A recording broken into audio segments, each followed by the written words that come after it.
worry about the stupid crypto exchanges. Yeah, I mean that's an interesting thought as well. But you would think maybe some rotation. All right, big downside here across the board on these new high. I didn't sell because I wasn't looking. I just fucked up. $150 per contract gain on SPX put. I sold a quarter. Just a reminder, BlackRock are estimated putting around $2 billion into their ETF today, and there's no record that their Bitcoin hasn't been purchased previously. All right, we're back. Stream crashed. I don't know what the fuck I'm doing, so.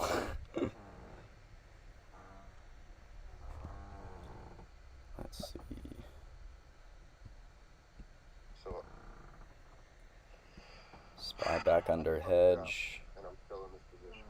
This is an ATR, but I have my finger on the trigger on this market now because I did fuck this up.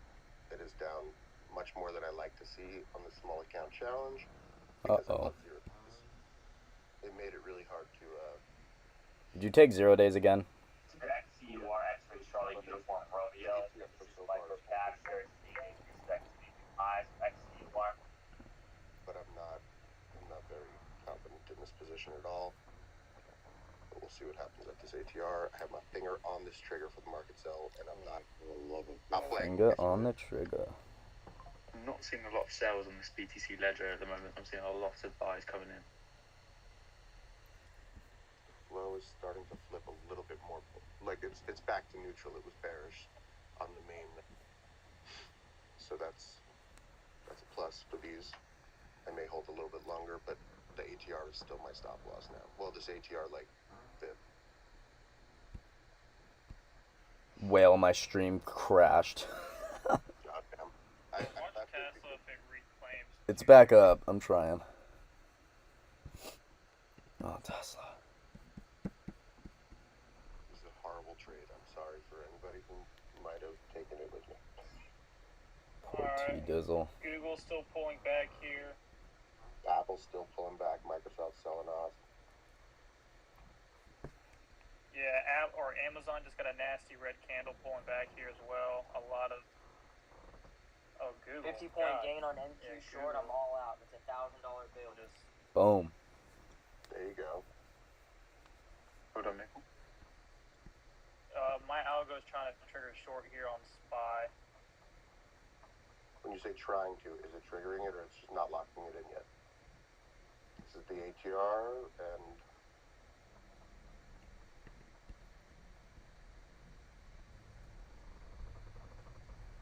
I'm out. $200 per contract Big lock. gain. This will be a 15-minute candle by candle flip if it closes down here. Hold on. Yeah, $200 per contract gain. SPX.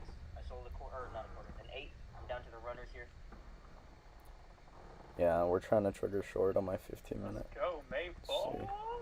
My bad, everybody. That was a horrible trade on my part. Oh, shut up. You good. Way too much. You're up like 60% this week. I walked through the CPI strategy prior to the open. I feel like it's a good time, because I'm not going to take anything. This is a good time for scales. But whenever Everybody in the stream, that's why I said bear with me. That shit cut out, didn't it? Yeah. Not 100% sure if my setup is good enough to even stream 720p, so we'll see. We're going to keep trying it, but not working the best. we pushed down massively when they popped up and tried to push lower. They held a higher low, which is a sign to be a price action that, hey, buyers are aggressively pushing up a bid. Typically what I see on CPIs, because this is during pre-market, there's lower volume, so sellers cannot get as many orders filled, so that means there are sitting orders there above 478. So when price opens up and we're much more voluminous and price pushes over the seller's ask 478 just into that upper wick on CPI high, that is where sellers will get filled again. That's, I mean, I got in a... Uh-oh. He cut out. I thought it was me.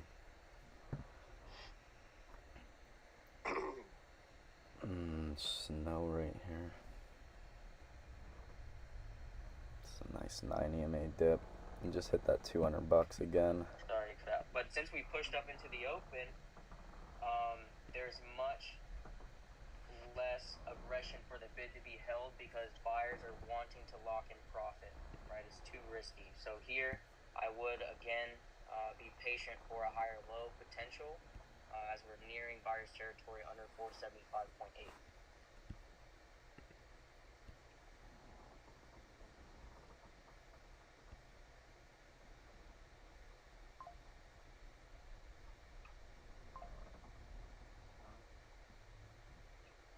BTC just works at 49k.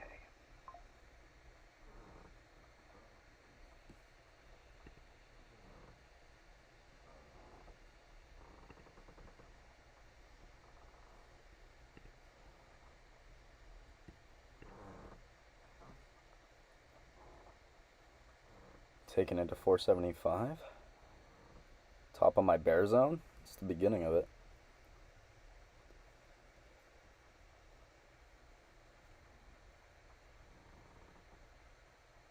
Yeah, they're definitely losing that 476. Generally lost it. With the way things are going, I think we're going to hit 50k by end of day. Oh shit. Let's go. Bitcoin 50k end of day.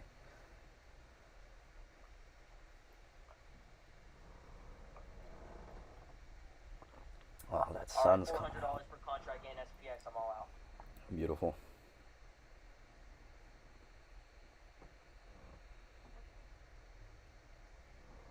I grabbed some 477 calls off this 476 for a scalp.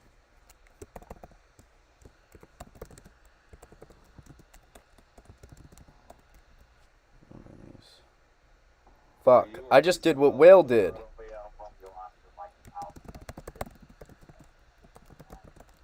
Whale, I just accidentally bought 0 days too. Look at you. God damn it. I hate that. I don't want to be in 0 days, but Don't forget about our Kava swing play. Kava? $50 swing play Kava, baby. for February.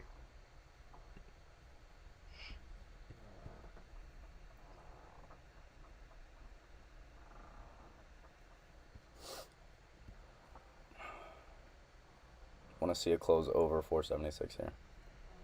God damn it. Fuck, I missed this. Why did my alert not go off? Because I didn't set it. Son of a... Son of a bitch.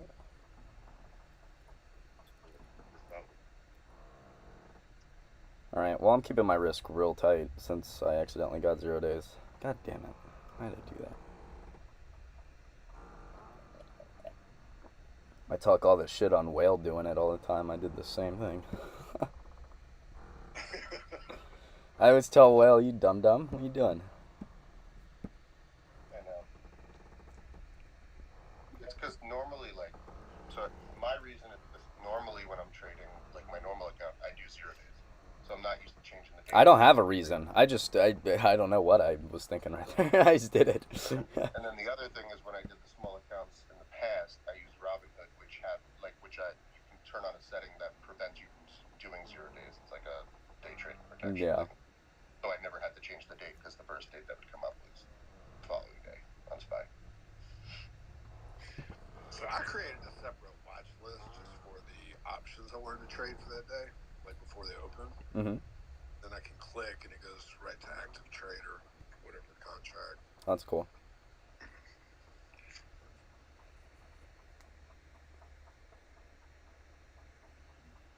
Hey, can you guys hear me? Yes, sir. I can hear you.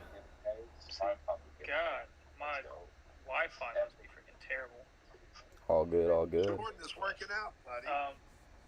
What is? Did you hear me say that my algo was going short? I did not.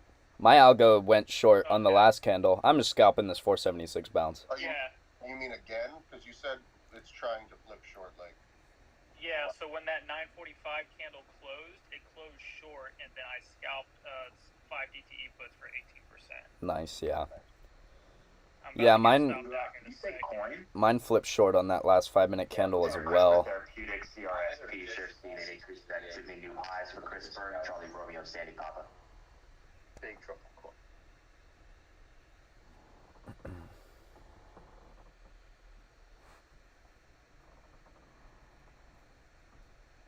Got it. Your input.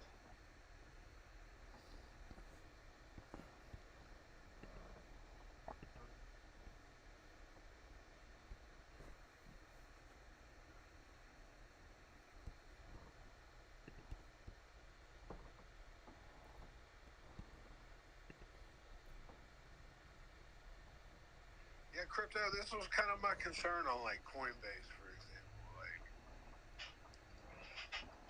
you know what I mean? I don't know as much about it as you, but like, if people are going to be trading it via ETFs, then there's less demand for Coinbase's services. I would think. I don't know. A lot of the institutions who run these ETFs are going through Coinbase. So as much demand there is for these ETFs, it will replicate through Coinbase. However, obviously the stock will trade individually to itself.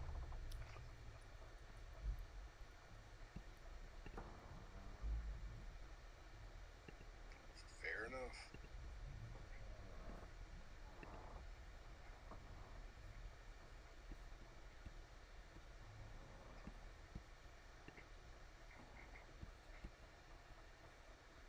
Tesla 225 put.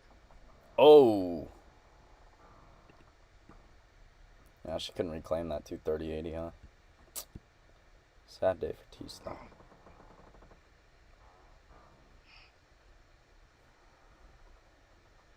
See, can they hold this 476?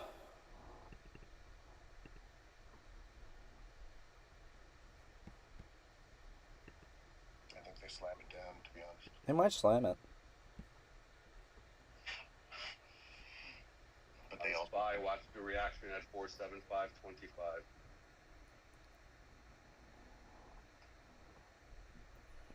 I have 475.35.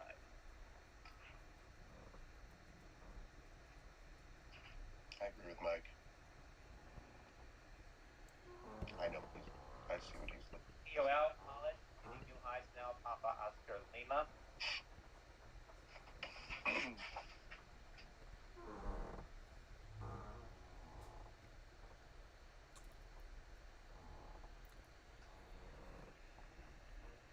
Yo, Ace, I fuck with the live stream setup. Thanks, brother.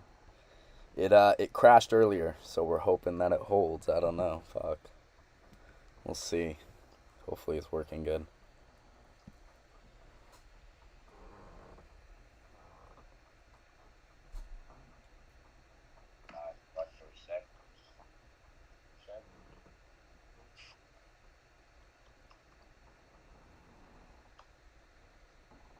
Every time we pop up a little bit, smacked.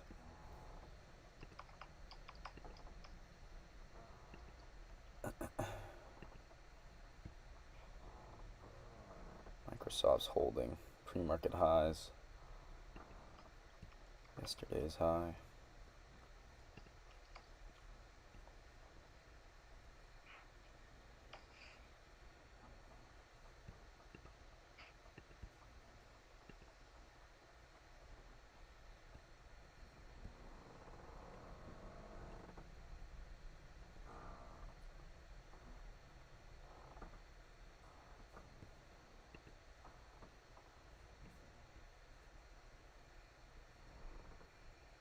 I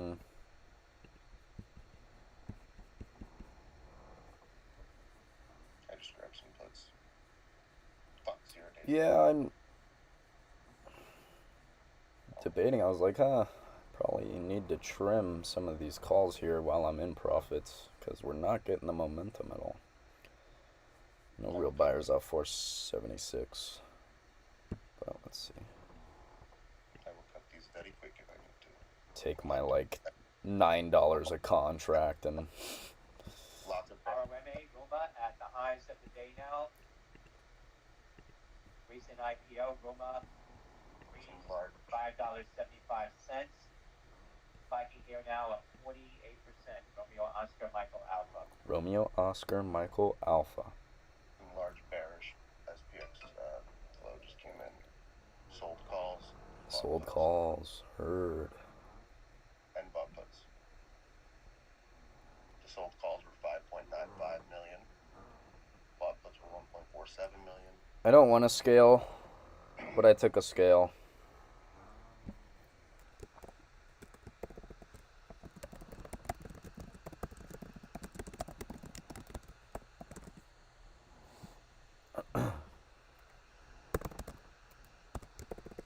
Figure you almost 400%. That's all your boy. Grind it. Somehow I'm barely green. Well, This candle, I feel like it's I took a safety trim because we couldn't break this 200. Let me share the.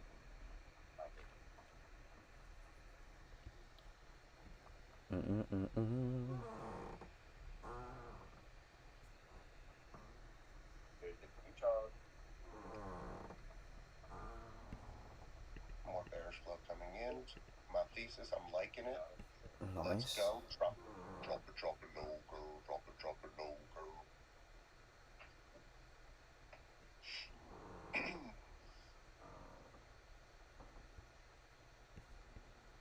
Full disclosure, my first trade I really fucked up. It was down. I'm pushing hard on the IWM, but It's all good.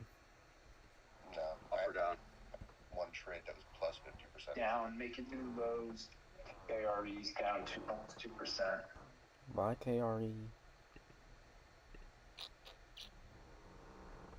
Yeah. Just no pop off that.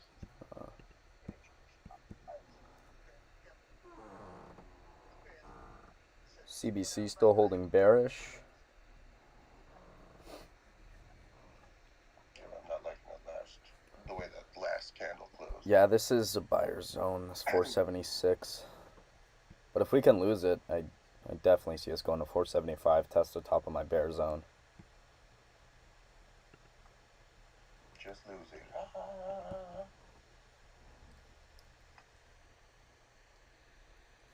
I think that's how the Eminem song goes.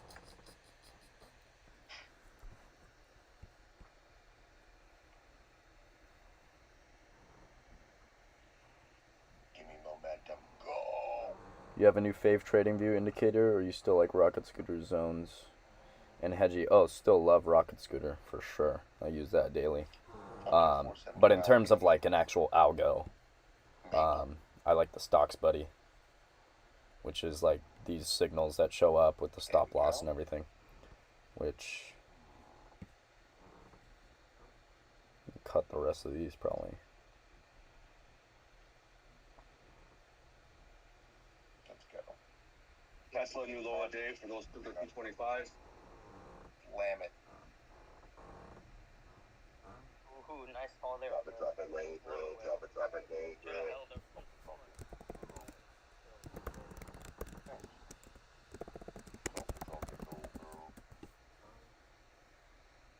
I cut the rest of those. I got a whole $10 a con. Oh yeah. Up 36%. Boom.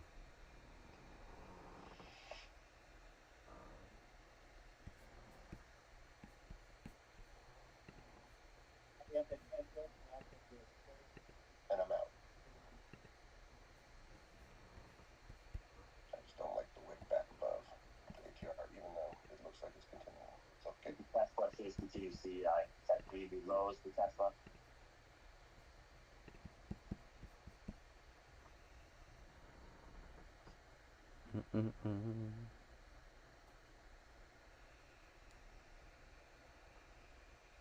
I do think we're going to see that 475.25, like Mike was saying.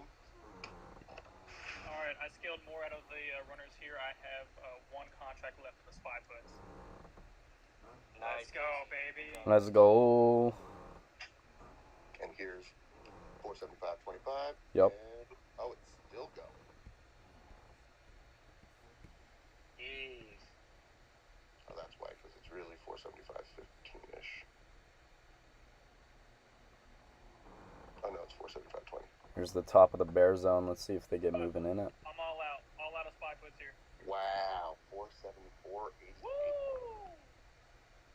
And that is a dark pool level 474.88. If you All remember out. from the other day. Damn, I could have held those puts and had a nicer Smoked.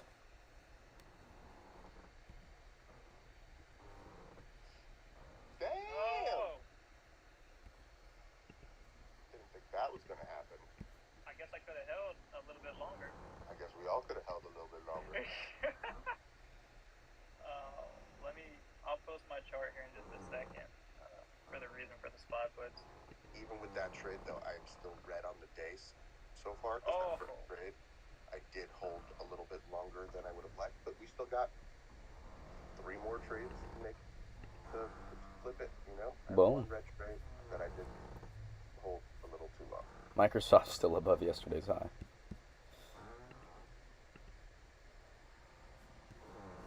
Apple trying to hold the low from yesterday. 450.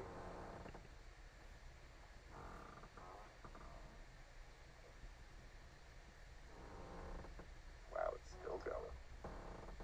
They said, fuck your calls. It's motherfucking going. Oh my god. I had these contracts at 89. They're at 165. I don't even want to see what I These were sold 5 at. DTE contracts. Mine were 0 again. Wait, you made 100% off that move on 5 DTE? Yes. Bro, what? January 16th calls. I've caught bigger moves on one day and been up like 50 maybe. I don't know how. Yes, 473 January 16th calls. I got filled at 89. They are currently at 178. Does that mean 5 DTE is better? Because I can guarantee you... Wow, we've just lost 474 too. Dude, I've made way bigger moves on a 1 DT and I fucking haven't gotten that. 520% on those $37 puts. Let's go, Casey. Got that time, baby. That's a fucking 100%. I just flipped calls. DTEs. How the fuck? Oh, off that algo sheet. Like I took those Fucking moves, go. but and held on to them on screen. I'm in calls, but I will cut these very, very quickly if I need to.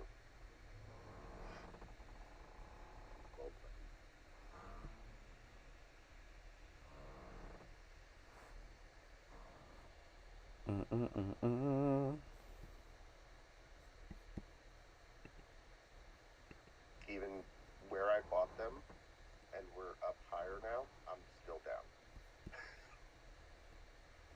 That's how she goes.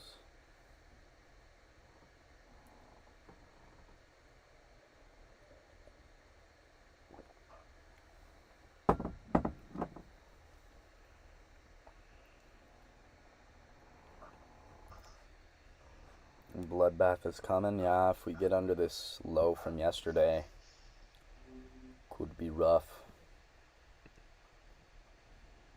We're in the bear zone now, which is not good. Fucking bear flag on me, bitch.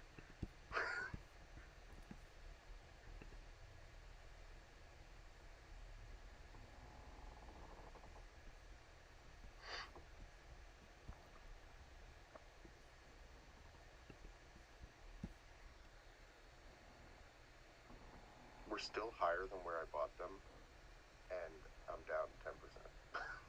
Because I Jeez. bought 0 days again like an idiot.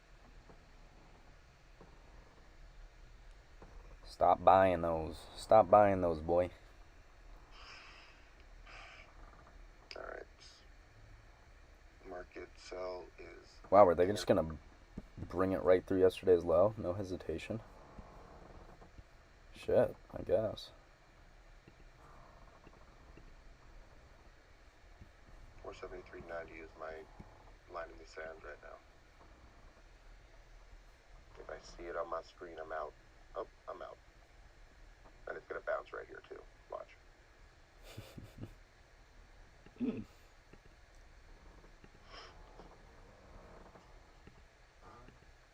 My other algo signal's trying to print short here.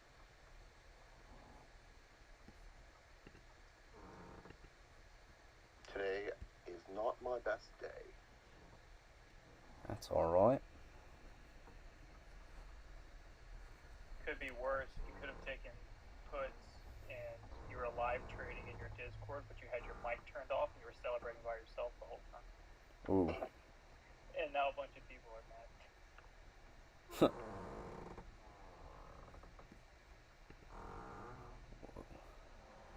I took the 474 5 DTEs when I said the algo printed short at 945 for that little scalp, and then when SPY retested the 9 EMA, I just went to the 473 just slightly out of the money because they were cheaper, and I bought just one extra contract for size and caught a really, really big downside move there. Everything's getting smashed. If 474.05 rejects on this bounce attempt, then it's another short, in my opinion. Yeah. This is the golden gate, right? So from yesterday's close, it's the 62 fib. If it rejects the 62 fib, it has about 62% likelihood of going to the full -1 ATR, which would be 472.5. Yeah, we're seeing trend early, so I'm feeling you on short the pops until that changes. Also, the fifth is 472.6. So if we lose that, we could sell off a bunch more real fast. That's the scary part.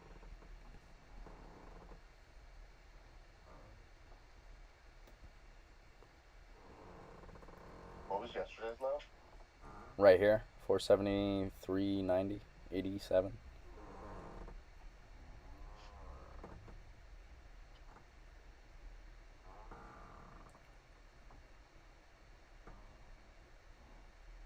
See how hard they bounce it. You're at the 15-minute 200 EMA as well as yesterday's low, so we could see a bit of a bounce.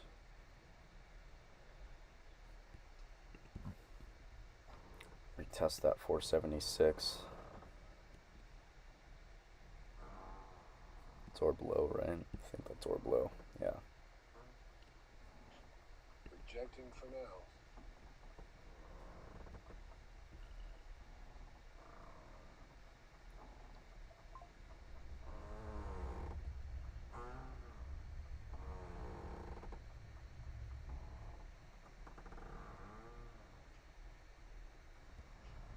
This fucking boat is so creaky this morning, jeez.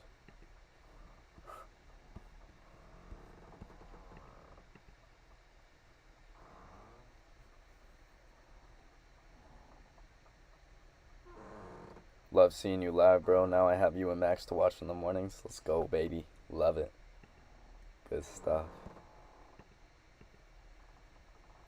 Microsoft trying to bounce. Apple's at yesterday's low. I'm assuming we bounce here. Retest this EMA at least. I'd like to see an orb low retest on SPY. 475, 75-ish. Be a better risk to reward for any shorts.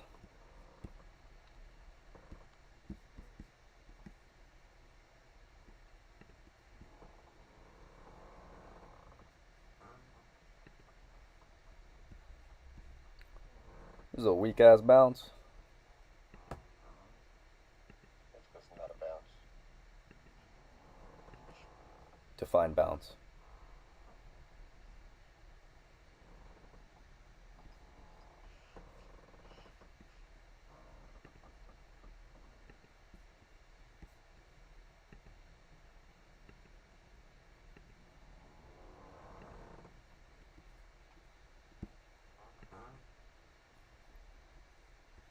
Lowercase h, we're going lower, boys. I feel like Where do you see a lowercase h? Yeah, I'm wondering too. I am on a 2-minute tempo, right? That's why.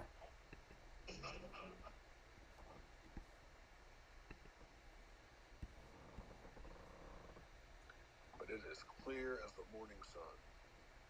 Well, that morning sun's finally popping over the hill for me. It's not fucking pitch black anymore. Oh, I'm out of coffee.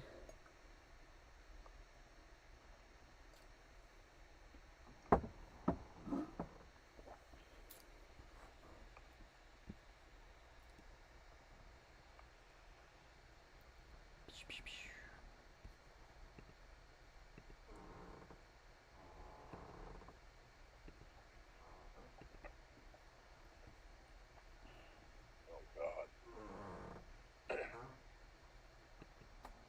Buyers trying to step in, but they're just getting shellacked.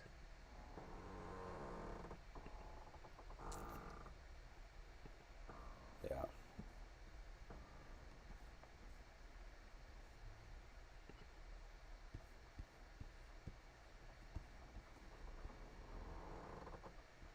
Right now, I should be on Apple because Apple has been dumping all day, but if it's starting to catch a bid, they could change the way SPY moves. They could bring a lot of other things up too, so just keep an eye.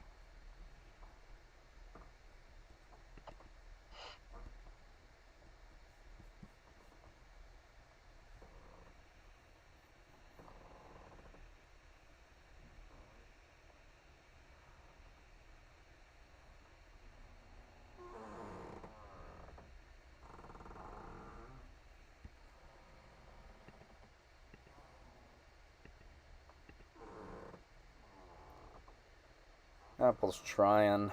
Maybe retest this 9.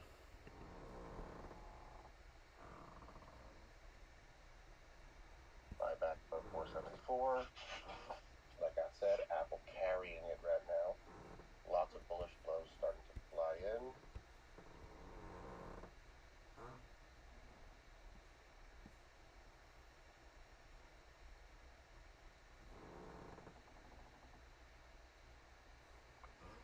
Most of the bullish flow I'm seeing is sold puts.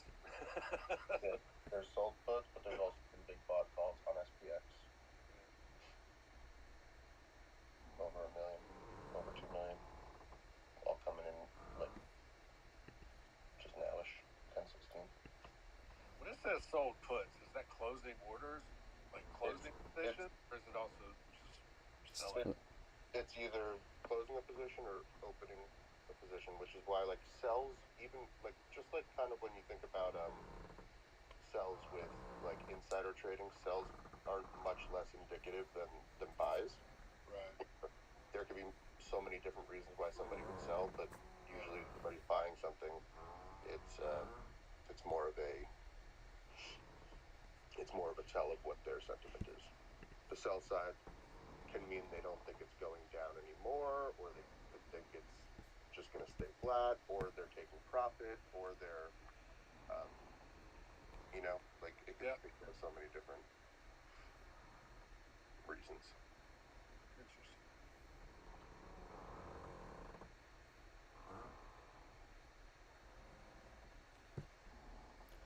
See if they flip it CBC bullish here. They're trying to. Got to close over the high of the previous 5-minute candle. Coming back up to retest the cloud on the 2-minute here. Will be interesting.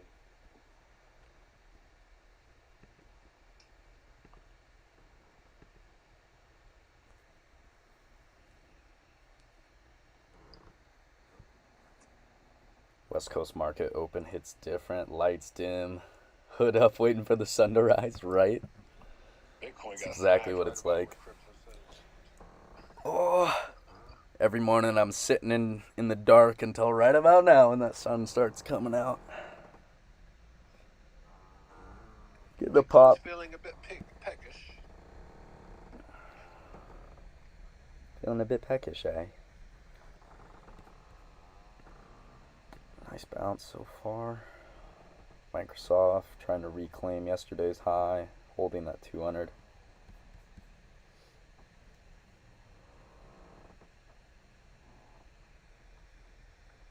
Hold it.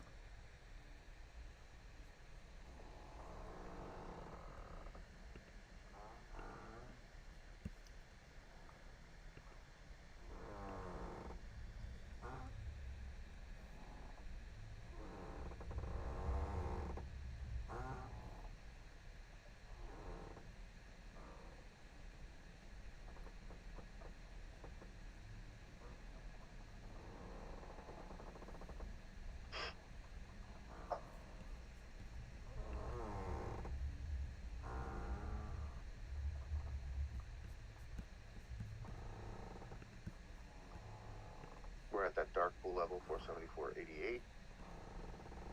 Candle by candle flipped. Let's see here. Oh.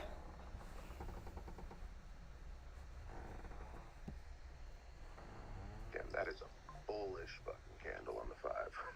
Yeah, that was nice. Got to reclaim 475 though, because we are in a bear zone here.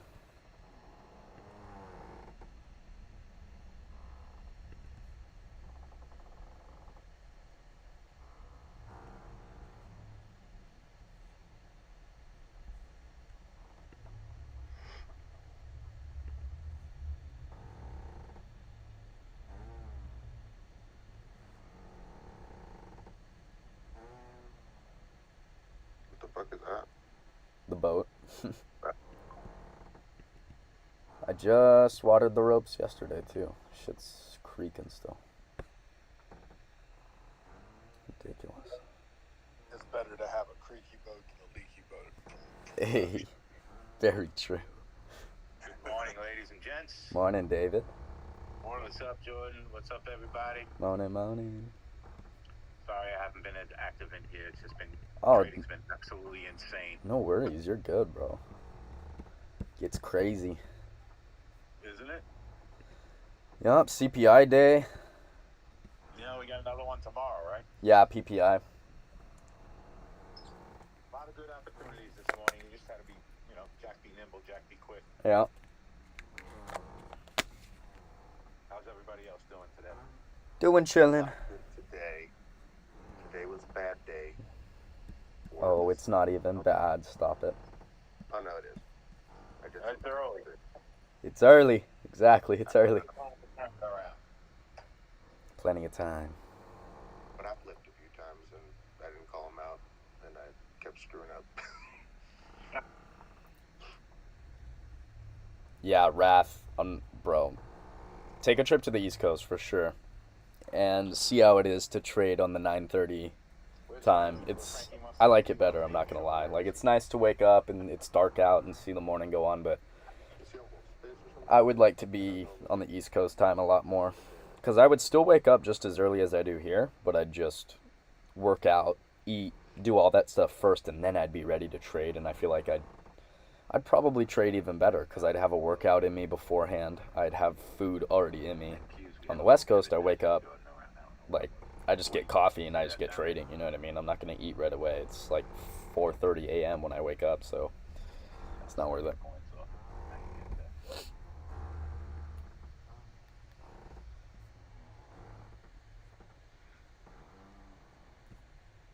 We're rallying up to some resistance. NVIDIA's right at a little resistance now. See if we can get above 540, 530. Little resistance. I sold some long-term NVIDIA this morning. I moved it out early. Nice. Just got a little ahead of itself. Still a great stock. Yeah, good stuff. I've been holding equity, so I haven't been mad that I'm missing out on, like, the options plays. Even some of the long-term plays, when they have, you got to take profits at some point. Hope to get back in the lower level. Yeah.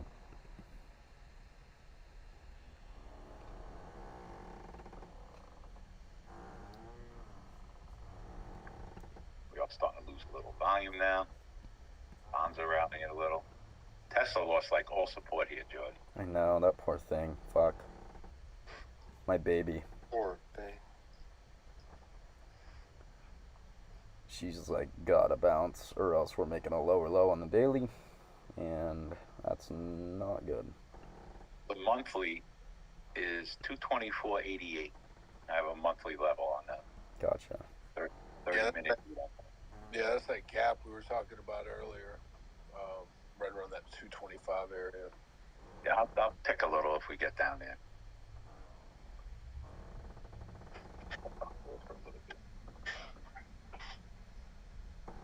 Nice rally here. Right now we're sitting right below that dark level 474.88.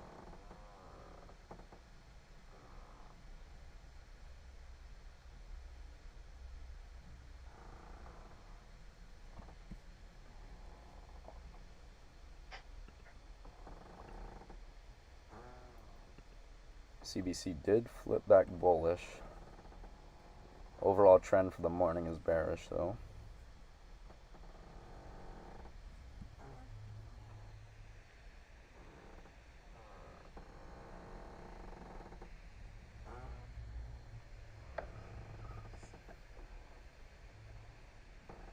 I want to see that orb retest.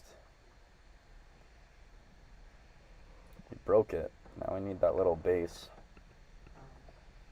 What was the orb? Like, what's the bottom of the orb? Orb low is 475.75.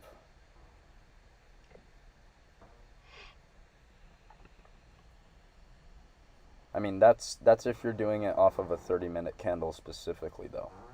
Yeah. If you're just picking out, oh, like, what was the total morning range, like the whole range, technically, like, this is orb low, yesterday's low. It just depends on how you look at it. I always just do it from a 30-minute candle, though. Yeah, I've been playing around, like, for paper, for example. He does a super short time frame, you know, for his that he trades off of. Yeah. I think for me, 10-minute is kind of, you know, good one. Yeah. Based on the way I trade, though. Mm-hmm. I mean, it's going to be different for everyone. LLY, new high a day for those who have the 640 call swings. Ooh. Rippy. Damn.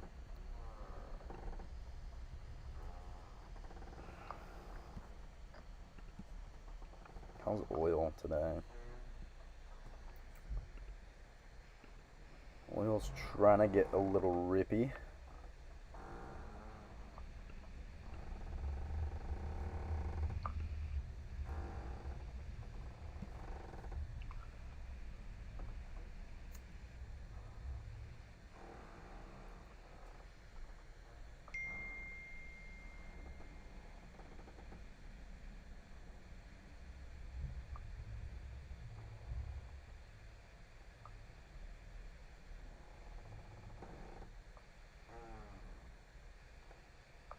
Starting to feel like potential rejection here at 475.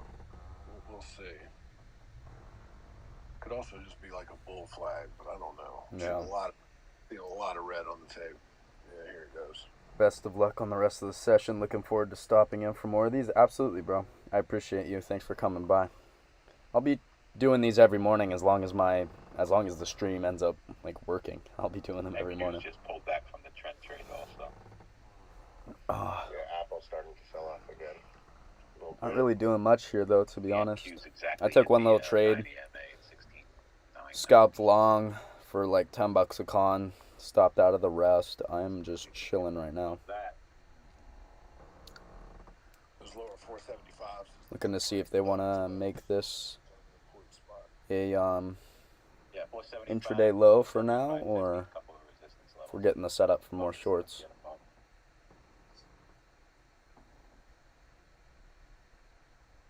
We got nat gas futures coming out in 1 minute. So we watch BOIL and KOLD. Say something stupid happen. So I added those to my watch list, and I guess one is long natural gas, and one is short. Yes.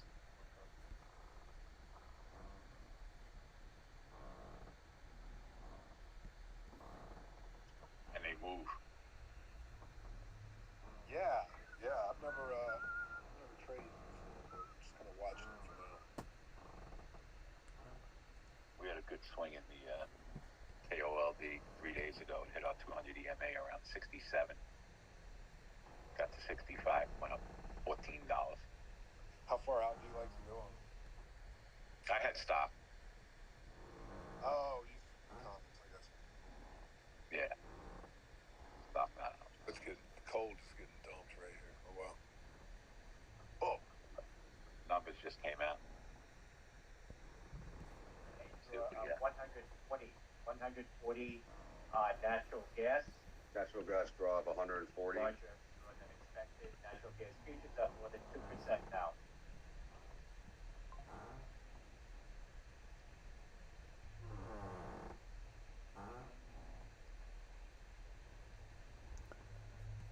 SPY testing pre-market lows. 475 is a big spot to get back above. Because that'll get us out of the bear zone if we can get back over this.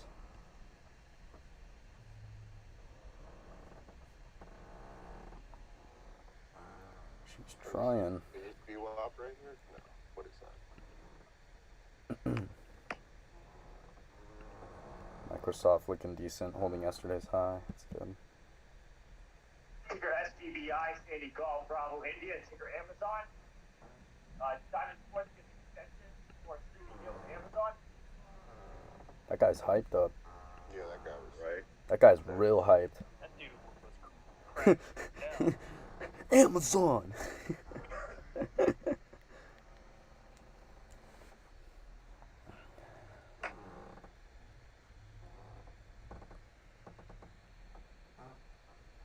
starting to get some large bearish flow coming in again. Yeah, this is the spot.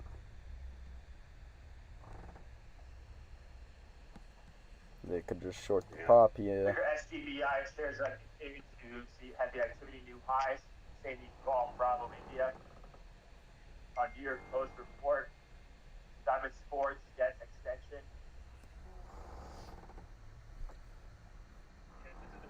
Chat, look at my itty bitty water bottle. Look. I don't know who the fuck in their right mind bought these. I live on a boat, bro. This ain't big enough. What the fuck?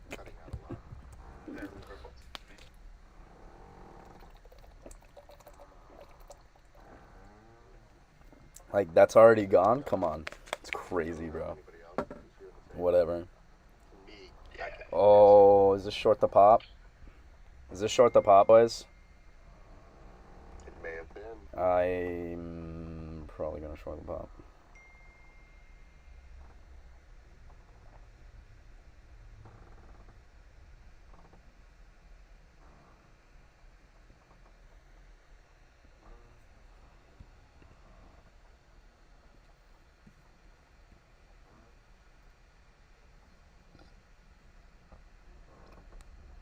Let's see. So it looks like BTC had 1.7 billion inflows in its first 30-minute candle. Oh, We jeez. took NQ short here, risking 5-minute CBC, 5-minute 20 EMA area within the EMAs. See if we can reject. I like Yeah. that thesis, Jordan. Yeah, I grabbed SPY puts here. I grabbed the when I grabbed 474s. Oh, Do I still sound like shit? no. Oh, I said short 5. Yeah, that's what I did. The 475.35 level from earlier, that was the target downside. It just flipped it from support to resistance right there. So good risk to reward for the puts.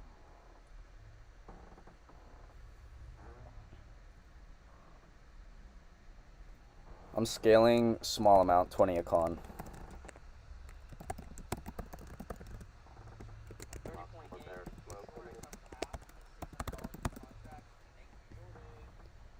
Bro, thank you, Maple, fucking confirming for me.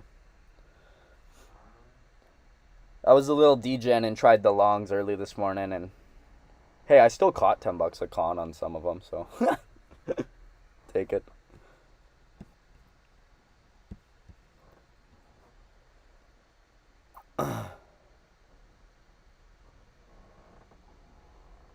Great place to scale. 25, 26 a con.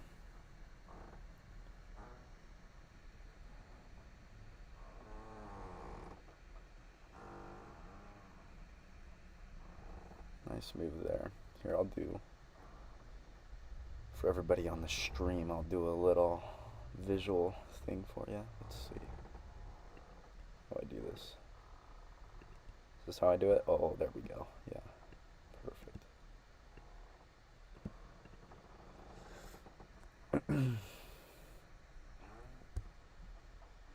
It's more like right. I don't know, work, whatever.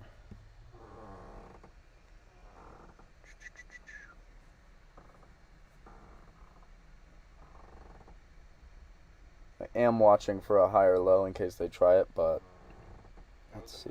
Dollar drop and We basically tested the 15-minute 9. Only thing that concerns me here is we're holding the 15-minute 200 EMA at 474.35.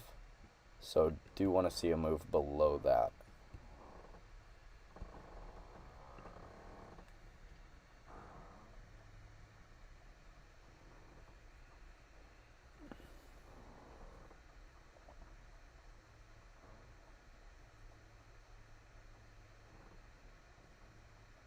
CBC flip back bearish though, so want to see that hold. Dark pull level 474.88 again. Gotcha.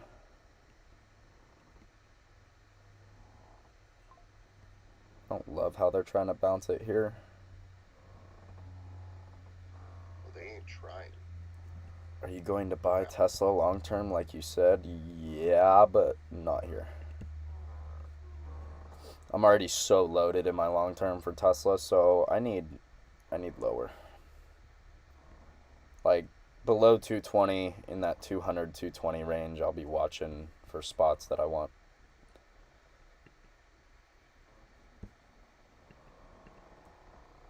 Yeah, they're popping SPY for sure.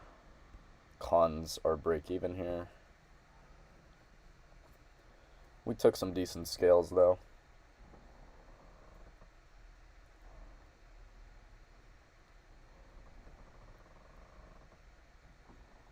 They're gonna have to flip CBC bullish for me to get out though.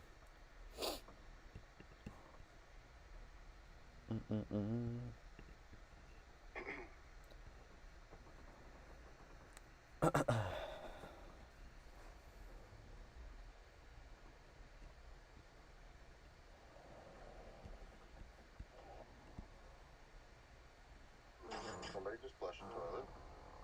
Huh? I said, did somebody just flush a toilet? It's possible. Sharky here? Not yet, no.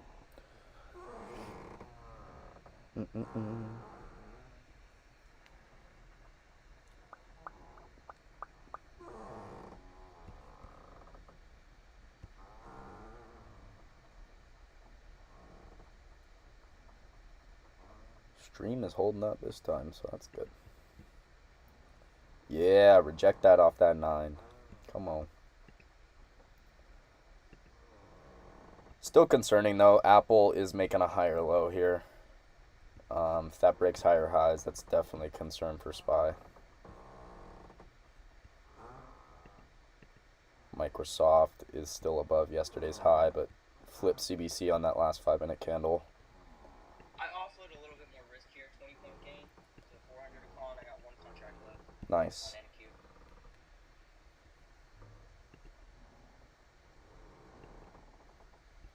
Yeah, I don't want to get caught in a higher low for the higher high, so I'm watching closely here.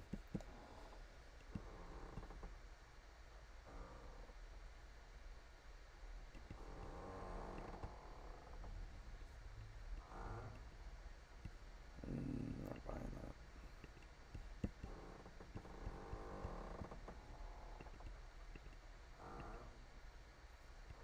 Yeah, Apple is just... Apple might do it and, you know. Alright.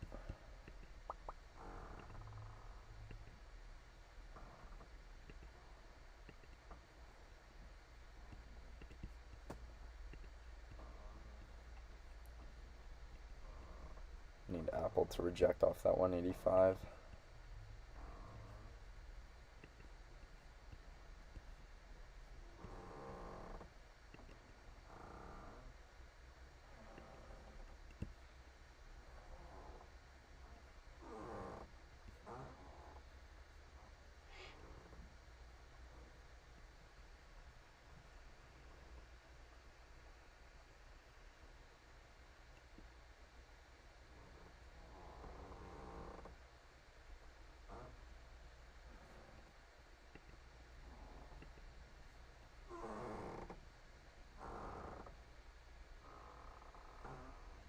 Not loving this here. When the boats are rocking, don't come knocking. Oh my gosh, the boat's rocking. See if they flip CBC bearish. Oh, is it bullish right now? Oh, my bad. I meant flip back bullish. To the upside. I meant flip bullish. Casey. Sharks here. Sharky. What's up? Good morning. Yo, where were you, Shark? I feel like Sharky's short right here. No. Heard that. I missed it on that bounce, but I wasn't really like set up. But peeked at the chart and said, "Oh fuck." Yeah. CCJ 4650 call.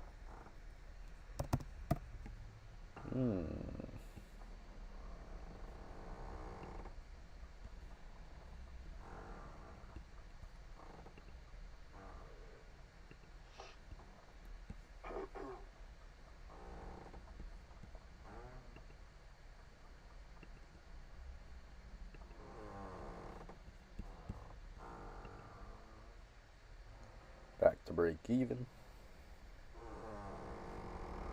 Oh my gosh.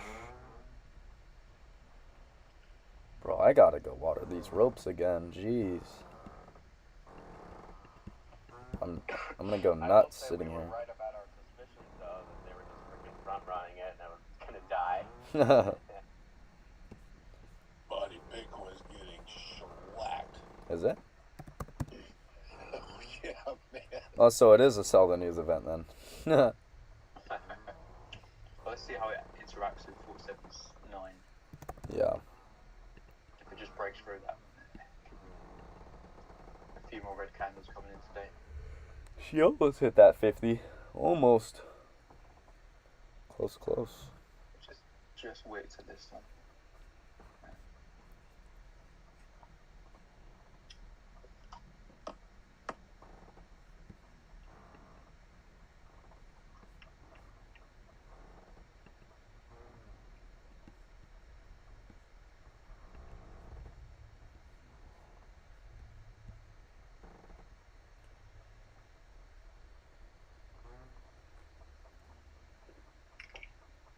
Back to $10 a con.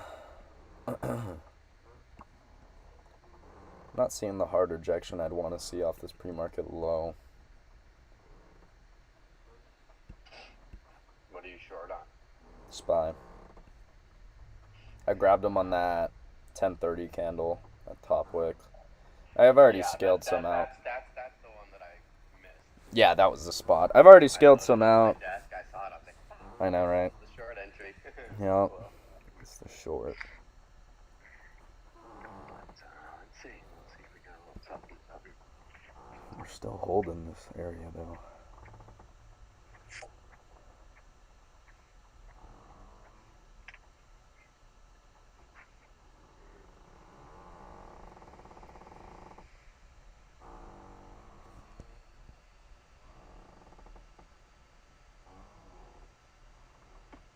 Oh yeah, it looks like she's gonna roll.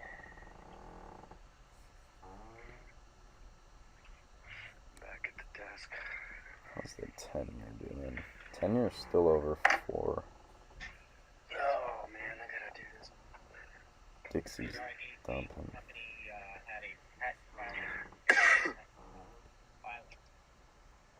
I should probably get out of these break even. Well, I can. Yeah, I don't like this short anymore myself. To high or low? And Apple's ripping. Fuck you, Apple. But we are at the 15-minute 200. 200's a big spot. Right at 475 on SPY. I don't know unless This is such like a 50-50 area. Yeah. Trying to break above pre-market low. Not quite able to do it so far. But not breaking down either.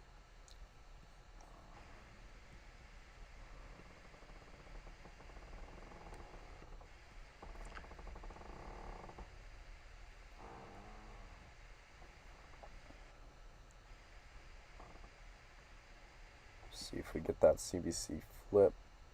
It's literally Apple. Apple is dragging it back up. Yeah.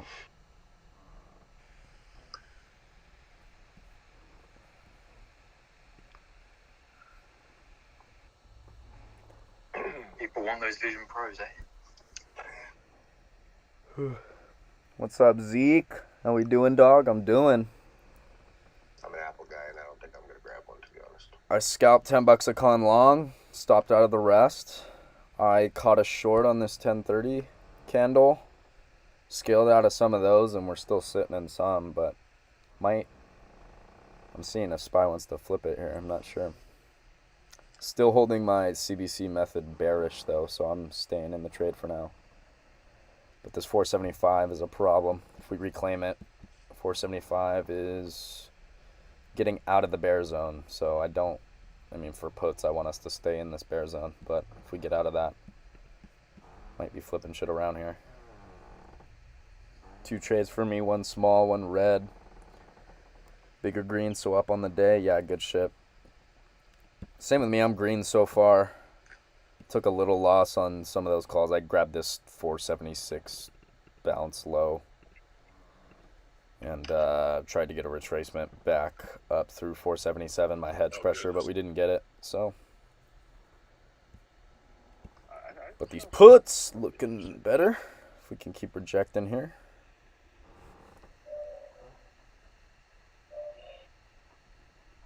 Looking better. We just gotta keep this momentum to the downside here.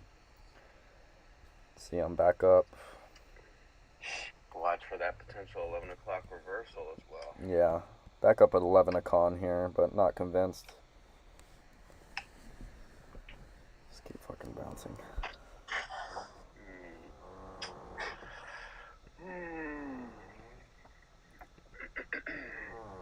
Tesla. Yeah, smoked. I'm sad. That thing has just been getting hit for a few days now. I'm sad. I wanted my rally, man. I wanted my fucking rally.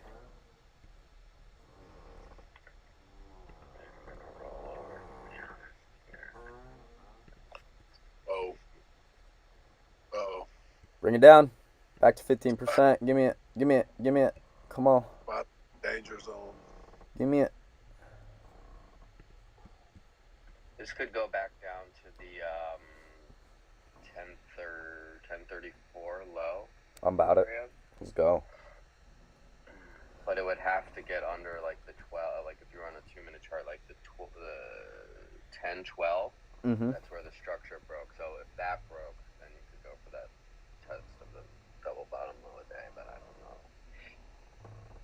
She won't get that far.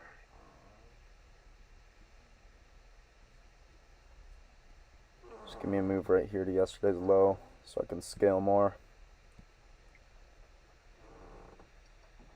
What's the old 30-minute look like? Back to $20 a con.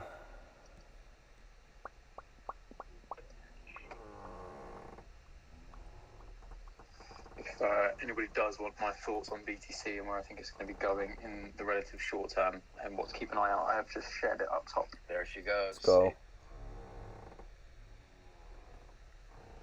Here it's coming into that low now. I scaled more.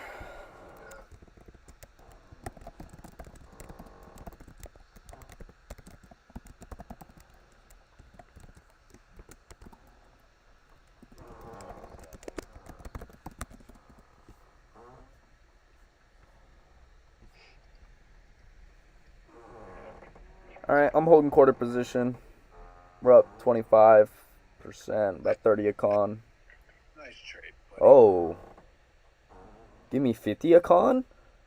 Yeah. You also got to think of all, like we were saying yesterday, Go, go, go, go, go, go, go. Boom. They're all trapped.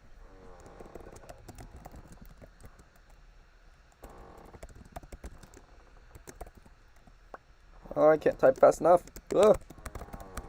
Breath is pretty negative. Make sure you scale. I'm still watching for a higher low. I'm holding.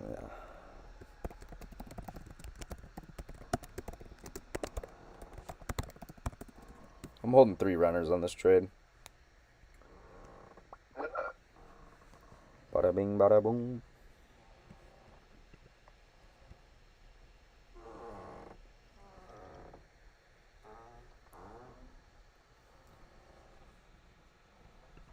So, decent trade there, guys. We obviously we identified the intraday downtrend, right?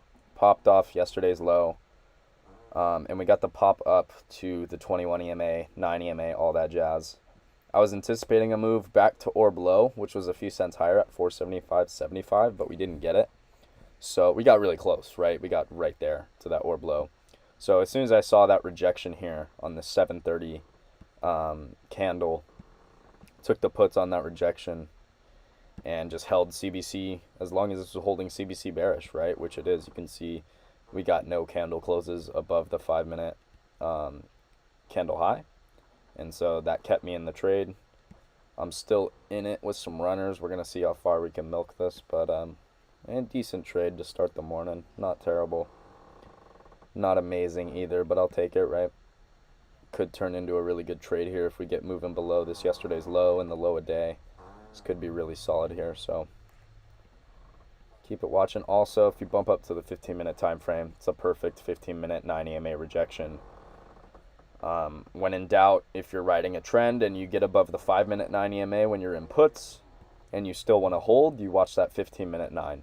If we reject that, you're good to stay in that trade, right? So solid there. We're getting moved lower here. 35% holding 60 a con.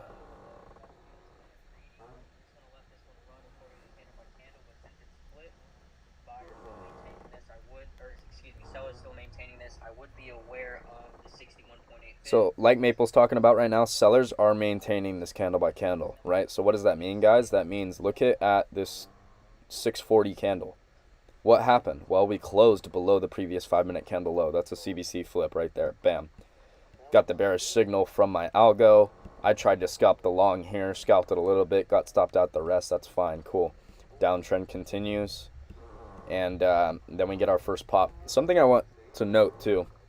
It was a decent bounce off yesterday's low here, but look at the bullish price action afterwards. Like, we should have seen, if this was like truly a big reversal off this area, we would have seen a big reaction right away, right? And we keep chopping under the 9.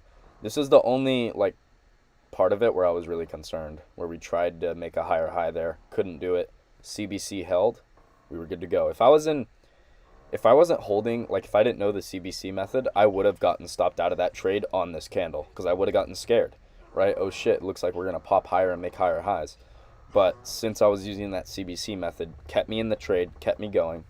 And now we're up almost 70 a con, baby. Let's go. Would like to ideally get a new low and get the rest out. Probably hold one runner. See if we can get that here. Who? Ham and cheese? Beautiful move, guys. 40% here. About 55, 60 a con. See if we can get it going for a new low a day. Like Sharky said, though, 11 o'clock can be a reversal. So if it pushes to there at 11, it could be a W, but it could also 11 could be a continuation. You never know. Yep. Maybe the Europeans are the ones holding it up right now. Well, you never know.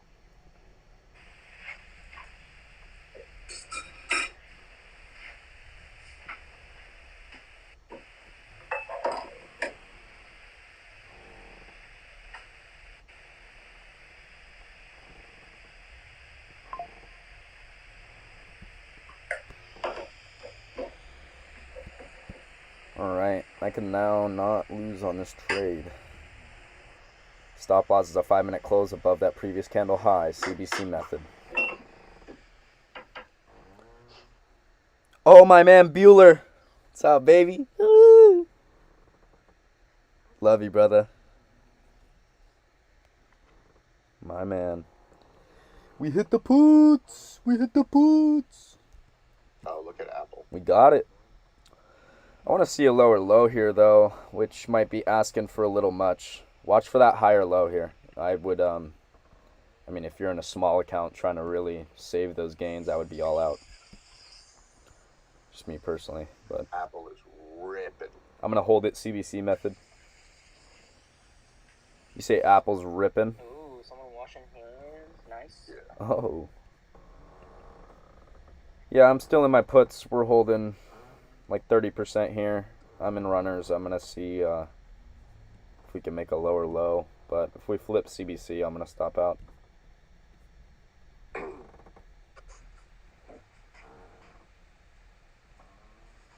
mean, if Apple continues, it's not looking good for puts. Yeah.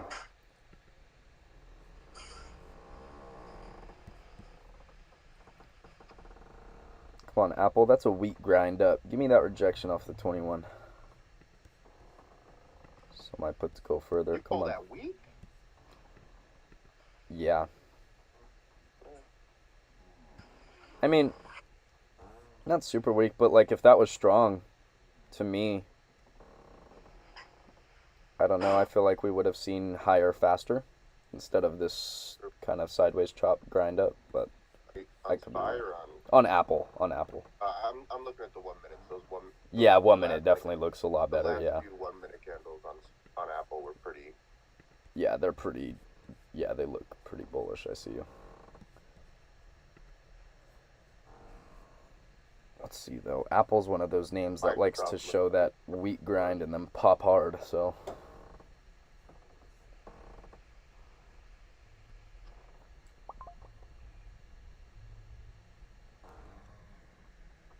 God, I look like such a little hood rat on the face cam. My hat and my hoodie on. Yeah, here's this little bounce. Yeah.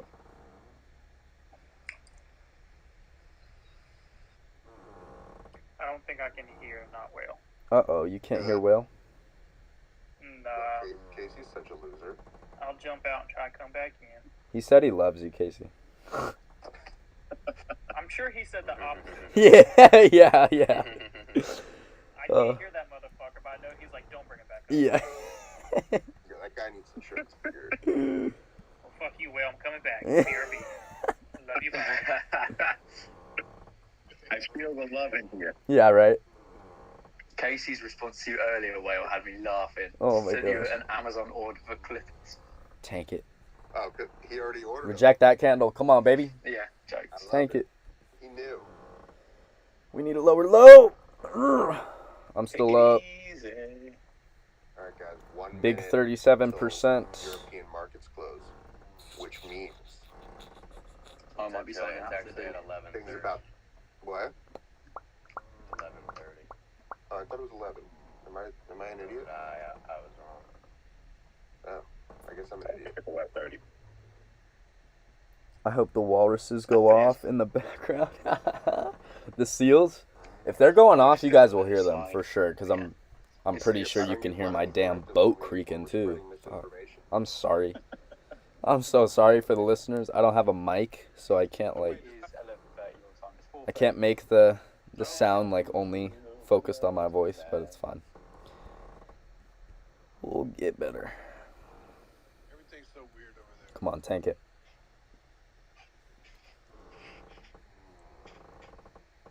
All right, new stop loss is a 5-minute close above 474.30. Oh yeah, you guys don't do the and. This blue line. This blue line here. That's my stop. It's not bad at all. Okay, good. Good. 24 hours. That's all military stuff. Or as we call it, time. They read clocks and metrics. Very British show. Watch for this CBC flip.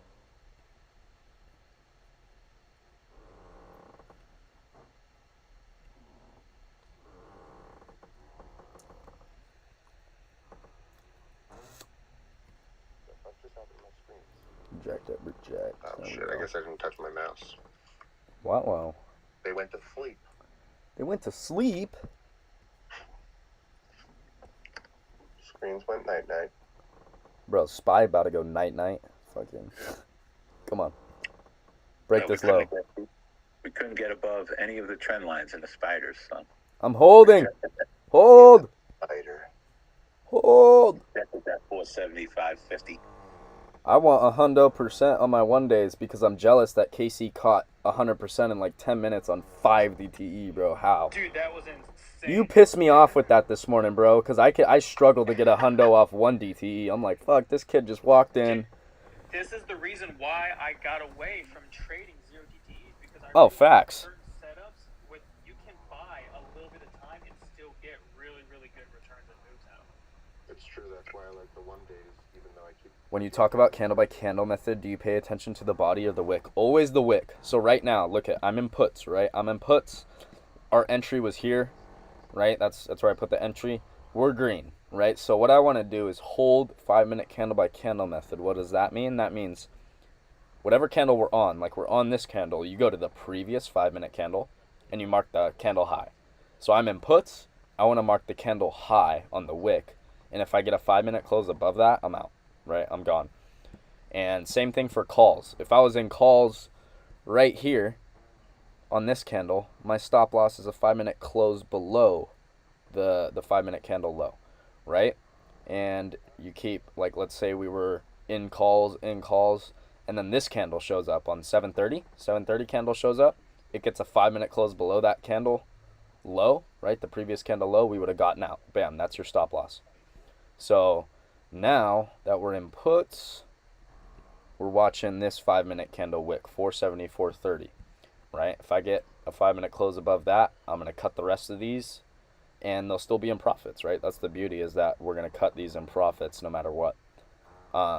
And if we don't get that 5-minute close, I'm going to keep holding until we do. So until CBC flips, we're staying short. But just to be realistic and be smart, we do have yesterday's low here. We could make a higher low. So you want to be aware of that and probably be scaling out of your positions accordingly. Which, speaking of, I'm going to take one more out of my 3 cons that I'm holding and hold the 2 runners that I have for continuation. Okay, so it's the wrong phone. Boom, sold 1. And now we're going to hold 2. Since we got that move lower, that was the lowest I've had this position, right? So I want to scale 1 out there.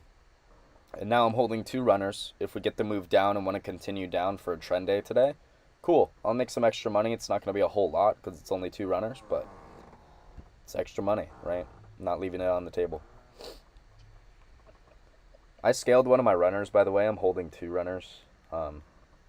We're at yesterday's low, trying to bounce. Could be a higher low, so I'm just being smart, but I'm going to keep holding these 2 runners until we get a CBC flip back bullish.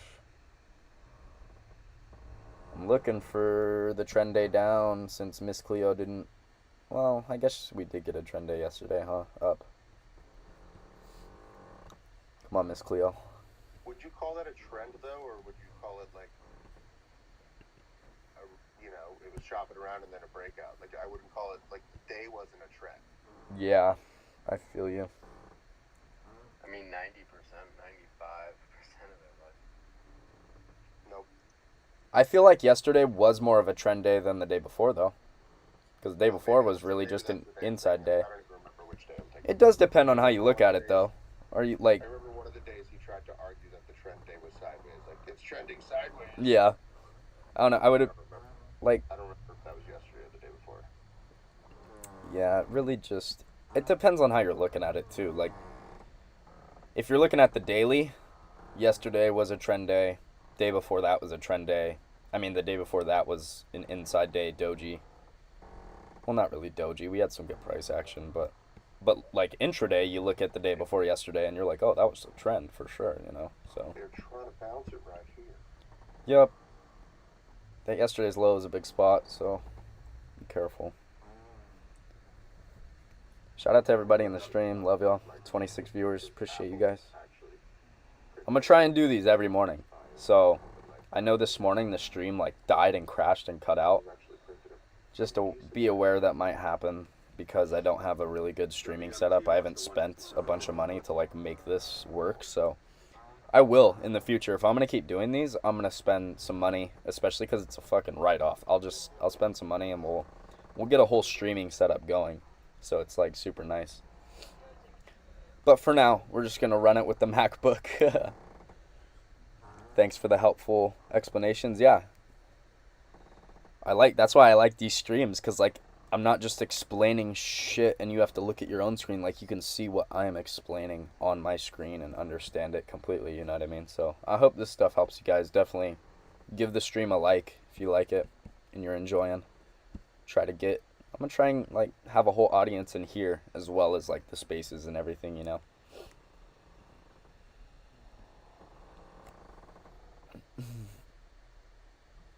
Oh. Chad, I have this fucking zit, bro. Right below my nose. Ah. Shit hurts. Help.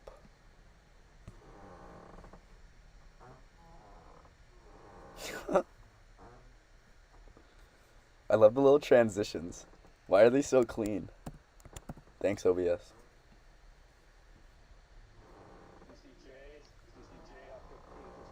CCJ. Mikey called that out earlier. I wonder if any of you guys caught that. If you caught CCJ, throw it in the comments. Or in Spaces comments, whatever works. That was a good play by Mikey. I didn't take it. I should have taken it. When he alerted that, we were at yesterday's high testing it. And I was like, I don't know if I want to take something like right at yesterday's high. What I should have done is kept an eye on it. Watched the dip to the 9 EMA and pre-market high and bought that. Because that was a beautiful dip. Right after Mikey alerted it, we would have been up good there. $46 calls in the money there. So good trade there. Still holding CBC. Bearish, baby. Let's go. Keep it rolling. There is no way we can lose on this trade anymore. That's how you want your trades to go. You want to be in a trade for, 10, 15 minutes and then be in the position that, hey, like, this can't go red for me anymore.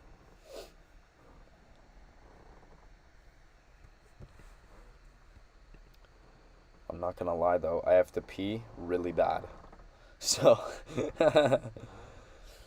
I'm kind of hoping I get stopped out of this position soon. But I might just leave and come back in a minute. We'll see. Big bullish flows come in again. Bullish flow coming in? They're late, yeah, but they're late prints. They're sold puts, bought calls for February and March so far. Back to 50% here on these cons.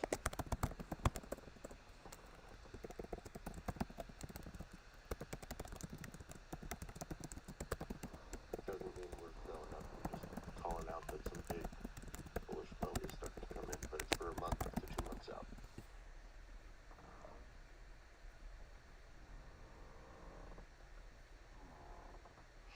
$70-point gain on NQ. I'm looking to get all out here under pivot low, 825. It's about a $1,300 bill. I'm with you, Mapes. I'm with you, baby.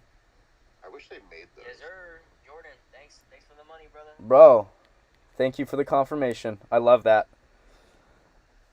I was watching that bounce. I was like, this is probably the spot they smack it if they're going to. And then we started to get that rejection. I was like, yeah, I got to take this. Yeah, I've seen this book. What helps me out the most, like day trading, especially large moves, like when this is selling off so much, so like when it was like 9 or 10 o'clock, 9:50, 10:05, right? Like, what are experienced traders thinking? They're like, man, I wish I could get a pullback. I would short this. If I had a pullback, I would buy cheaper. Yep. Right? Exactly. They give us a pullback. If traders are trying to go long off of the pullback that experienced traders are yearning for, you're likely to end up with a loss, right? Yep. But if this is just the first pullback after a large move, I'm hitting it. First and second pullback. Absolutely. And just to run through it, like what was a mistake I made this morning, right? Like I tried to hit that long early. Of course, I had a pivot level. I was just trying to get it off my pivot. But if I was really smart, like nothing was telling me to actually go long there, right? There was no higher low. We actually had just flipped CBC bearish. So I was taking a chance there, right? And look at how it turned out. I got stopped out of the rest of those, right? So Oh, for sure. waiting Like, for even that then, bounce that's why there, I got waiting for out, that retracement was perfect. And as soon as I saw us retrace, we almost hit or below. We were like a few cents off, but we started to reject. I was like, yep, like I hear Maple talking Yep. about it all the time. This is what experienced traders are thinking about. Let's think that way, right? So Yeah, even me, like, I got a little nervous too. Like, I sold my SPX for 400 a con on the runners. Yeah. They ended up going to $20. So I feel super dumb because that was like $400 versus $1,800. I know trading SPX, I'm never going to get the top. Yeah. But I had to leave a little sticky note to at least leave 1 to 2 contracts to run. Absolutely. For everybody in the stream, I can tell you right now, all these little, you see these little wicks up and everything? If I wasn't holding CBC method right now, I would get stopped out. Of all of these candles would have had me scared. Oh, we're going to pop back up. Oh, we're going to pop back up. And we could, for sure. If we pop back up, so be it, right? But I'll know I'm not going to get out until I get a 5-minute close above this previous candle high, right? And if we don't get that, I'm staying in. All this, and then 'Cause VIX shit. is still under 13. Sorry. Because shit, what if, look at this. What if I stopped out right here and I just wanted to take my gains, which is fine. I've made a good percentage. We're up 50%. That's great, right? You want to take your gains and walk away, no problem. But for the more experienced traders, what's telling me to get out? Tell me one thing that's telling me to get out right here, right? It's nothing. The price action has continued to tell us it's bearish. We're staying bearish for now, right? Of course, you can have in your head, hey, yesterday's low is here. We want to be aware of a bounce there. We have, what else? We have or below that we're testing right here, right? So there's a few things definitely to be concerned about, but nothing actually telling you to get out of the trade. And this is when, like, people ask me, oh, how do you stay in trades longer? How do you get such big percentages on those runners? This is how, right here, CBC method. I'm holding, nothing's telling me to get out yet, so I'm not going to get out. I might scale some runners as we're getting moves down, but at this point, I only have 2 runners left. I'm not scaling out anymore, likely. And look at this. We're getting the drop. Let's bring the drop, baby. Bring it. Woo, woo, woo, woo. 72%. No. Tank it. No. There it is. There's the lower low. Nice work. Damn it. I missed that chart. There's something I couldn't chase it. Nothing I could do. I'm still holding my 2 runners CBC method. I'm kind of thinking of scaling one because I'm at fucking 80% here. Oh, I would have been in it. Yeah, I'm going to be smart. I don't want to, but I'm going to do it. I'm going to scale one and hold one. Okay. Just basically retrace the whole move. This is where we opened yesterday. This is where I went long. So for everybody in the stream, I did make the decision right there to scale one out. We're just like, we're coming into a buyer's zone, and I want to be safe. But we're going to hold this last one no matter what, CBC method. So I am done for the day, but I wound up. So the account is red for the I day. really didn't want to scale there, but I want that 80% locked in on at least one of those cons. So Days that have been closer to 10%. Bueller, you're still here, baby. Let's go. Easy mode. You know it. 110 point gain on NQ. Look at, I'm past my intended target. Let's go. Let's just drag that down further. Why don't we? I'm such a degenerate. Spot is back to retest the system. 50. Give us that. If I held, that'd be Again, like I was just saying too, nothing telling me to get out, right? Why did I scale? I'm trying to be smart and scale accordingly, which if I just took my own advice, I would have made more there because I would have held 2 cons. But it's fine, right? I'm trying to be smart. I'm going to hold this 1 con no matter what, CBC method. It's just getting started now. Let's go, Mapes! Yes, sir, bro. I mean, you probably hear the smile. Oh, I hear the smile, baby. You can, bro, go to my stream. You'll see the smile, baby. Oh my God, what a Jordan, Casey! I'm short Apple, IWM, Oh. Microsoft. He's short everything, motherfucker. Bitch. We're short. Oh my God. Apple had a beautiful trend line break there, right at 11:05, and then I shorted IWM about 15 minutes ago while it was holding right there below the 9 small bear flag, and now it's hitting full target. Beautiful, beautiful.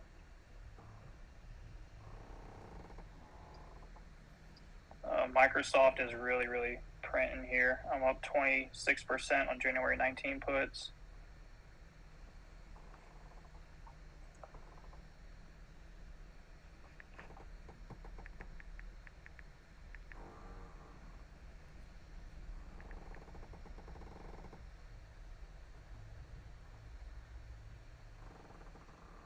Cons are $2 in the money here. That's rare I ever say that.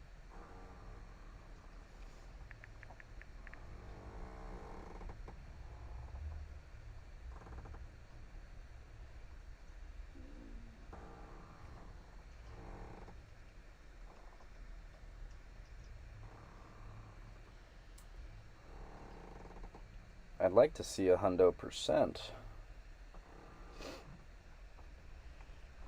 We need $2 in like, what is that? We need $2.30 for 100% on these.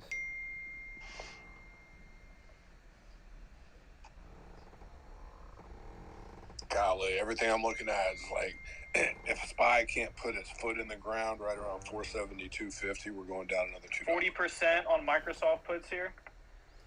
Beautiful. Let's go. Coming up to full targets, 380.5.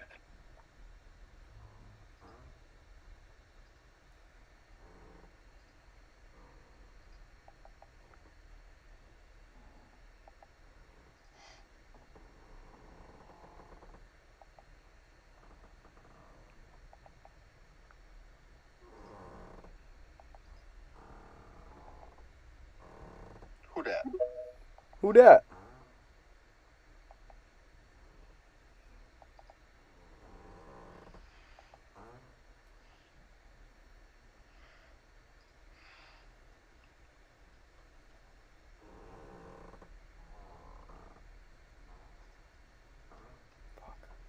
Missed that.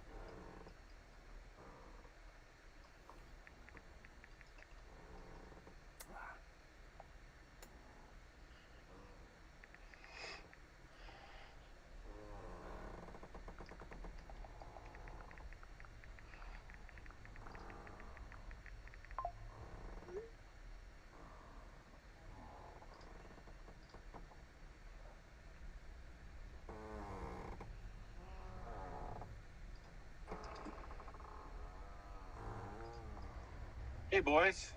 Oh, hello. Who's that? How'd the closing go? I'm headed to it right now. Oh, it's Frank. Oh. What's good, baby? I had to walk through and then What's good, Frankie Poo? trading on my freaking phone. What a crazy nut job. Frank, you nailed those shorts, baby? I did, baby. Oh, let's Not go! bad. Yeah, for 130 points. Love it. Oh, kill! Yeah, I just got out for 110, dude.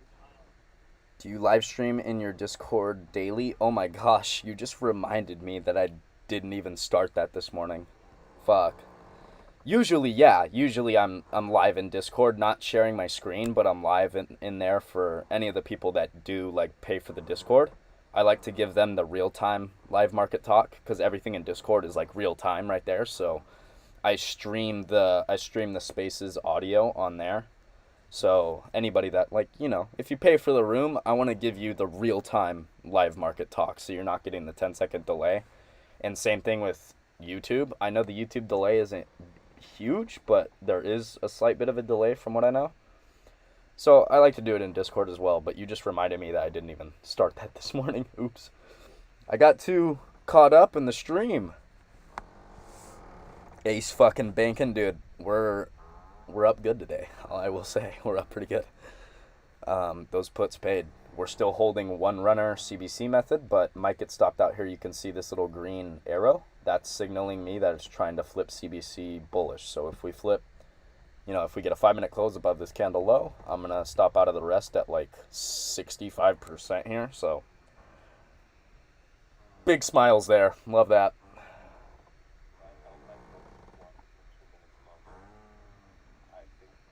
Let's see what I'd stop out at. Let me go check my SPY pits.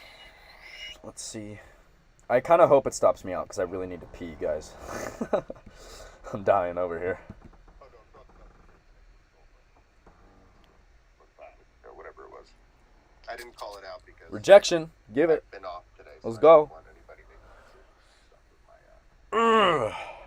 my, Oh, I don't have my lucky necklace on. I need to throw my lucky necklace on right now. I always trade with my necklace. What am I doing? You're about to see my crazy bedhead hair. Look at this hair, bro. It's crazy. Gotta have my lucky necklace on, baby. That's my thing. Back in the hood, rat. Guys, I love trading live for you. Like, the streams live are really cool, but I genuinely can't wait till I'm streaming some games for y'all too. See me cranking 90s up in here. Click, click. I'm gonna be cranking. You already know. I got 2 phones, 1 for the club.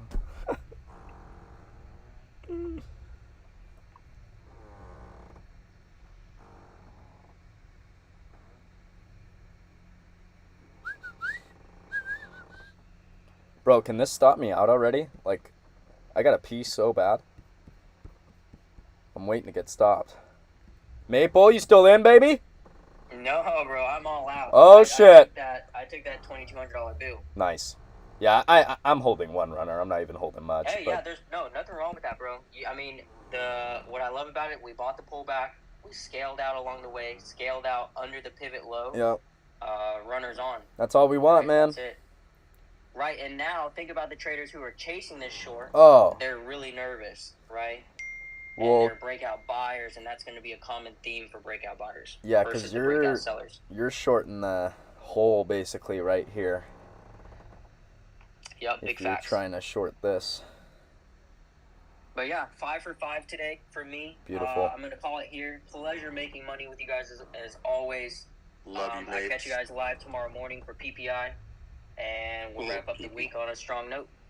Love you guys. Yes, sir. Love you. Love you, Maple. Love you, Mapes. Great stuff today, man. Good stuff, baby. Everybody go follow Maple right now. If you're not, you're fucking up. I'm going to go on. Much love, guys. Thanks. Love you, brother.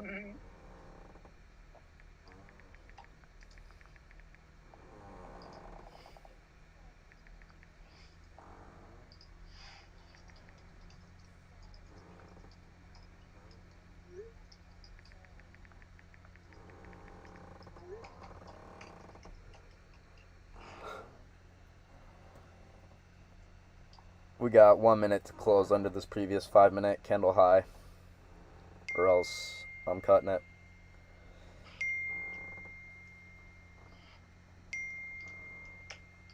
I'm so salty. I know. Oh, worst timing ever, Sharky. It's okay. It's okay. You'll get an opportunity. It was the worst for me too this morning. I was like doing it as the open is opening, and you know I open like I'm posting my hedge pressure to Discord, I post my hedge pressure to Twitter, and I'm like doing all this shit while trying to post that. Like fucking craziness.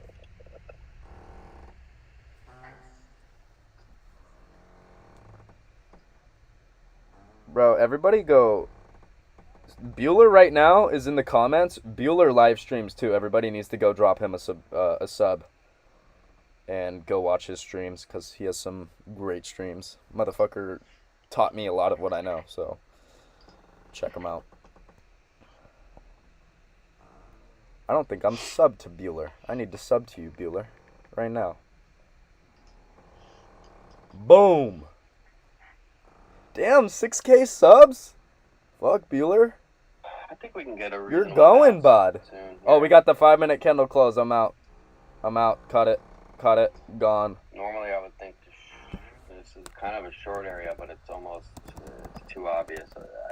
This is the kind of time that they run this obvious short. They run it up higher, everybody out, and then you get the trade. I got stopped out of my last runner. We took like 60% gains on it, so I'm happy.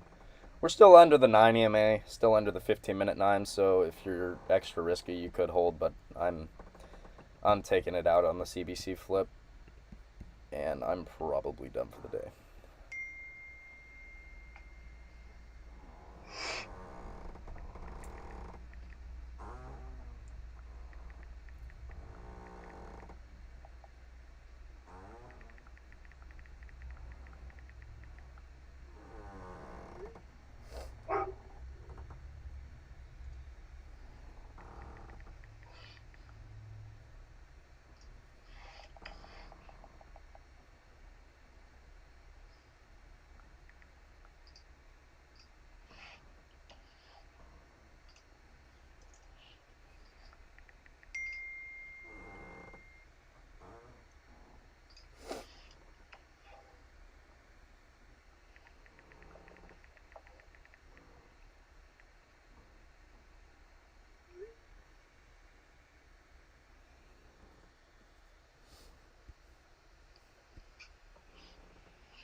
Guys, beautiful trades this morning.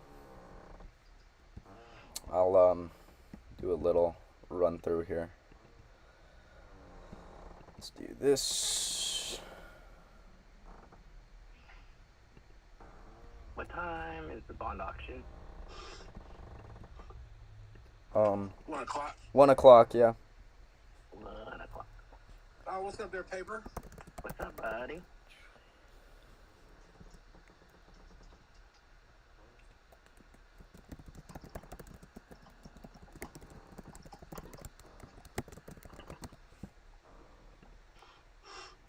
Whoa, that looks like shit. What the fuck? Absolutely not. No, we're not doing that. We're gonna do this instead.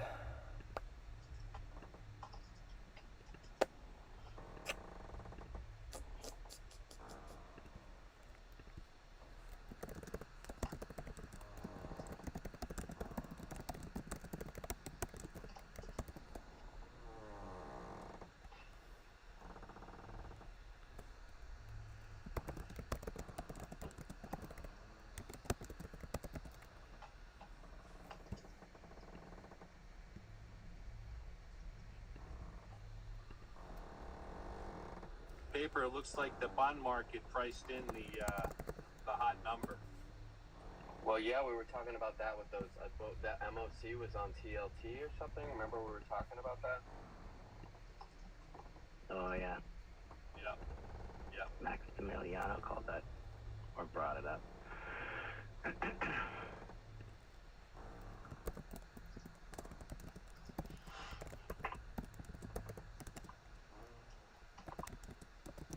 Kinda lame coming in here. Just now looking at all this shenanigans. Had it been a couple minutes earlier. Yeah, I caught that first orb retest of this morning. I tried a long. Cut that. Legit been waiting for this 470 literally all week, watching the market run. I know like you've been waiting. 470 is big longs. Big long time. Because I love you long time. Oh. Maybe my condors work out. Yeah. Right. I mean, it's weird looking across. Ace motherfucking Banks got to do more streams, yo, bro. I'm doing these streams every day, baby. Every fucking day. It's every day, bro, with that Disney Channel flow. Fucking A. Bro, who else used to watch the Jake Paul vlogs, bro? That shit was OG. Damn. I used to watch that shit every morning. Oh, my gosh. I feel like it was just yesterday I was watching those videos trying to be a YouTuber myself. God damn. Shit was crazy. Little do I realize that was like 6 years ago. Fuck. Huh.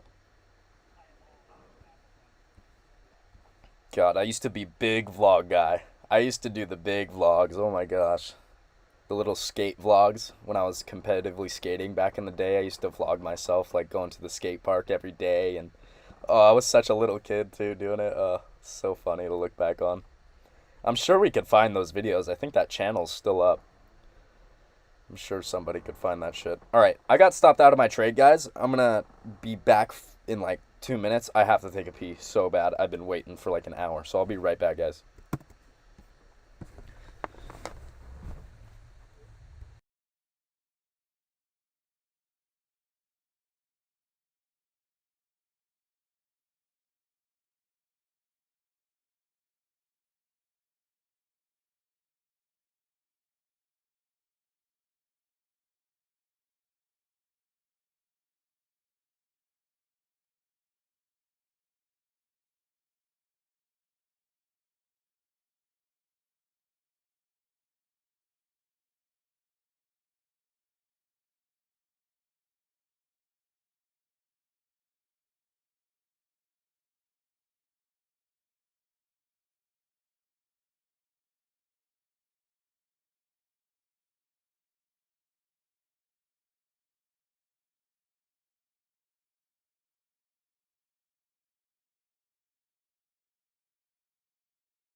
All right. We are back.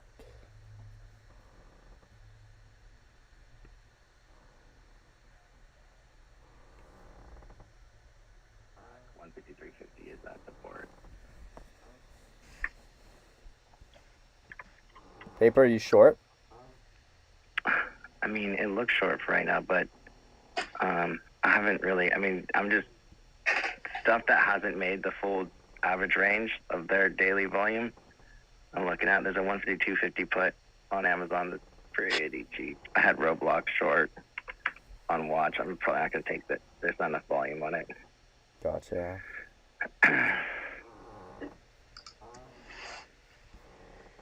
Yeah, I'll take Amazon here. Small.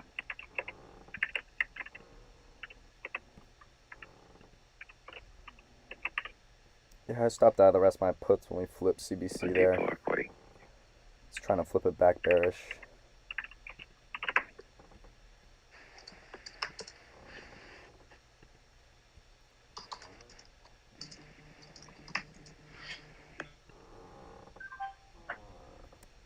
Looks like they're keeping it going. That's wrong count. Maybe I should have held my puts, guys. No. What's up, Frankie? No. What's up, gents? What is up, dude? You know why? Because I would be breaking our rules. So we ain't doing that. I don't think you're trading.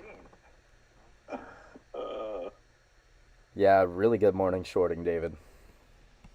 Good. This was the moaning for it. Certainly was. Looks like this pop is getting shorted as well.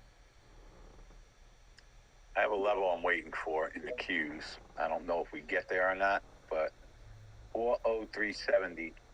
I think I would be an aggressive buyer in the NQs. That's down $1.40 from here, at least for a trade. That is our daily 15 EMA in the QQQs. Heard. I'm going to be patient. Wait. Short any big flops. What's up, Frankie? How you doing, bud?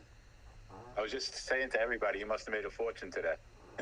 Well, you know what? I wasn't really. I was trading the MNQ early. I put on 5 short, and I took it off down 130 points. I told you. Yeah, it's freaking elevator down. But what's the MNQ, the smaller one? You guys see CBC just flipped back bearish there on that candle. So interested to see if we make another low here. Where we try to do a higher low, take it back up. Delete that level.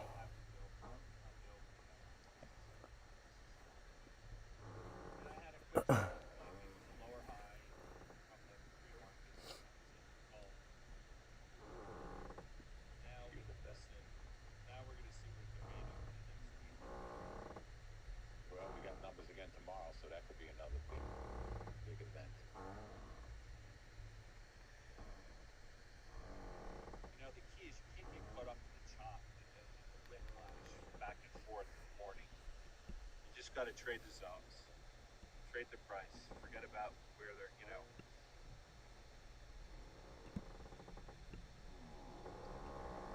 I'm with you. Those Bitcoin ETFs are off their highs by quite a bit. Yeah, look at Bitcoin itself. The smackdown. Those are super confusing. I'm like, they're all over the place. Is there a good one? Does anyone find the best one to trade? I usually like the one, it's called Bitcoin, and you can buy it on like a Coinbase or a Robinhood.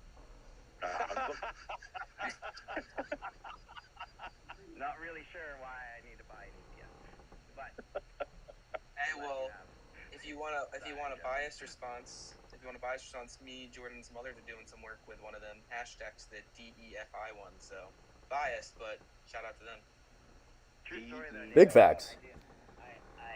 ETHE, like the Ethereum Trust, like, you know, a lot of, I don't know. It's pretty clear, like, okay, Bitcoin ETF, buy the rumor, sell the news. What would be next, right? Like a lot of sentiment still into the Ethereum ETF next. And Grayscale. Do any of these things have any volume? I'm looking like Hold On for Dear Life, HODL. No. Bitto. Yeah, Bitto's the oldest. They're the cheapest ones, right? They don't move that much. No, they Isn't it IBIT, IBIT or something? Oh, that's the one I was meant. Yeah, my bad. Not Bitto. IBIT? Yeah, that one has good volume. 20 million shares have already been traded today, I believe, in that one. Nice. See this here? Watch this higher low, guys, on the stream. It's a possible higher low here if it breaks higher high. That's a confirmation on it. CBC still holding bearish, but a little bit of a hairy spot here, like really 50-50 spot here. So probably not the best place to be entering trades. If I had to be in something right now, I'd be in puts. If I had to absolutely be in something, I'd be taking puts here, but I don't like it. I'd rather wait for better confirmation. This isn't really the spot for me where you want to enter stuff. This is more like, hey, if you're in something, be managing it. I wouldn't really be thinking to enter anything here. Do you always have the charts on your Mac and then enter trades on your phone? Yeah. Yes, sir. So I enter all my trades right here and then on my phone. And I just have my charts up right here. I might switch back to entering and exiting on my computer once Trade Aries Pro comes out. But until then, I'm going to stay on the phone. It's just a lot faster.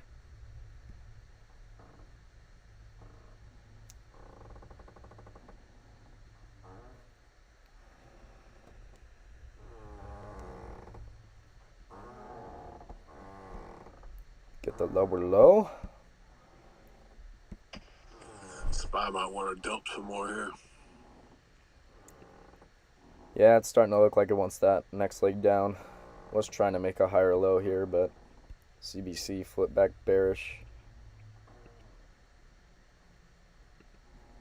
And here she goes. Yeah, stops. Yep. 470, 44, right at high. Yep. That's what I was looking at too, 470. Yes, sir.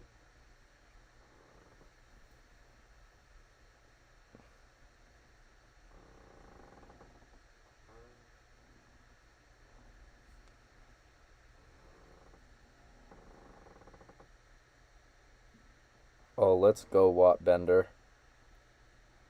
My boy, 8. Good stuff.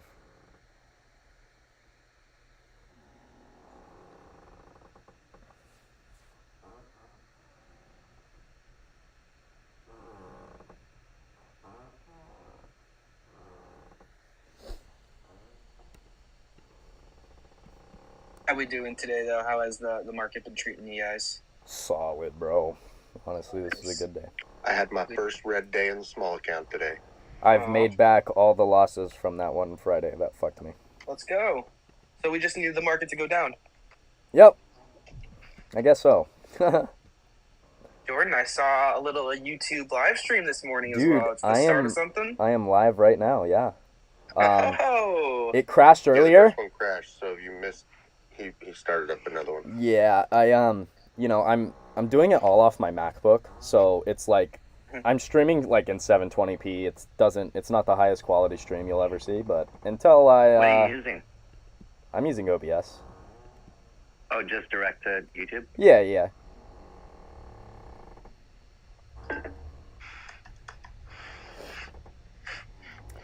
But I mean, it's clean enough. Cool, I can hear the spaces too. That's very nice. I know, right? Yeah.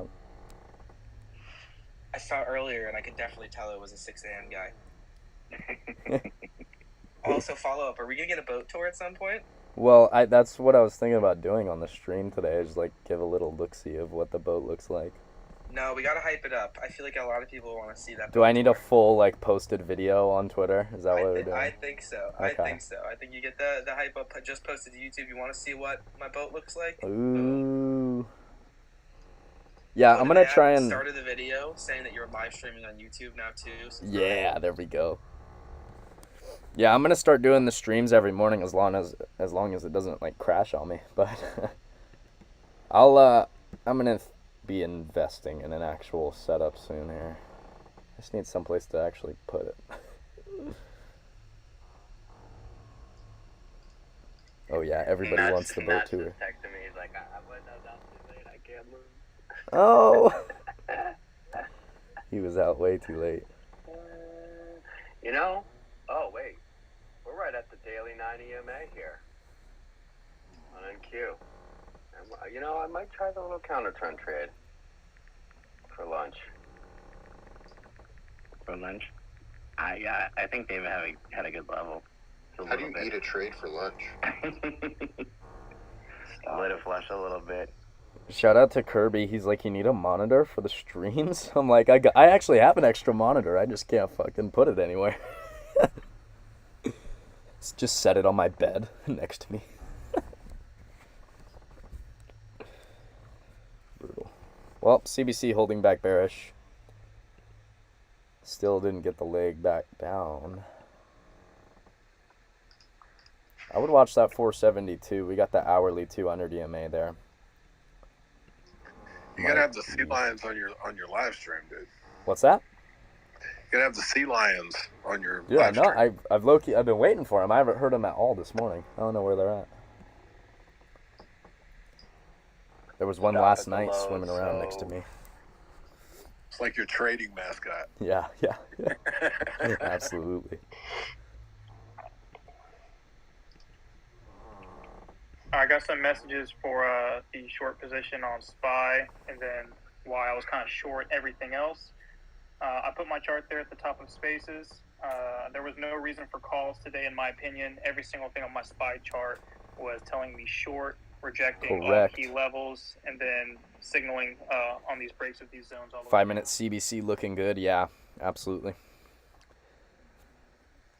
We're getting the boat tour. Don't worry. We'll do it. Yeah, 5 minute CBC looking good. Flip back bearish. We just need that. Well, but we technically made a lower low there. We just need to see that momentum follow through. But really, guys, like, to me, not much risk to reward left on the put sides, to be completely honest. I don't think we're going to get below that 472, which is the hourly 200 EMA I have here. It's also a big spot we popped off from Tuesday. There was a low from down there around that 472. So I'd expect the higher low there off of that 200 EMA. So yeah, that's the spot I'm watching for SPY to bounce. That means if you're looking short down here, you only have a 50%, 50 cent, 60 cent reward, possible reward, which is like decent. You can definitely make some money on that. But to me, that's a lot of risk you're taking to make 50 cents. So again, like, this is where I'm more hands-off. When we get to that 472, now you only have 40 cents of reward now at this point. I would watch for a bounce, maybe try some longs down there. I don't know that I'm going to take another trade, to be honest, because your boy is up really good on this morning, so don't think I'm going to be taking another trade, but if I do, I'll take it lighter for sure. Size down on it. Don't want to jeopardize the gains I got.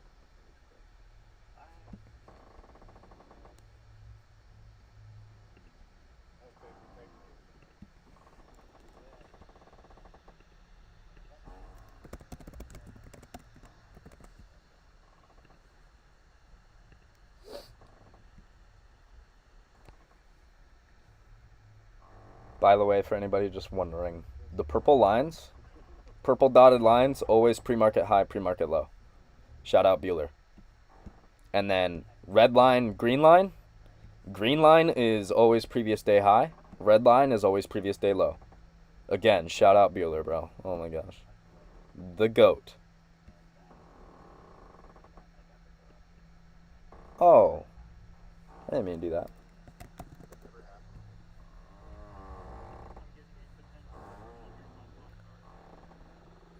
Watch for a CBC flip bullish.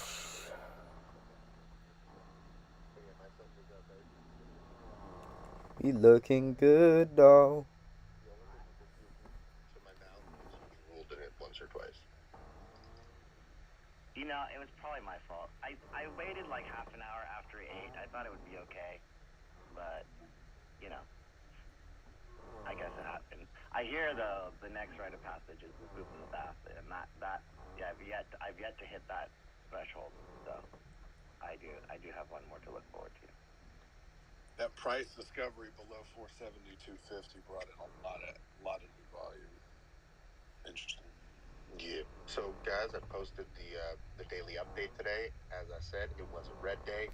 I explained it a little bit in there. We're still up 50%. I'm going to scalp a SPY 472 call 0 DTE. There you go.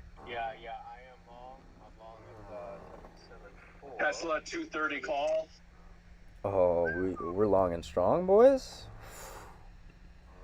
It's a lunch hour. I just put in a prediction on Predictogram as well. I think David got that level he might have been looking for too. Like he's personally, for everybody on the stream, we are seeing a 5-minute CBC flip if this closes above that previous candle high. And that could trigger a long for some of you, but for me personally, since the downtrend all day since the trend all day has been down, I'd have to wait for a higher low confirmation here. And we just made a lower low technically. So, nice bounce for sure. I wouldn't be running to chase calls here though. I would let it pop. Let it pop to yesterday's low. I'd watch for that higher low. Every once in a while, like it's very rare, but every once in a while I'll see us reverse a trend like without making that higher low, but it very rarely happens. So if you want this reversal really badly, just be patient. I'd wait for that higher low to come, because if we are going to reverse, you're going to see that higher low form. Almost 100%. Like, same thing when the trend is up. You're very rarely going to see a reversal without seeing that double top or that lower high first. You might catch a little scalp bounce or scalp, drop, whatever. But now, like right now, if you're going to enter longs here, cool. You might get a move up to yesterday's high, which you can scale out, smart, But now you're susceptible to the dip that's going to come to make the higher low. And now you got to decide to yourself, do I want to stay in for the dip? Do I want to add more on the dip? Do I want to sell and then add again? I'd rather just wait for the higher low, personally. Nice bounce, though. CBC is flipping. We're getting a bullish signal on my algo on the 5-minute. This is when I just be patient and watch for that higher low. Nice bounce. Scaling some here. I'd watch for any rejections to make that higher low down here, because we still have no higher low.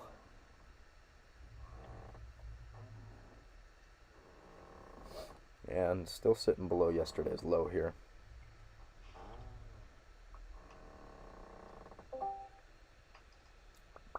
I'm out of half of my SPY calls here off the reverse. reversal signal. Heard. Big dog. That's 3 for 3 on the small account and 3 for 3 on the big account. 3 for 3. Oh, that's I'll 6 go for back. 6 on the day. All right, moving my stop to break even. Good stuff.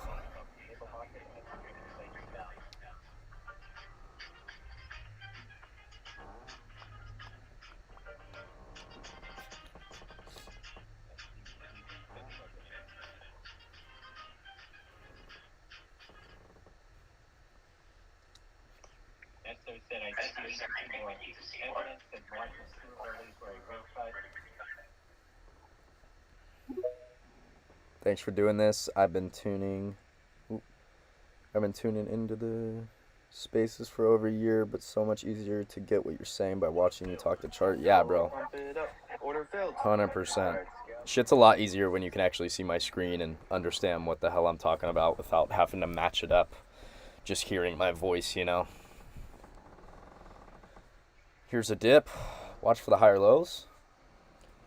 Love this ace. Love you, Bueller. My dog. You got to pump it up. You know, pump it up. Don't you know, pump it up. Pump it. See if we get that higher low, Foreman.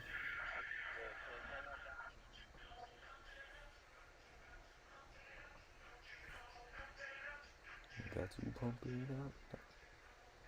Master says March is too early for me for a rate cut. I think we need more time to see more evidence. Ooh. 475 calls. Cheap. 81 cents for the 12th.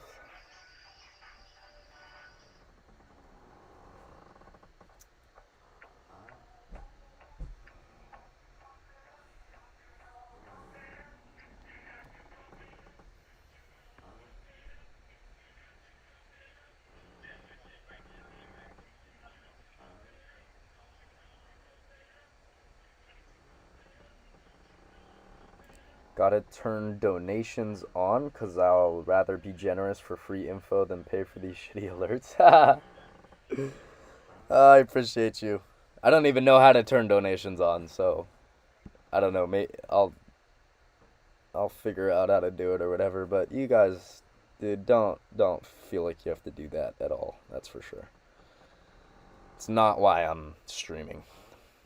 I don't give a fuck about that. We're making money trading and doing the Twitter stuff. I don't need a donation. We're all good. I appreciate it though. I'm just here to trade, baby. I didn't even know YouTube had donations. What? That's cool. I'm assuming it's like TikTok donations. I like how Twitch does it, personally. Twitch, like what's it called? They give you, like, you get your Amazon Prime subscription or whatever, and people can subscribe for free, but you still get a percentage of that. So it's like not costing your people anything to stream or like run ads, but they're still able to make money, which is cool. And then even if you don't have Prime, I think the sub is like $5.99 a month. It's pretty cool. I'd just rather do YouTube though, because I already have a platform on YouTube, and Twitch, I don't have a Twitch. I don't even have a platform there, so maybe one day later we go over there. I don't know. Thanks for the stream, Jordan. Of course, baby. It's personal, gang. I don't care if you need it or not. I appreciate you, baby. My boy B-Stacks. Good TA combined with amiable disposition means he's chill. Gotta love this. Do this every day. I will, baby. We are doing it every day. Don't worry.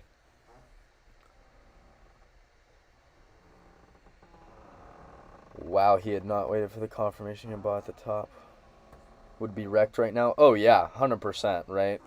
See what happens? Like, that candle looked great, and like, you could have bought, but you're smoked right now, because what does it have to do? It has to come down and make a higher low. It just has to. Like, and if it doesn't, to me, that's just an anomaly. It's very rare that that happens, so I'm gonna bet that every time it's gonna happen, and if it doesn't, okay, that's just an anomaly to me. Whatever, we forget about it. It's fine. You know, but we've seen this movie over and over, right? I mean, how many times have you guys tried to catch the bottom of a trend and you end up getting the middle of the downtrend, right? Because you're trying to long it without seeing a higher low, or trying to short it without seeing a lower high. It never works. It never works out great. It just doesn't. Super chat will turn on once your channel gets monetized. Oh, got you. Yeah, I should be able to monetize soon. Like I meet all the requirements except for the views. I need to get the views up, so I need to keep posting stuff on YouTube, keep posting videos, doing the live streams, all that stuff. But yeah, we'll get there. How long till you hit that milli mark? Decent minute. We'll see if we could do it this year. That would be really cool. Last year, in terms of like actual net worth, like I don't own any real estate quite yet. So like in terms of that, like we're definitely not where I want to be, because I want to own real estate. But we're getting there. I mean, last year was my best year trading ever. I made a pretty significant amount of money compared to what I've made in the past, like working a job or trying to trade. Like last year was like my first year really being super profitable. The year before, like I made some money, but it was not that much.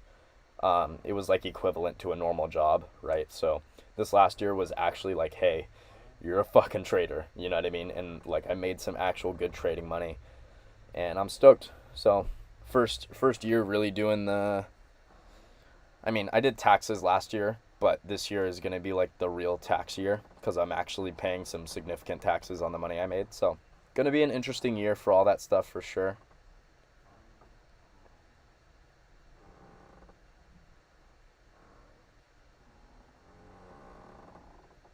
Your channel's going to blow up quickly. I appreciate that, baby. We'll get there. We just gotta keep going.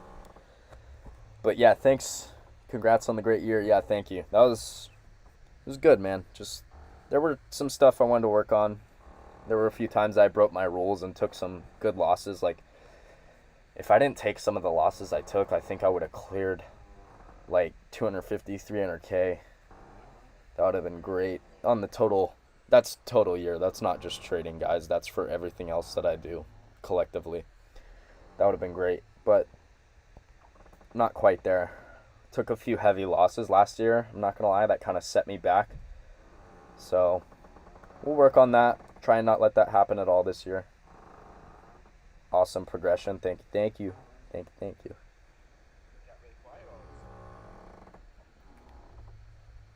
Yeah, trading was good last year, though. I'm hoping to just, honestly, my only goal, pretty much, obviously every year can be significantly different with the profits you make, but my whole goal is to just try and beat the previous year every year. You know, if I can do that until I get to the point where I'm just making like stupid money, obviously, right?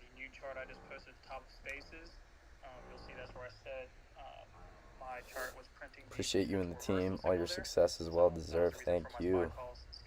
What other income sources you got? Well, for one, trading. I got all the Twitter stuff I do, guys. Like all the little spaces me and Wolf do as well. Like with other companies. Companies pay for ad time on the spaces, like commercials do, right? Like you're watching TV, you're watching your favorite TV show, and what happens? A commercial comes on, right? Well, a company paid for that to happen, right? They didn't just get a commercial. Like a company paid to get that 30-second commercial time, right?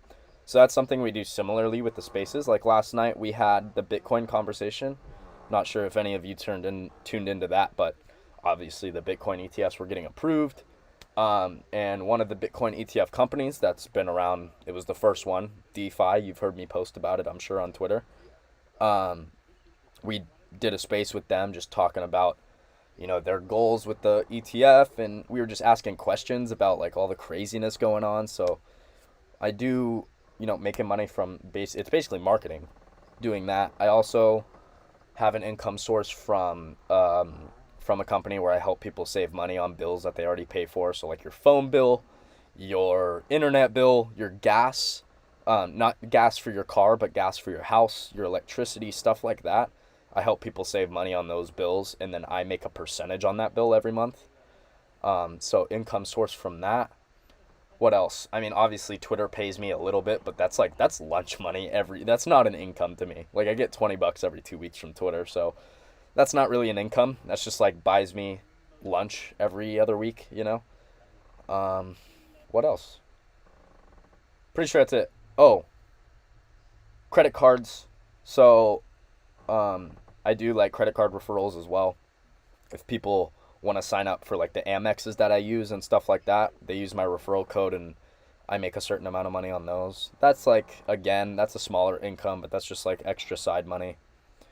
But most of my money comes from the spaces, the Twitter spaces that I do with Gav, and then trading. That's like the two main ones that are bringing in my money personally. Excuse me. Watching for the higher low. See if they do it. I did get that bullish signal on the 5 and we're holding here. So this is a spot to try longs personally. I'm not going to do it. I'm up good on the day. So I'm going to chill. But I like a try for longs on the higher low. Stop would be new low a day. Or a 5-minute CBC flip.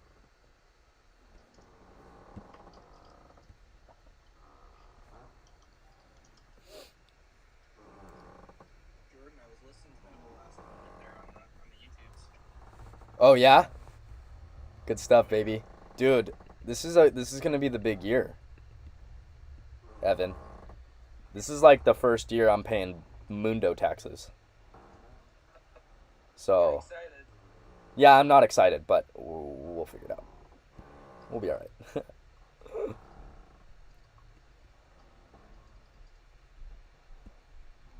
See, that's why I like the stream too, Evan, because I can like go into talk stuff like that, you know. Got $2. Oh yeah. Booted. Dude, I hate using my old phone. Seems so small now. Gosh. Dude, I had a mini. That thing is. You had a mini? Oh my gosh. This is an iPhone 11. It's like a normal. 12 mini. I think I had an 11 mini. Oh my gosh. I need to plug this phone in actually. I only noticed when I go back. And then I get back on my phone. I'm like, this thing's huge. Ooh, I'm gonna throw in. I'm not trading it, but I'm gonna throw in an upside prediction on SPY here, because. By the way, Jordan, you see there's a competition today, $100. Oh shit! Let's post it. I'm gonna post it. I did not notice. S&P 500, how it closes today. Heard. I got a link up there. Jordan will add his. I think the last time to enter is 2 p.m. Gotcha. Let me throw that up top.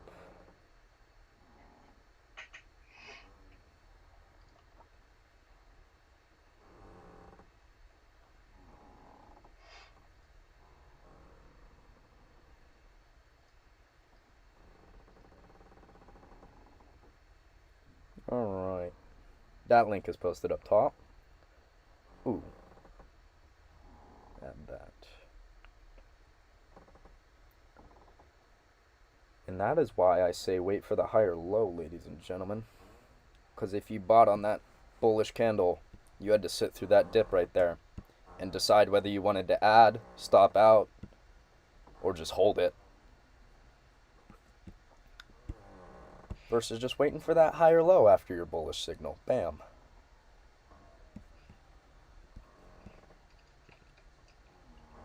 Problem is, though, we need to break this previous 15-minute candle high, 473.50.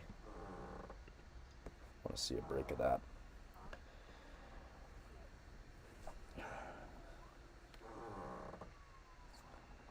What was your biggest loss and what did you do wrong on that loss? Oh, I said this morning. Tesla, biggest loss. I was 18, 19 years old.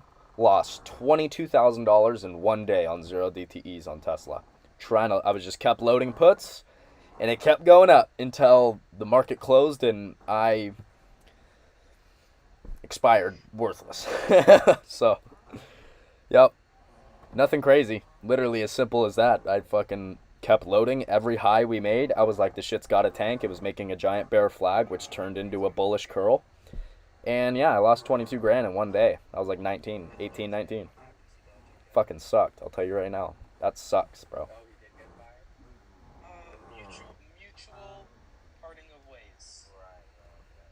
When would the CBC flip bearish? CBC will flip bearish the moment we get a 5-minute candle close below the previous candle low, which you have not seen yet since this candle here. So this candle closed above the previous 5-minute candle high, flipping CBC bullish, and we haven't gotten a candle close below a previous candle low since. So until we do, CBC is still holding bullish. Turning up the volume on. I could turn this up, yeah.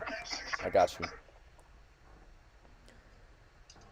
You're very inspirational, so great to diversify the income streams. Guys, I'm telling you right now, having multiple income streams is the only way to make it, like, to where you're not struggling, guys. I'm serious. You look at, like, income over time, and then you look at inflation over time, and expenses for normal things, for day-to-day things over time. Expenses and inflation, everything has only skyrocketed, and our income has basically stayed flat or down. That means that you have to have multiple incomes to be able to survive. I mean, if you don't, I don't think it's a very easy life to be living, you know what I mean? You gotta be out there making shit happen in different areas of your life. You have to. Personally, if you're working one job, it's gotta be a killer job. Like, for instance, my brother works in the union, right? He's a blue collar worker. Like, I didn't come from money at all. My family is all blue collar. My brother digs in the dirt with a cowboy hat on, right? Like, I did not come from money in any way.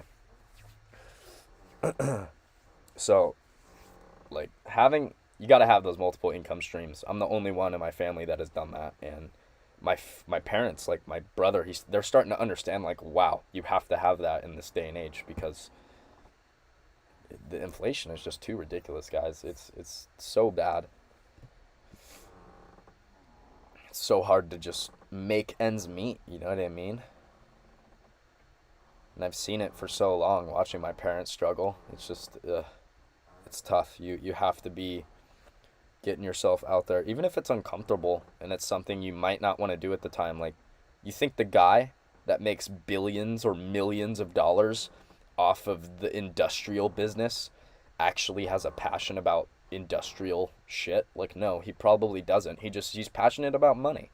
You know what I mean? And he probably had to make a decision at some time where, hey, there's this opportunity to be in the industrial field and make a ton of money.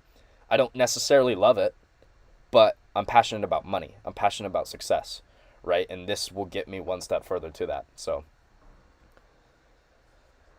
that's why I say, everybody says follow your dream, follow your passion, and you'll be successful. And I think the same thing, but to an extent, If your passion is to sit around and smoke weed on the beach, like, that's cool. Don't get me wrong. Like, enjoy.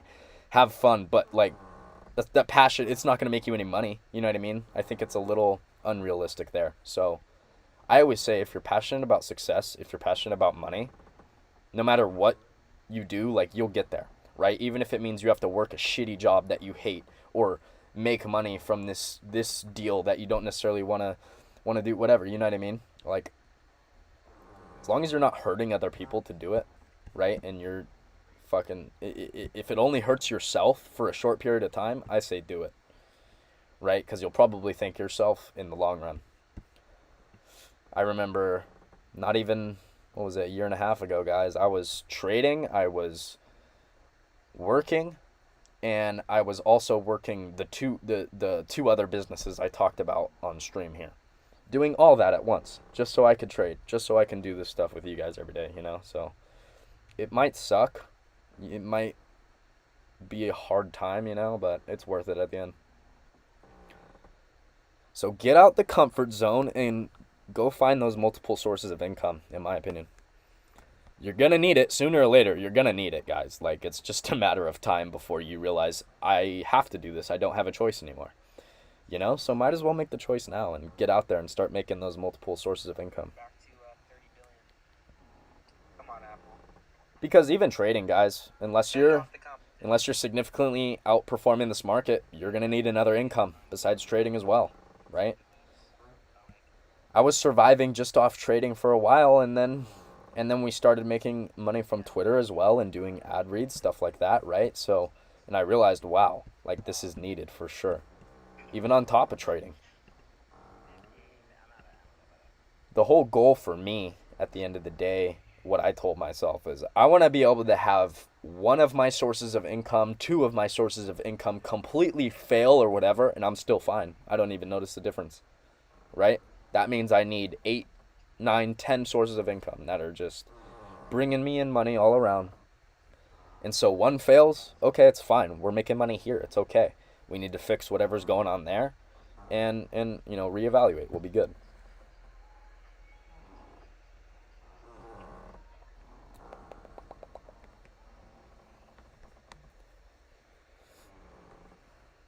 %, get there and make it happen. Yes, sir.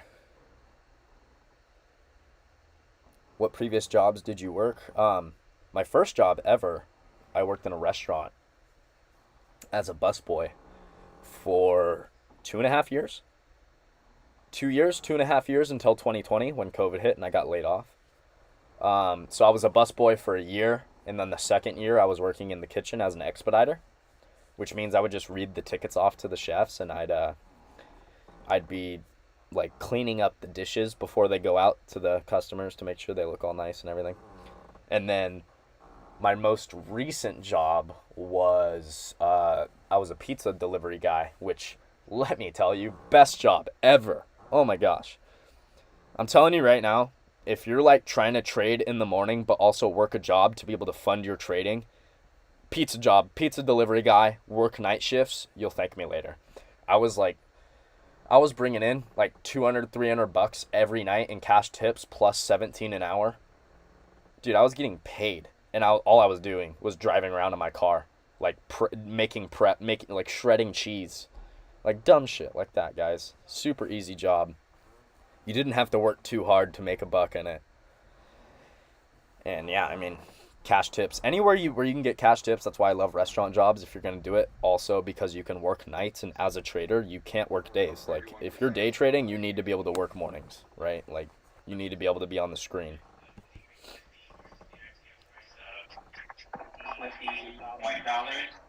Evan, is that the new earnings calendar?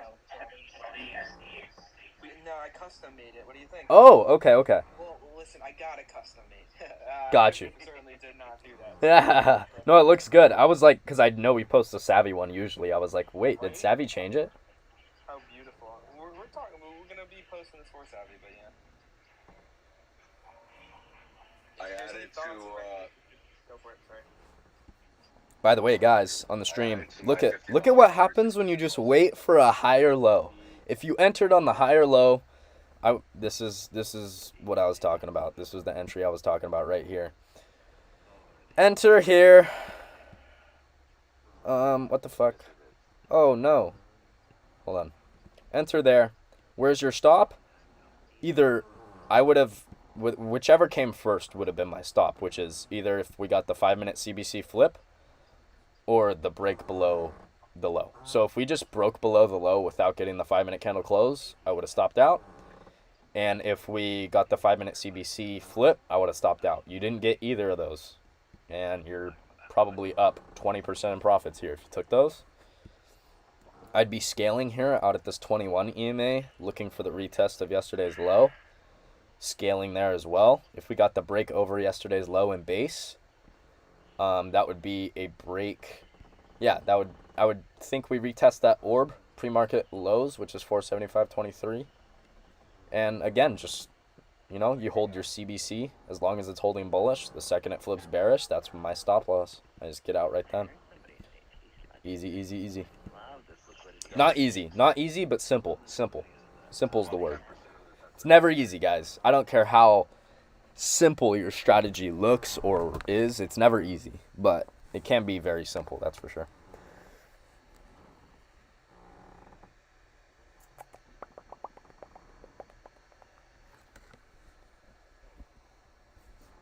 It's beautiful what just waiting for simple market structure will do for you.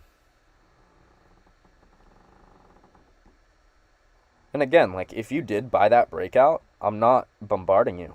You know what I mean? It's ended up working out, but look at, you could have saved yourself. You could have gotten such a better entry just being patient and waiting to see, hey, are we going to make a higher low? Because what if you bought here and then we ended up rejecting, and it made a lower low. You would have taken an even bigger loss without even knowing, hey, this is going to go. Where you see the higher low, now you can take your entry there. If it were to make a lower low, your risk is a lot smaller now, and you're actually entering on a possible market structure flip, you know what I mean, versus just buying because you see a green candle shooting up. And even here, looking weak while we're testing this 21 EMA, I'm not going to lie. Still holding CBC bullish, so we're looking good in that side of things, but I'd definitely be scaling out here. So like I closed the Amazon put, so I don't know if you guys look left on your chart. Amazon had this crazy, we call it like TTO. Time for a little African shuggy. TTO. Like Little African shuggy time. And reclaimed. Give me a lip pillow. We extended over this morning. What we came back. I don't need two. Shit. Hard line, volume shelf, and just sat on it.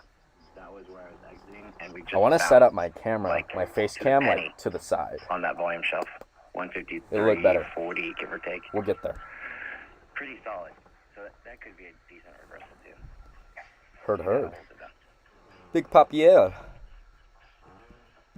Yeah, zoom out, look left. That would be the definition of a of a heavy liquidity grab, like on a long-term chart. If you were looking at, let's say, like a weekly uptrend. Yep. Zoom out and look left. Sold SPX. June 20th, 2025, $2,900 puts, $500,000. Ooh. Okay.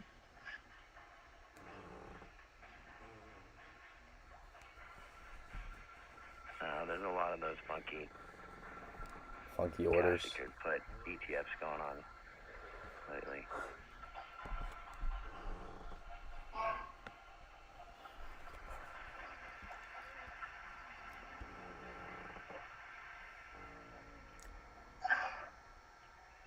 What was the trader's name, Jordy? Who? The trader that runs all the Jeppy and them. Wait, that runs what? I'm so confused. The trader on the back end of QQQ and all the defiance ones. Evan, what's his name? What's his name? I was thinking, fuck. Somebody hit him up, ask him if it was him or his name. Wait, why? What happened? Somebody sold a bunch of SPX, but. Oh. Yeah, they're trying to get that premium on JEPY, huh? I mean, so what they did is they bought 45 calls for $223,000 for January 11th, and then they sold $2,900 puts for June 25th for $529,000. Both trader bullish. And now they just bought the same day. Okay, I see what they did. Now they just bought March 15, 2024, $5,000 calls, 474s. Heard. 474,000, sorry. Well, that doesn't. I think it's Dan. Yeah, Dan? Is that it? I don't know. I'm close to finding it. Well, speaking of, I'm just going to mute you for a second, Mikey, because the music. But speaking of, I threw a post up top for those tickers that we were talking about, QQQY, IWMY, JEPY. Definitely check them out. There's a link up there with all the info on them. But we've been watching them. We got Q Quantum now, right? Evan, QTUM as well. Yeah, that's that one's been around though. I'm surprised we didn't know about it yet. I mean, I didn't, at least. I didn't. I'm sure somebody else did. Okay, so I found it's Zega Financial, but I can't find what his name. Yes, but it's the guy that runs that. What's his name? The trader. SPY needs to hold back over 473.35. Oh. We need to see some closes over there. Any reason why you stopped using Webull? Yes, 100%, because I started using Trade Aries, and Webull sucks compared. Webull and Robinhood just blatantly are terrible compared to Trade Aries. If I'm going to be completely honest with you guys, Trade Aries is the best brokerage I've ever been on.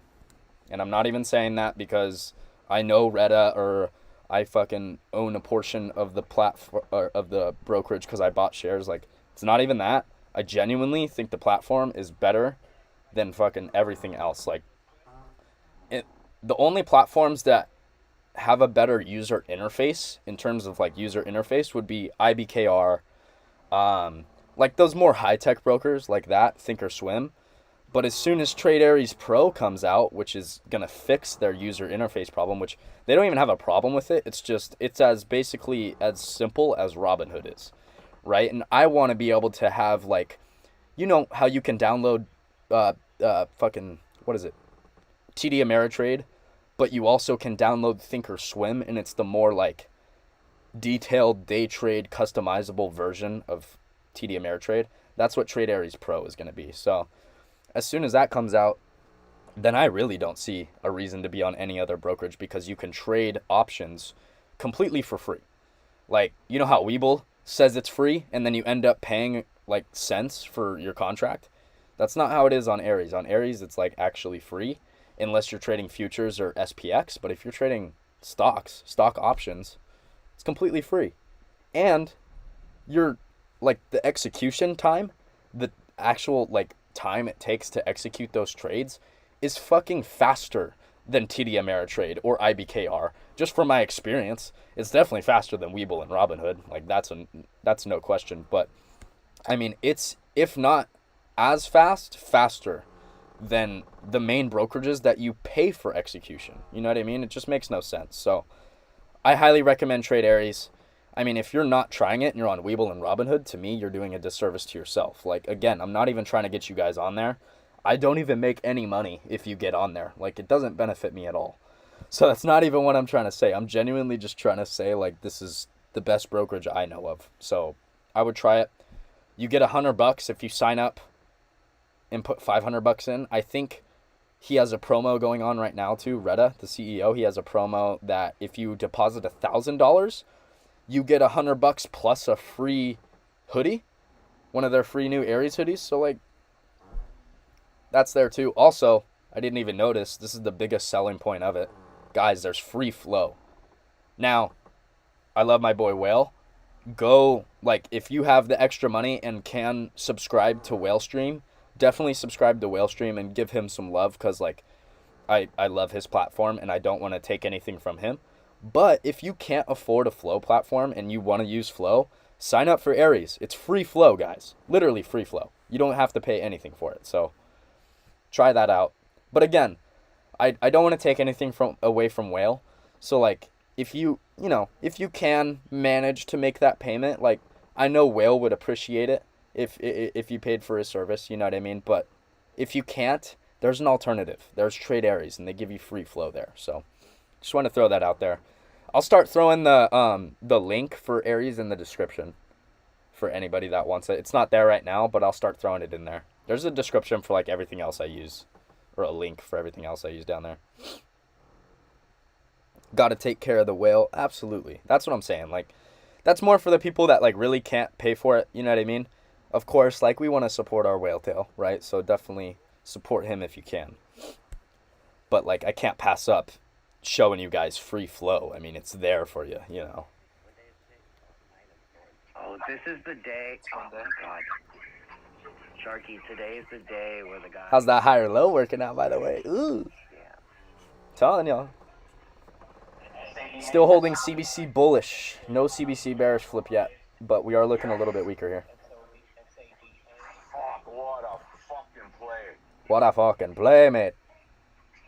Oh yeah, big volume coming in on Ça va très bien, merci à toi. Oh man.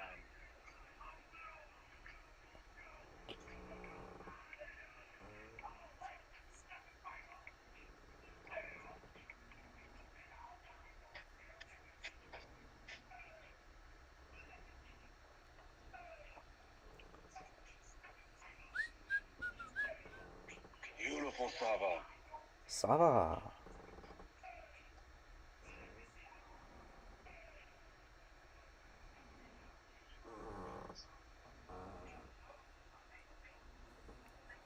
CBC still holding bullish. Got the higher low. This is your second higher low here, possibility.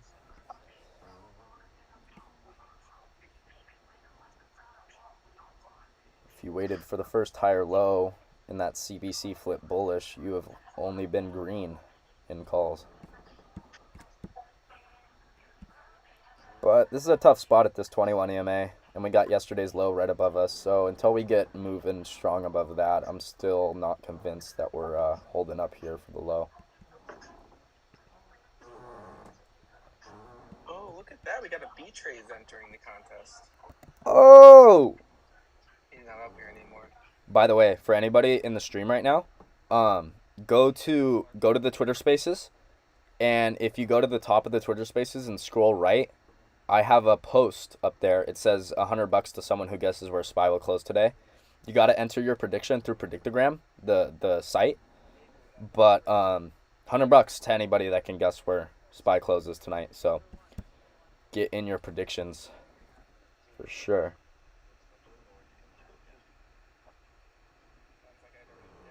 Miss Cleo was a doozy, huh, Paper? I mean, that's what she said. A doozy.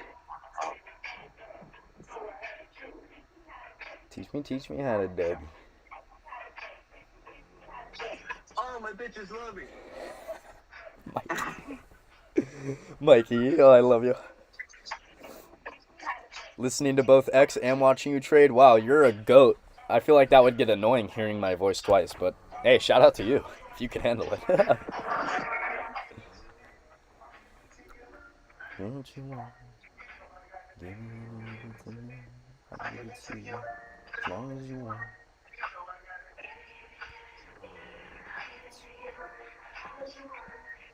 Guys, I want to buy the snow dip. Oh,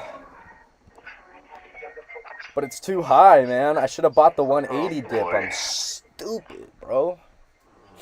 Okay, so the last 30 years. I have shares at like...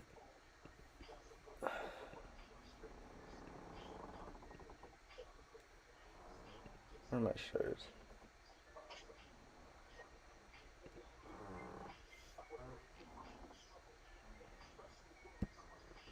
Where is it?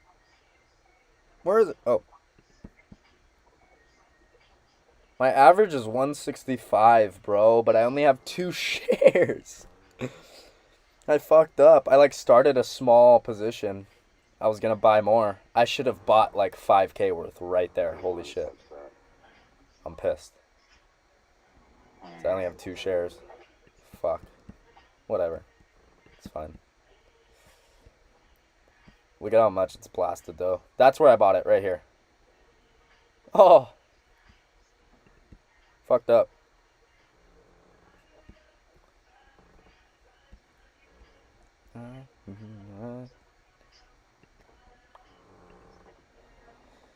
SPY still holding CBC bullish. Keep it going.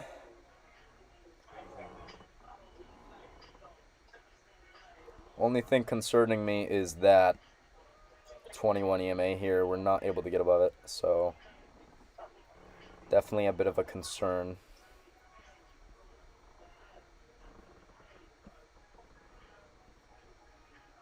There's a little report coming out. I'm seeing Eric Balchunas tweet it, but apparently Vanguard is banning all users on their platform from trading the Bitcoin ETFs for today. Really? What the fuck? What? They get approved and they're banning them to be able to trade it? It's Vanguard. Vanguard. Wow. Is it because they're all over the place? I don't know. But I'm just, it could even, be a little hearsay. Maybe they're just taking a day for it. But yeah, Eric Balchunas, Bloomberg reporter, not just a random guy. Interesting. They are kind of all over the place, though. I don't, but it's not very reassuring. I don't know why there's so many either. Like, there's only one gold ETF. Why does there have to be so many Bitcoin ETFs? Yeah, I feel Because it's to similar. confuse you. Facts. Yeah, well, it's fucking the market. That's its intention. I want the one I'm working with to do good. Facts. Yeah, well, that's shellfish. Well, I think it's... Evan, I think it's best for us to bet on the one that's... I mean, that one was first, right? It's the one that's been around, so... It was a spot. It was a futures ETF prior, and they Yeah. converted it over. They are. So hashtags is positioning themselves as kind of like the crypto experts in the space. There's pretty much Grayscale is one that definitely deserves that title as well. But a lot of these companies really have nothing to do with Bitcoin at all, and they're just launching a product. And we'll see how that goes. That was like before Beto, before everybody else. DeFi. I don't know if you guys know what it is. Hashtags, right? Yeah, it was DeFi. No, dude, it's way before all that did. Oh, like, really? It's actually, it was opened as a SPAC, but the company's called Backed, BKKT. Mikey, do you remember the ticker? Oh, the ticker is BKKT. Yeah, it is. Yeah, but that's... No, that's legit. That's been around since before, like, everyone. That's But it's like a company. It's not... They're, engages in the intersection of crypto assets. Yeah, it is a company. Rewards, yeah, it's... And payments. Yeah. Yeah, like, they were, like, the original. Still good to watch, though. Yeah, for sure. Spot Bitcoin ETF trading. Sorry if you just heard that burp. Hit $3 billion. Did Ooh. you hear it? I did not. Good. That would have been gross. Did you mute in time? No, I didn't. It just didn't pick up. BKKT, Got a little bit of a nasty candle there that last 5 minutes, so watching to see if CBC wants to flip back bearish I'm here. pretty sure that's a meme stock, not as much a... No, dude. Got close to. They were like a legit company before, like Bitcoin at $1,250. Like, I remember this company.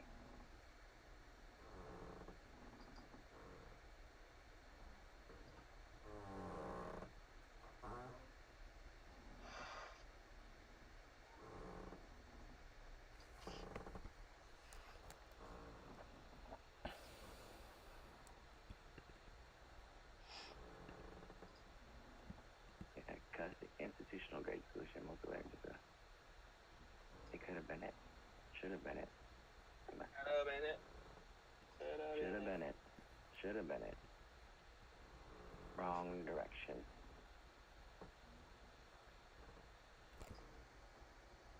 Maybe they're fraudulent. You never know.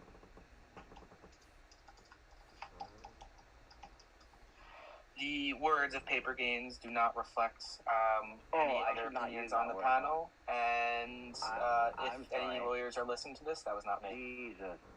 I'm just messing. You said maybe. You threw in the chat. I think you're good. Wow.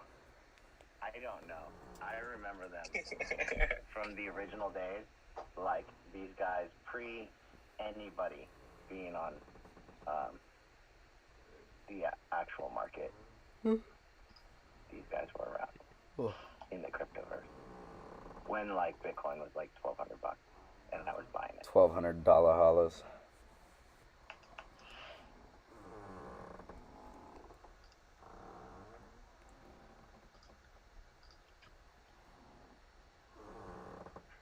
Wow, it's actually light out now.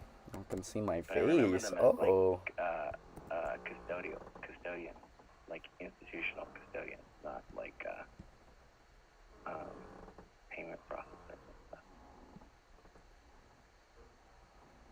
Looking like CBC might try and flip bearish here. Pretty choppy. We are in lunch. I didn't even realize it's 30 minutes through. Let's see if Nobu boys come back and rippy it. Well, they have to get back for from their lunch early. We got the bond auction. Yeah, we got the bond auction. No, I don't know if I really Bonds, bills, and notes. God, I can't believe I said that word out loud, Evan. Is that the 30-year at 1 o'clock, guys? Yeah, 30-year. Guys in the stream right now, we got the 30-year bond auction in 26 minutes. I urge people to not be in trades during that. And if you are, make sure your risk is tight. We could get a big move happening, and I have no idea which way. I mean, right now, if we were to get it right now, I'd think bullish just because of the way the price action is. But we all know when a big data point like that comes out, the price action doesn't really matter. So, yeah, I'd be careful going into that 10 o'clock print, 1 o'clock print Eastern. If you're holding calls right now, you're looking decent. as long as you're holding CBC bullish, I say you're good. But might want to make the decision to cut things going into that 30-year bond auction. So just wanted to remind everybody, be careful about that. Should be a big deal. And I probably won't trade anymore, to be honest. Could have taken that scalp long. Would have worked out, but I didn't really care to. I'm up pretty damn good on the day. Up more than I usually like shoot for. I don't really have a daily goal. I just take whatever the market wants to give me based on the positions I take, but I'm over what I generally make, so I'll take it. We're going to hold that and probably not take any more trades today. No reason to take the risk when I've already beat the market, right? So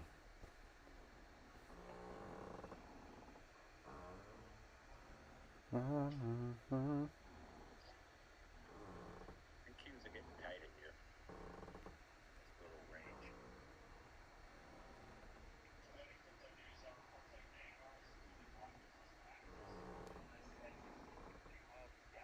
Charlie breaking the news. The reason oil so bad today? There was some not pre-announcements last night, but Occidental updated on like what they're guiding for like adjustments for their Q for earnings. I don't necessarily think it will be in that, but there is some news.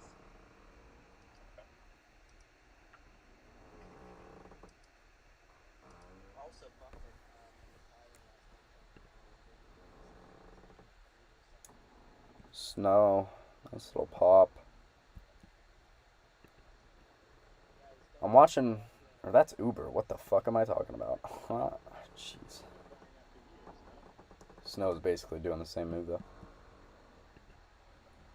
I'm watching Snow for those long-term ads if we want to get anywhere down near that 180 again. I just don't think we'll do it unless we want to hit this daily supply and reject. But I'm looking for that move to get over 200 and continue for the intraday. So I'm just waiting till that really pops off. Oh, you got your DCAs in? Yeah, I got QQQ at 405.05 and then VOO at Let's go. 434.45. Let's go.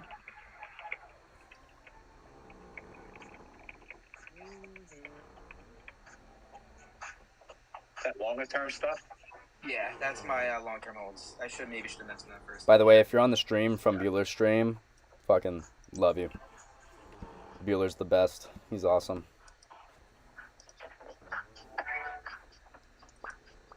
We sold some Nvidia out of our long-term accounts this morning.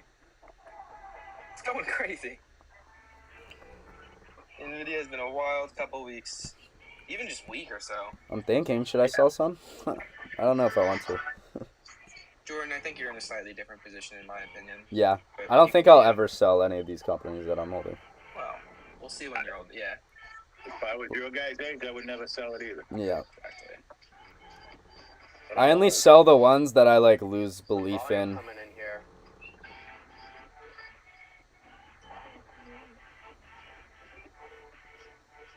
I sold out of Dropbox recently. Dropbox? Is that Decent profit. Is that what I think it is? Like Google Dropbox or whatever? Well, it's not owned by Google, but yes. Oh. No, you have Dropbox. Yeah. Oh, I love you, buddy. Sorry, yeah, I'm not educated on these Dropboxes. Yeah, I took that and just threw it into Q. Nice. Yeah. QQQ.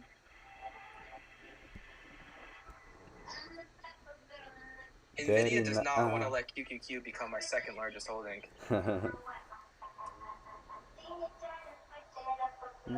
That dude.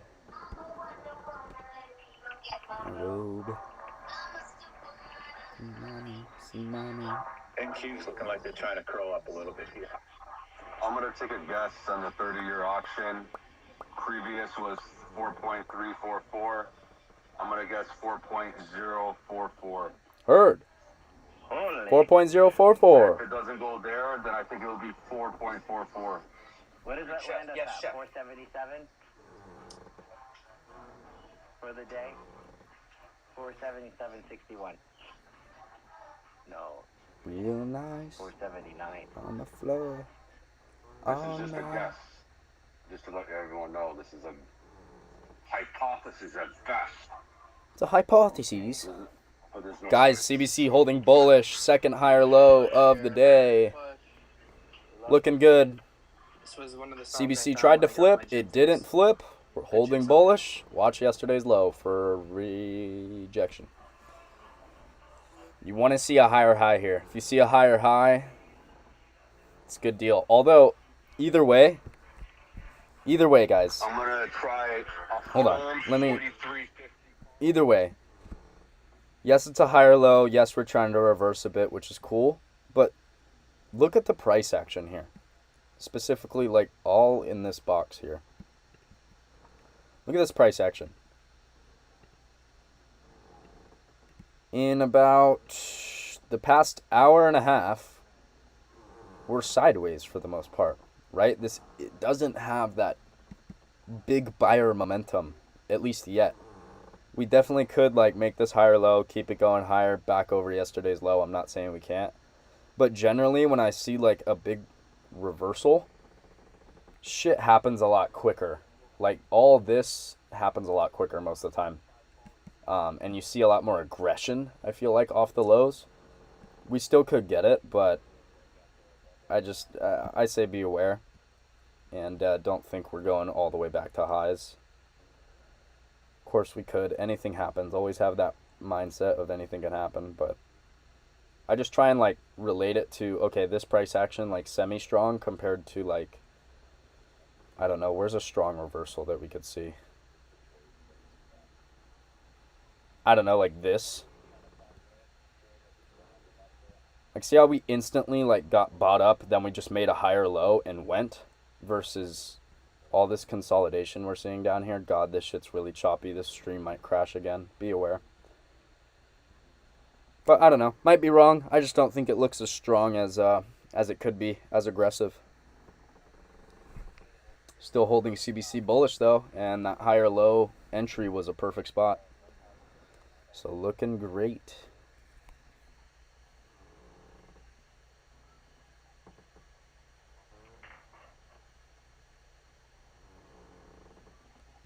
Stream's definitely a little laggy. All good, though.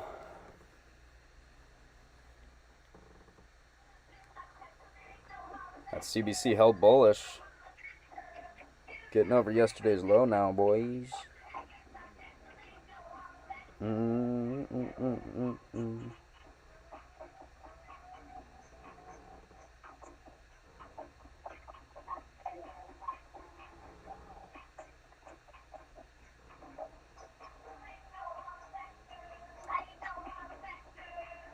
50% on those 472s.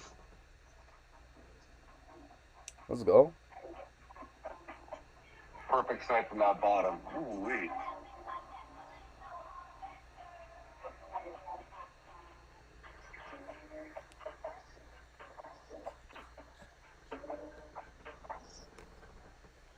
Oh.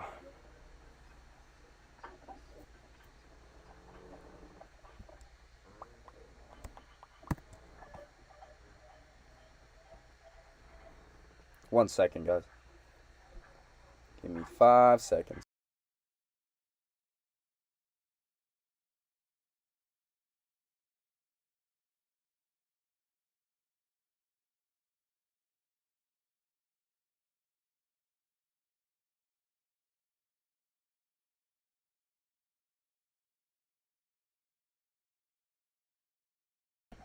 Do you pay for TradingView? Yes, I do. I think I have the Pro version. Or the Premium? I'm not exactly sure which version.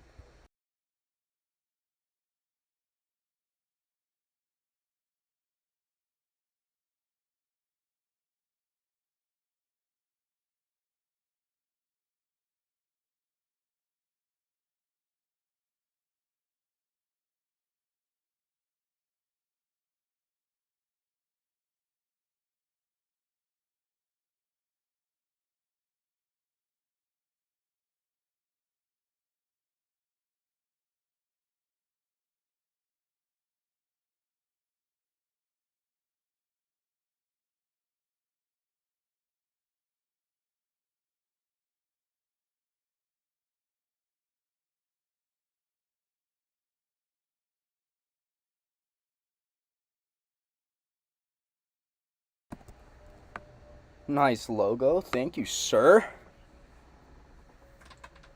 Shout out to Gus. Or Anthony. Gus's brother. He made it.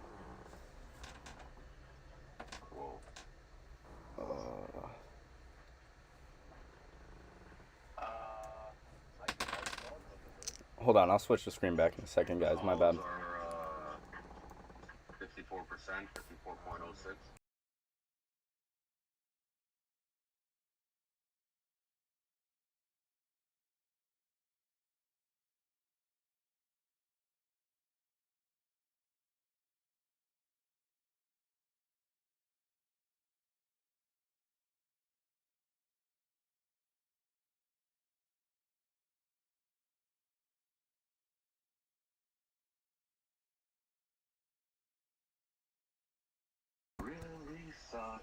Now we not muted? Alright, we're good.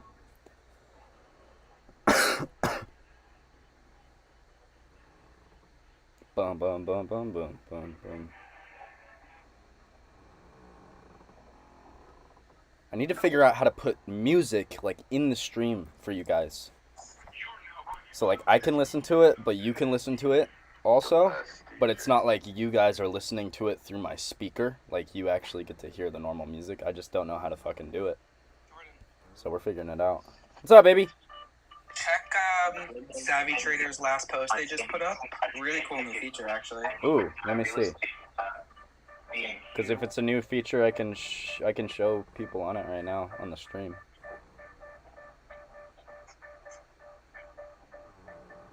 Elf, ticker Elf. It's going for the high a day. For those who are still in the 155 call swings. Ooh, I like that, Evan. That's super cool. Right, that's fun.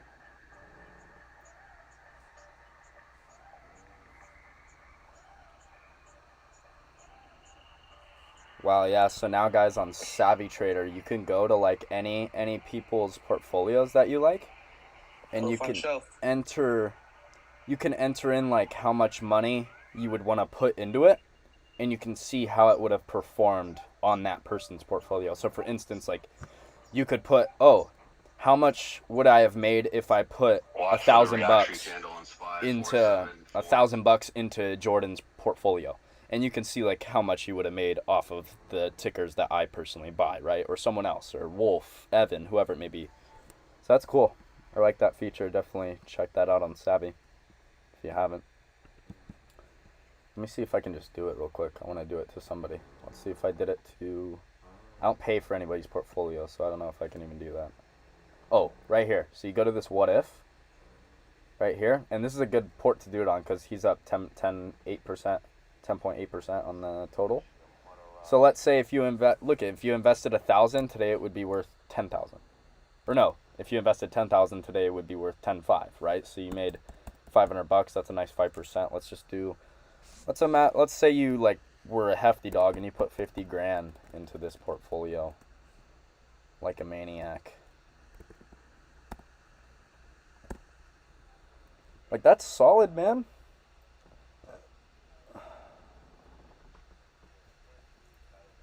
Wolf ain't doing too bad. Wolf's doing decent. That's in the past. That's since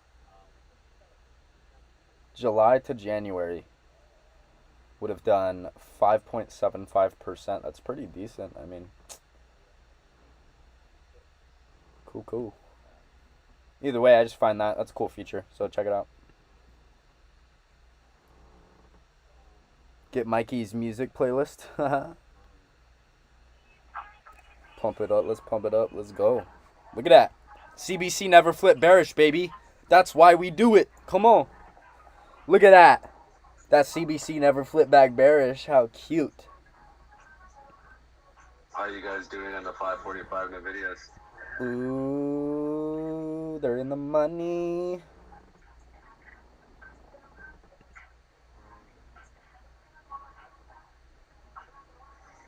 That was a beautiful long there. I mean, you get that bullish signal candle, closing above the 9, you wait for the higher low, take the higher low.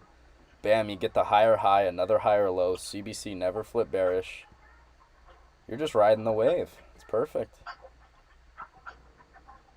Shout out to the people that caught that. I was going to take it, but like, I'm up so decent on the day. I was like, I'd rather not risk against the market today again. Keep my profits. I need to always remember, though, I can always take a smaller size. I don't need to go full-fledged position like normal. Oh, we're gonna get it. We're gonna get this level. You gonna get it? Pretty sure. But nothing's for sure. Guys, if you're... I hope somebody's long right now. I hope somebody's fucking long, because this shit's perfect. And, like, we walked y'all through that. Come on. Look at that. If we get over that, we can boom! 880. Oh, look at this. Let's go. Pump it up. Got to pump it up. Come on. Told you I was gonna work some mine. Bro! Mikey. Too easy, baby. Mike, I got a question, bro. Gonna scale here. I'm just Betty from the back. I'll explain that a little bit later what I think about the banks. Let's fucking go! Copy, bro. So I've been looking at plays that go with the banks. So like, I hope y'all caught that, or somebody, because that was a beautiful play. I hope me not taking it didn't fucking scare anybody out. I'm good for the day. Jeez.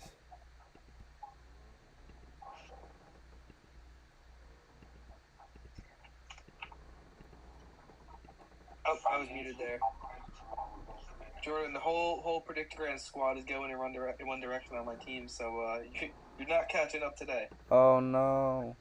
hey, Hellraiser, I like that. Where we at? I loaded a bunch of upside predictions, but Jordan, I need your help, buddy. Jordan, here. stop letting the team down. I'm coming. Coming in. No, you're second. You're third place on the squad. Am I? Yeah, 82% and 27. I just don't have that many predictions. Oh, I have 27, actually. That's not bad. You ain't first, you're last. I agree I with didn't that. even realize. Yeah, Shark, don't tell me shit. Don't tell me shit, Shark.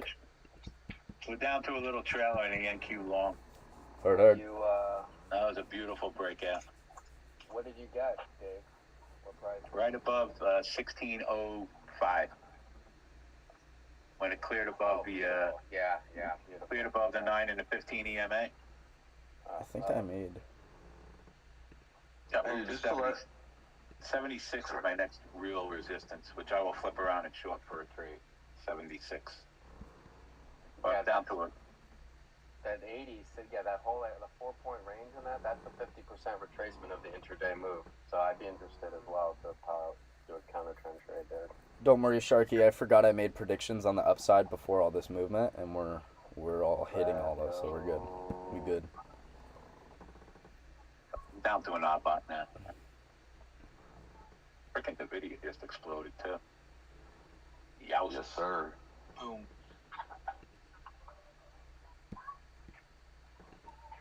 CBC method is awesome. Guys, For a isn't it little so trade, I'll show simple? some of the video. It's so easy to understand. It's just like, hey, imagine you're taking puts here. Or no, like, let's imagine you took puts on this candle, right? I'm not saying to do that. I'm not taking puts here. I'm not doing any of that. But let's just say you did. And you're on this candle. Your stop loss, bam, is a stop above, a 5-minute close above that candle. If it closes right here, you got 10 seconds till this candle closes, right? So if this candle were to close above, bam, that's your stop. If it closes below, keeps you in. And then when the next candle opens, like watch, it's about to open right now. Let's imagine that that closed below, right, instead of above. So it closed above, you would get stopped out of those puts. But let's say it closed below. Now it's going to keep you in the trade. Now you just move your trend line up to the next 5-minute candle high. Boom. All right, unless we get a 5-minute close above that, I'm staying in them. You know, it's just that simple. And same thing with the calls. That's why I love it, because like a baby can figure it out. You know what I mean? A literal baby could be using this method. It's that simple, but it's also so effective. Like you guys watched me in the puts this morning. Took the puts off that 10:30 rejection Eastern time. We rode those puts all the way down to where? To the first candle that CBC flipped. That candle CBC flipped, and that was basically the bottom. We actually went a little lower, and then made the low. Bam, that was bottom. Then we get a CBC flip bullish. Well, it flipped back bearish here, and then we made the low. Flip back bullish, you get the higher low, which is just simple market structure to understand. You get a second higher low there with the higher high from that previous high. And bam, now we're switching trend. We're on the lower low, or the higher low, and we're making higher highs. Now we need to just continue making these higher highs, which might be a problem at this rejection spot that we're hitting, right? This is where we sold off this morning earlier. So this might be a spot where we see the candle by candle method flip back bearish and shit gets a little hairy, right? So that's why you always want to be scaling out, taking those profits, making sure you're locking in that money, you know.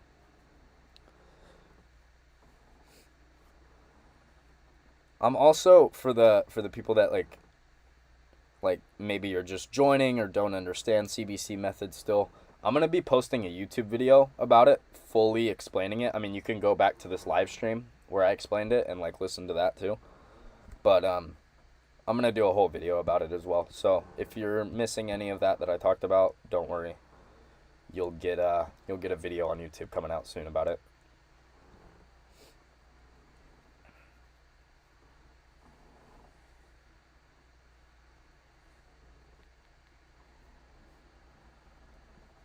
Big volume candle that was on Amazon, maybe about 20 minutes back. Those were 145 calls, 17.6 million. That's a lot, shit. 17.6 million on the same strike? Million. On the same strike. Jeez. March 15th. A milli. This is where CBC's trying to flip back bearish. If we got that move and closed below previous candle low, that would have me out of my longs. But trying to it's basically a break and retest of yesterday's low. But yeah, CBC flips here. That would stop me out. Just to let someone know, that could be someone's short positions hedge. Got you. Which means their long position or their short position must be very, very high. Yeah. And very, very short. Yeah. If it's a 17.36 million hedge, that means their short position is massive.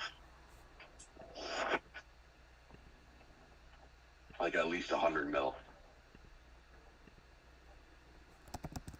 I don't know. Ask Brian. Ask Frank. If that was you, how much of a short position would you have? At least 100 mil. Guys. What the fuck? Hold on. Fuck your question, Mikey. Yeah, I thought so too. Love you, bye. I'm with you, Mikey. I would think, though, like, just off the top of my head, that's what I would think. I mean, they gotta be, if they are short, they gotta be short at least around 100 mil. That would make sense. Or 50. 50 seems like it would be a little low, though, compared to having 17 mil on the call side. Alright, here we go, though. What am I doing? 1 to 3 minutes, getting that information. Watch out, watch out. Oh boy, here it is. Volatility expected. Oh god. Yep, bond auction. Watch out, guys. Be careful. I'm in danger! That was fun. Facts. It's fucking dangerous out here. Jordan's middle name is Danger, though. Alright, CBC flip there, bearish. That would have me out of my longs. Bam.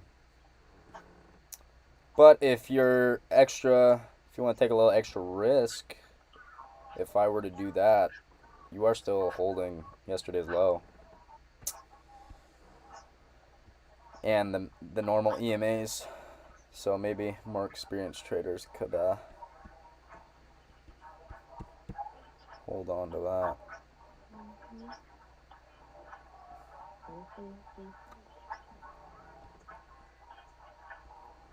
The yield before was 4. Right here, if I was in that position, I probably would have stopped out there because I like to follow my rules so strictly. But like, if you're a more experienced trader, you know, we are holding yesterday's low. We are holding 9 and 21 EMA. Like, you could say, hey, okay, I'm personally not going to stop out until I get a 10-minute candle by candle flip, right? So when this trend is a little stronger, a little, like, just, let's say you're deep in profits and, you know, like, you're like, oh, I want to take a little extra risk because I'm only holding runners. They're up 40%, 50%. Like, might as well take a little extra risk. Just bump up the time frame. Instead of doing a 5-minute candle by candle method, do a 10-minute candle by candle method.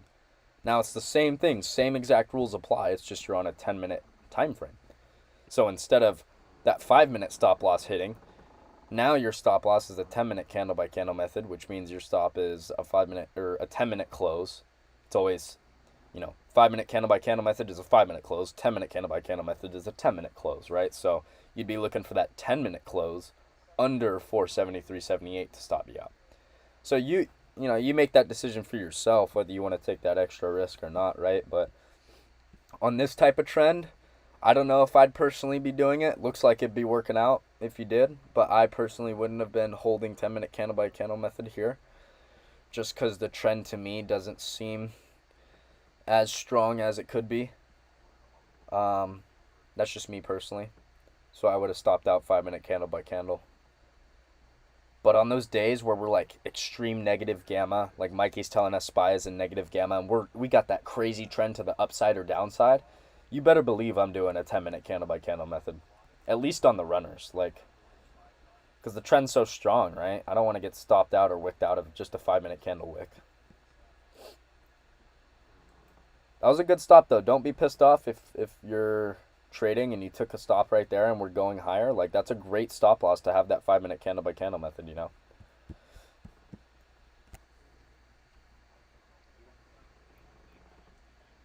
You're always going to leave money on the table one way or another. So direct accepted 17.7, last one was 17.3. Indirect accepted was 67.8, last one was 68.5. Ooh. Other numbers we already read out. NVIDIA, for those who took the 445. Alright, looks like the market made through it unscathed. yeah, bond auction looking good. To pump it up.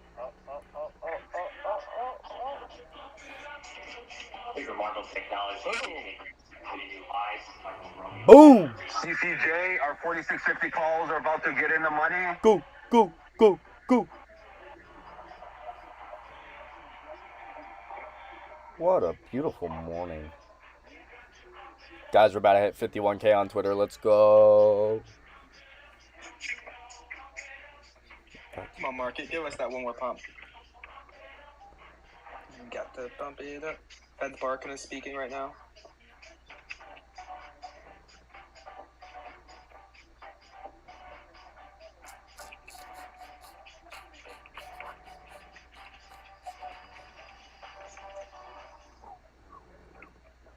You have a decision to make on your calls.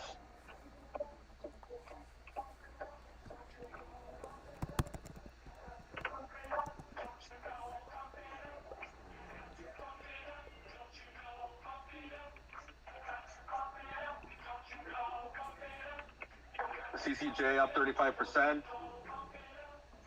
What?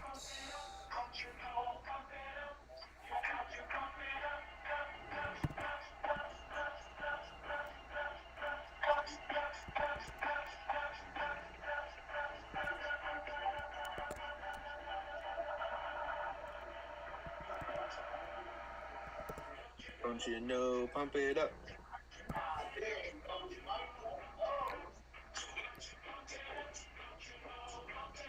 Perfect snipe from the bottom. Beautiful.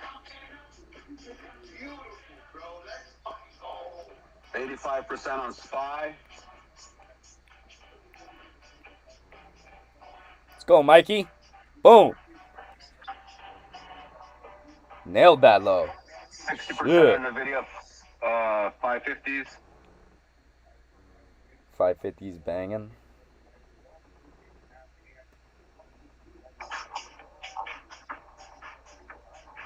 I also took 650s. I'm up 20%. Oh, it's sorry. My bad. 17%. 5-minute CBC, flip back bullish. 10-minute CBC is held this whole time. This is a beautiful move. Wow.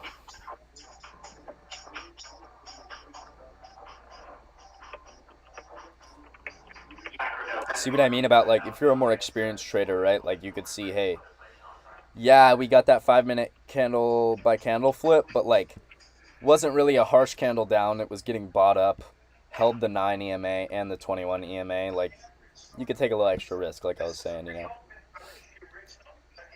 But likely, like, I'm telling you right now, if I was in that position, I would have stopped out on that candle for sure. I wouldn't have caught this extra bit of move.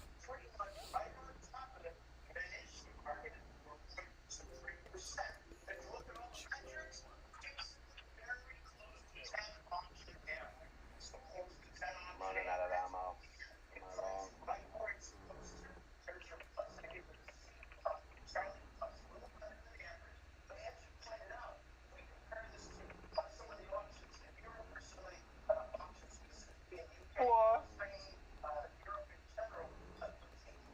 Whoa.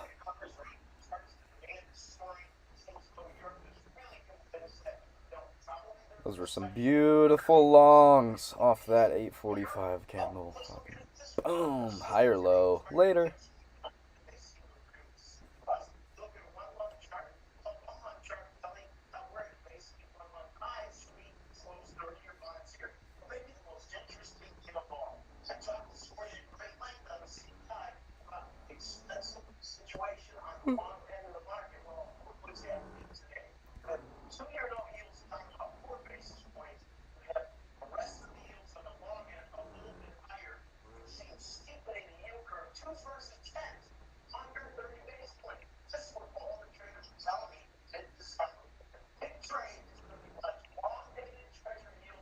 Was a good crack. Now remember the trend after recent auctions goes up a little bit, then comes down. Yeah, it's almost exactly hit that 16.70 now. It's like 25 bucks. Down 20 bucks. Technical stuff.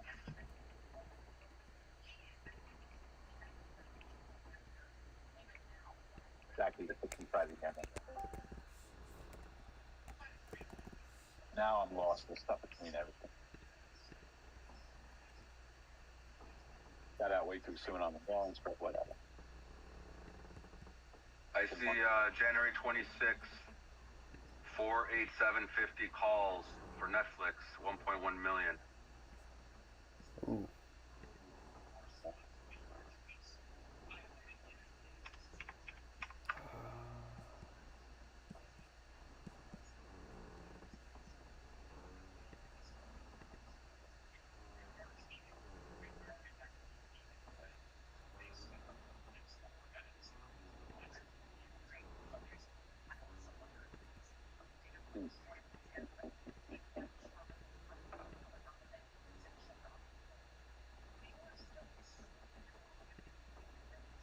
All right.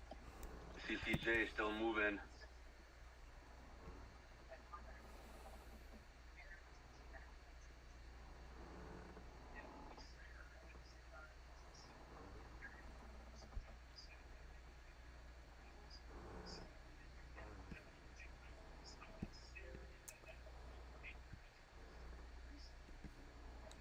Too dizzle. Just choppy.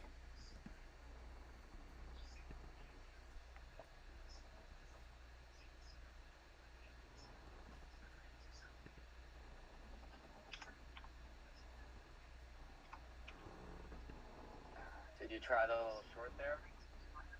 Is that your spot? Uh-oh. Is that the spot?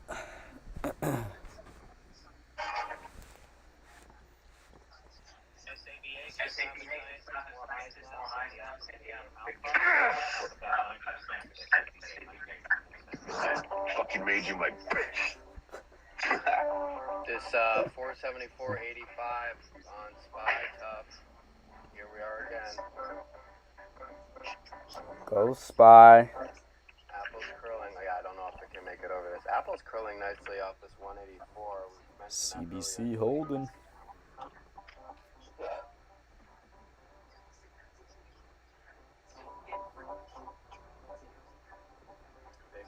here for ES 47.90. What is it? 7.25. I don't know if they can get over this.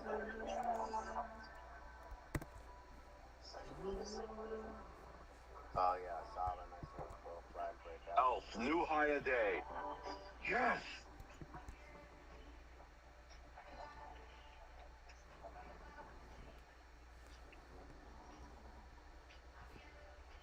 My hotkey's not working. Wait.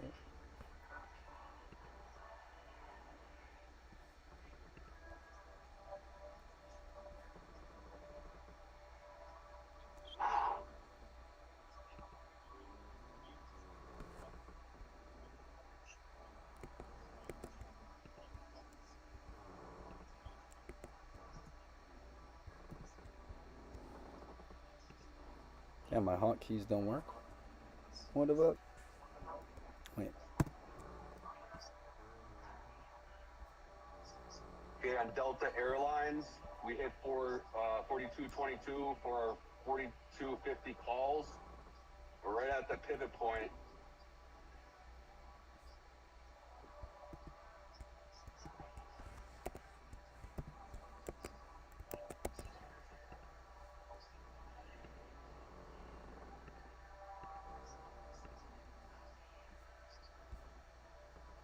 Why the fuck is it not flipping?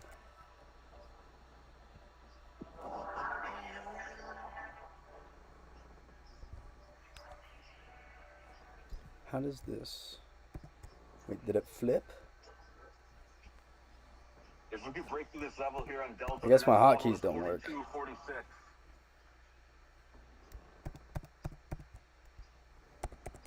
I'm up 19%. Yeah, my hotkeys were working. I was having those slide transitions, and now they're not.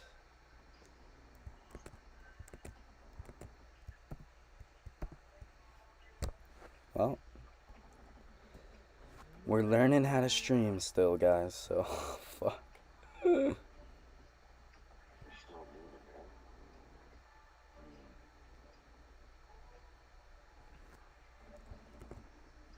I have them all set up, though. I don't know why they weren't working. Pump it up. I know, right? Look at this. Boom. Off the higher low. Whoop. 65% on NVIDIA.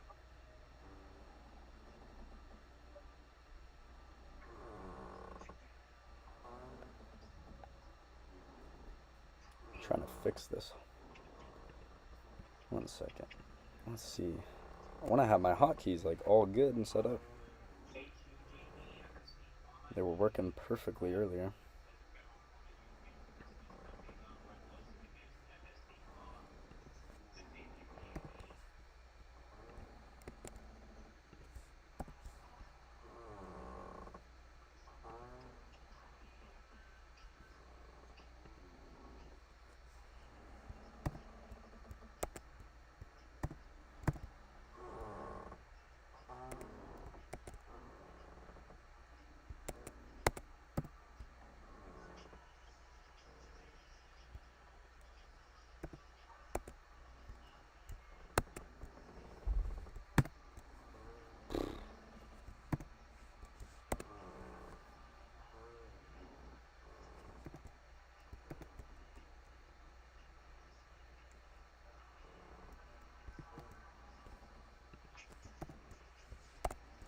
Whatever. Alright, I guess my hotkeys don't work anymore. That's annoying.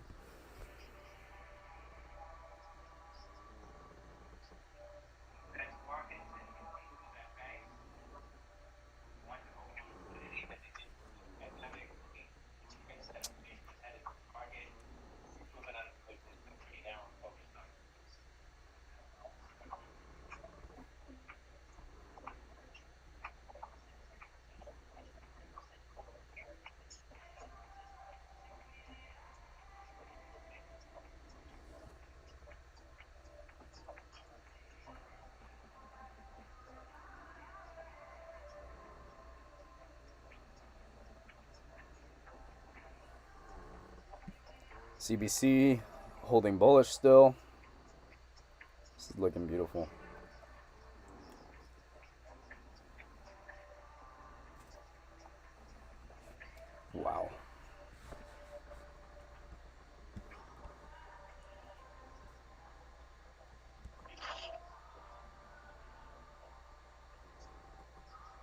Let's move on, spies. Beautiful. Jeez, Sharky, you're in it, yeah?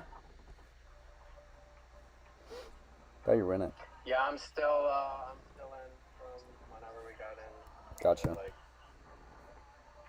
11 something, 11:45.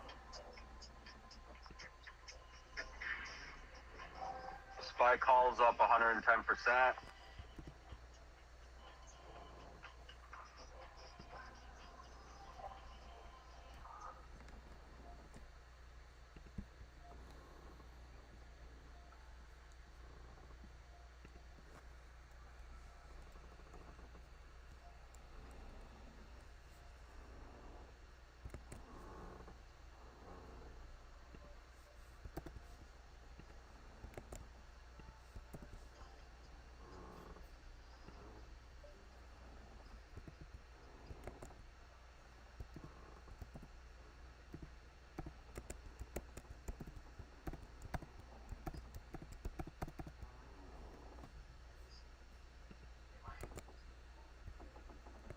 Yeah.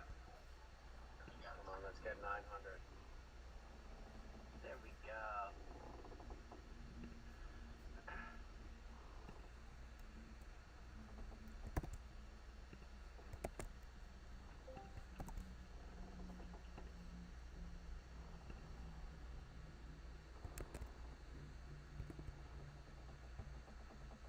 There we go.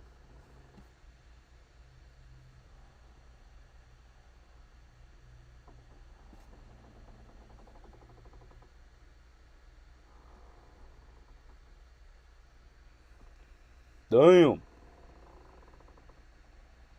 Let her cook.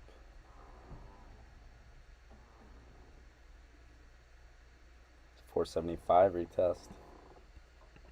That is, I believe, top of the bull zone. No, it's 476. This is the top of the bear zone here.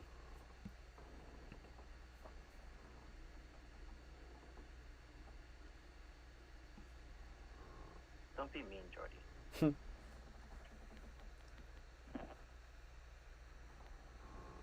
Bust through it.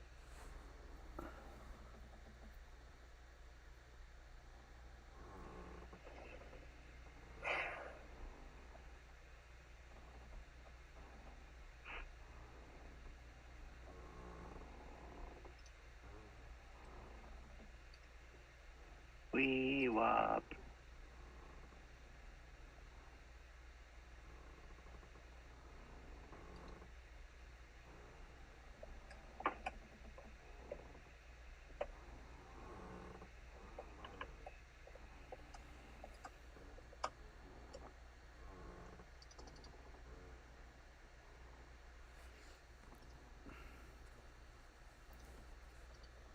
It's the most amount of profit you've ever made in one day.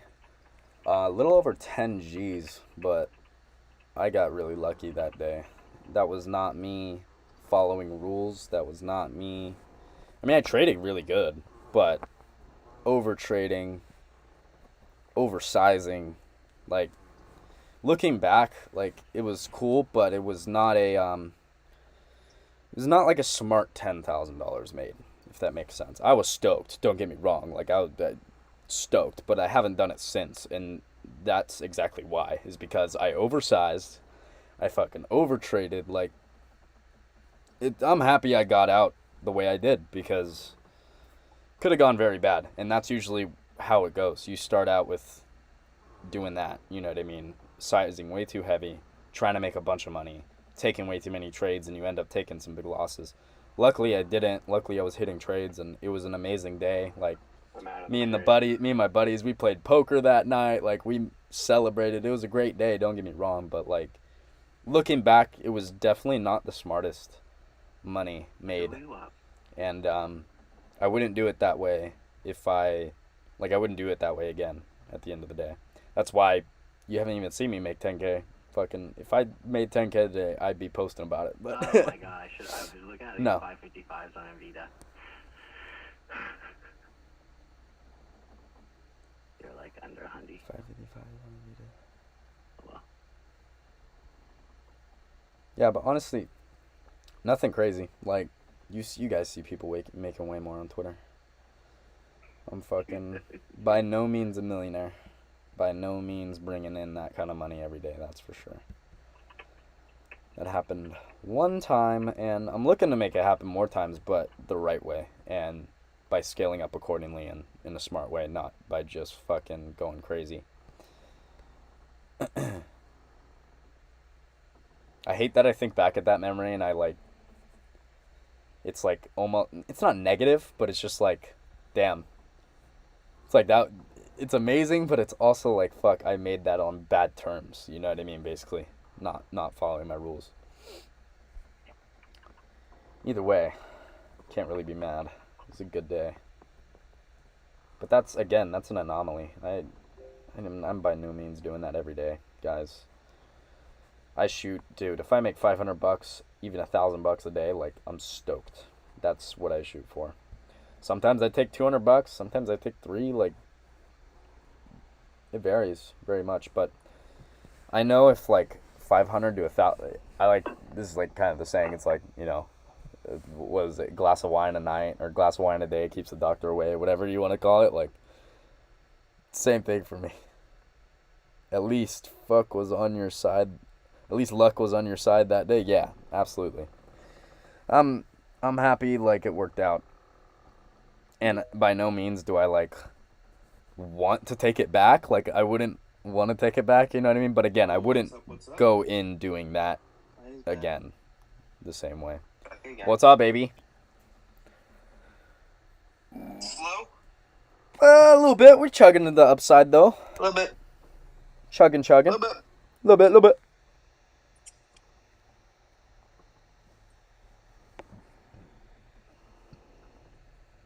So what's your position size normally? Anywhere from like 10 to 20 contracts on SPY. Generally, I'm paying 120 a contract. So do the math. It's around pretty much risking like anywhere from $1,000 to like $2,500, $3,000 every day, or not every day, but like on every given trade. Lately, I've been doing a lot more of like 15 con positions. Even sometimes, or like 10 when I've like made some money. I'll do like 8 to 10 so I don't jeopardize too many gains if it does go bad, you know. I mean, as long as we hold. But that's also me kind of scaling down lately. Like if I'm going heavier, we're really trending. Like everything feels very like I'm in tune with the market. Like 20 to 25 is more where I go. But like yeah, generally lately I've been doing the 15 contracts. I do want to step that up though. Once I feel more comfortable, I want to step it up, get comfortable with like 30 contracts. I have traded that before. I've traded 100 contracts before, but degen activities is what that is. Unless you're fucking actually have some risk management on it, like not smart. But either way, I want to scale it up to 30 contracts. Then I'm spending at least $3,000 on like every given trade, 3,200. Making 20, if I make 25% on that, scaling out a good majority of the contracts, that's good money, right? So I want to scale that up, but I've just been taking shit slow, to be honest. Especially the beginning of the year. You guys know I posted about it. Like, just been having a slower start. Haven't been doing as good as I thought I was going to. Getting stopped out of a lot of trades, right? So I've just been taking things easier. This morning was really good, though. We took some gains on those calls. I grabbed those calls right here off this wick, and we got like $10 a con and then stopped out of the rest. And waited for that short entry, which was perfect. That was this short entry drawn down, and we wrote it down to here. So officially made back all the losses from that one Friday. That one Friday had me down like $800, and then earlier this week I made like 300 of it. The rest I made today. I didn't trade yesterday, so doing good. Made back all the losses from Friday, so I'm happy about that. Still riding Nvidia from $45 from $5.45 thanks to Mikey. Let's go, baby. I was like, from $45. Holy shit. How? When? Let's pump it up. I've noticed you've been taking a lot more trades the past month, Jordy, compared to one and done like a few months ago. Any specific reason? Yeah, personally, the last few months, like basically the beginning of this year, I've focused more back on like one trade at a time, and not taking as many. But towards the end of the year, there I was taking a little bit more trades just because Mikey's kind of been pushing me to be a little more aggressive, especially when the A+ opportunities are there. And when I do take more of those trades, like more than one a day, I usually scale down a little bit, so I'm not risking as much money.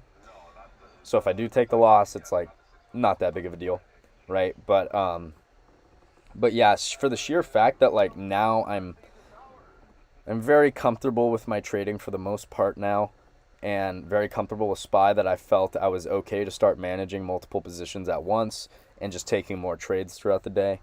So that was just a conscious decision I made for myself, and I was doing really good with it towards the end of the year, especially with holding those winners longer. Mikey's really been pushing me to do that, so been doing good there. But then we hit the beginning of the year, and I was just getting stopped out of a ton of trades, so I really just like hit the halt button, hit the chill out button, you know what I mean? And that's why right now I'm back to more just like, okay, like today I took two trades on SPY. The one was like, took some gains, lost on the rest, so I was slightly red. And then we hit those puts that made us real green on the day. And right now, like earlier, I could have taken those calls, right, that we were talking about off that higher low on SPY down here, this higher low, first higher low, second higher low. I talked to you guys through the entry and of that, but again, I didn't want to take the risk, kind of back to my old self, like you were saying, CR7. Just like I made back all the losses from Friday, right? So we're finally like green in terms of that. And I could take another trade, but do I really want to risk not being green on that Friday again, or like not making back all the losses from that Friday? Like, no. I'm happy with myself right now. I'm happy that I made back all those losses. I'm going to take a chill pill and not trade anymore for the day, right? So kind of back to my old self there, but sheer fact of just like I've gotten more confident with myself, that I'm willing to take some more trades now and be in multiple positions at once for sure. But right now I need to get back in my groove. Like I got out of my groove towards the beginning of this year. I don't know if it's New Year's jitters or what. It's definitely just like, I think, psychological, because as I always say, like if you're not hitting the gym and you say you're hitting the gym, if you're not doing other things in your life consistently, it'll reflect in your trading, right? And that's why I'm like, fuck, why am I feeling weird? Because like I'm doing everything else consistently, right? I'm hitting the gym, I'm doing everything I need to very consistently outside of trading. So I know it's nothing from that, right? It's all just psychological in my head, like New Year something. I just got the New Year's jitters, so all good. We'll get through it. Every trader goes through it. I'm just happy, dude. I'm not taking any significant losses. That's the main thing. I'm like mad at myself for missing opportunities, but I'm green on the year. Like, how can I be mad, right? So it's stupid, but I'm also very hard on myself, if you haven't noticed. So yeah.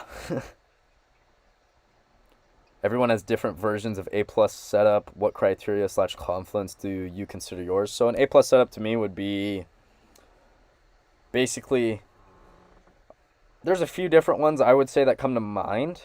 One of my favorites is when you open up in a bear zone or a bull zone. Let's say it's a bear zone. You open up in a bear zone on Rocket Scooter, and the top of the bear zone is the same level as hedge pressure.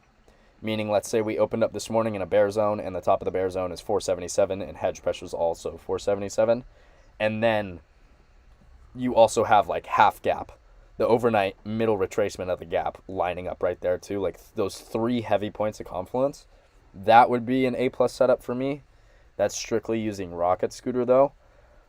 If I were to just go off like price action and data, I would say, I mean, honestly, this setup this morning was an A+ setup for a reversal, 100%. You're downtrending. You get, let's see, this is where we stopped out. Yeah, you make the low, right? So you get a nice bullish bounce on the 5-minute, flipping the candle by candle method. And obviously, like, this had a lot of volume on it. This looked like a strong candle. You wait for the rejection, and you get your higher low. To me, I didn't have like a big key level right here. I'm sure 472.50 is a key level, but the A+ setup for me would be having that bounce off of my key level there, getting the higher low above that key level, and holding CBC bullish for the calls. Also, you could play the same position if it was a bearish position. Just flip the chart, like literally fucking flip the chart. This is a top. You see a higher low or a lower high here. You see a second lower high here. Boom, puts, good, right? Off your key level, getting the high volume right there. So like, honestly, A+ setup for me right there, yeah, would be just like the market structure flip right there with the higher lows or the lower highs, depending on the trend you're looking at. It's just so simple and easy, or yeah, just simple for me. So I like to do that. Or even, I mean, the trade we took this morning was, if I have 3 points of confluence, generally A+. Do I have rejection up to 21? Orb retest. I mean, I do love these orb retest plays. I don't know if I want to say it's an A+ setup, but I love the break and base of orb. So you break orb. Orb this morning was this low of 475.72. We broke that, and then we bounce and we get a retest of that. That is one of my favorite setups. I don't know that I want to classify it as like A+ setup though, because it's not like there's all these different points of confluence. It's just like it's a break and retest of a level, you know what I mean? So I don't want to categorize it as necessarily A+, but it's one of my favorites. I love that setup, and I know Maple Stacks does too, because he be taking those all the time. Shit, dude, shout out Maple Stacks. Everybody should go follow him on Twitter. And I know he streams on Twitch. He's not around today, but he streams on Twitch. Check out his live streams for sure. Solid live streams from that guy.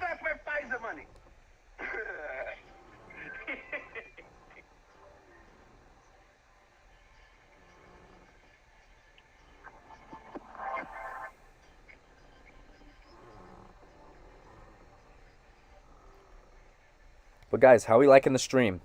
Honest. W stream? W or what? I know it's like not as high quality as fucking Max. I know. Okay, I don't have a big boy stream setup like him, but I'm thinking W on this. Keep doing it. I like doing it. It's fun. Now you guys can actually like see my screen, see the charts I'm talking about without like having to post every single one, you know? W. Heard. I genuinely just like doing it too. I like being live. Great stream. Loving it, bud? Good. Alright. Then we're staying on it.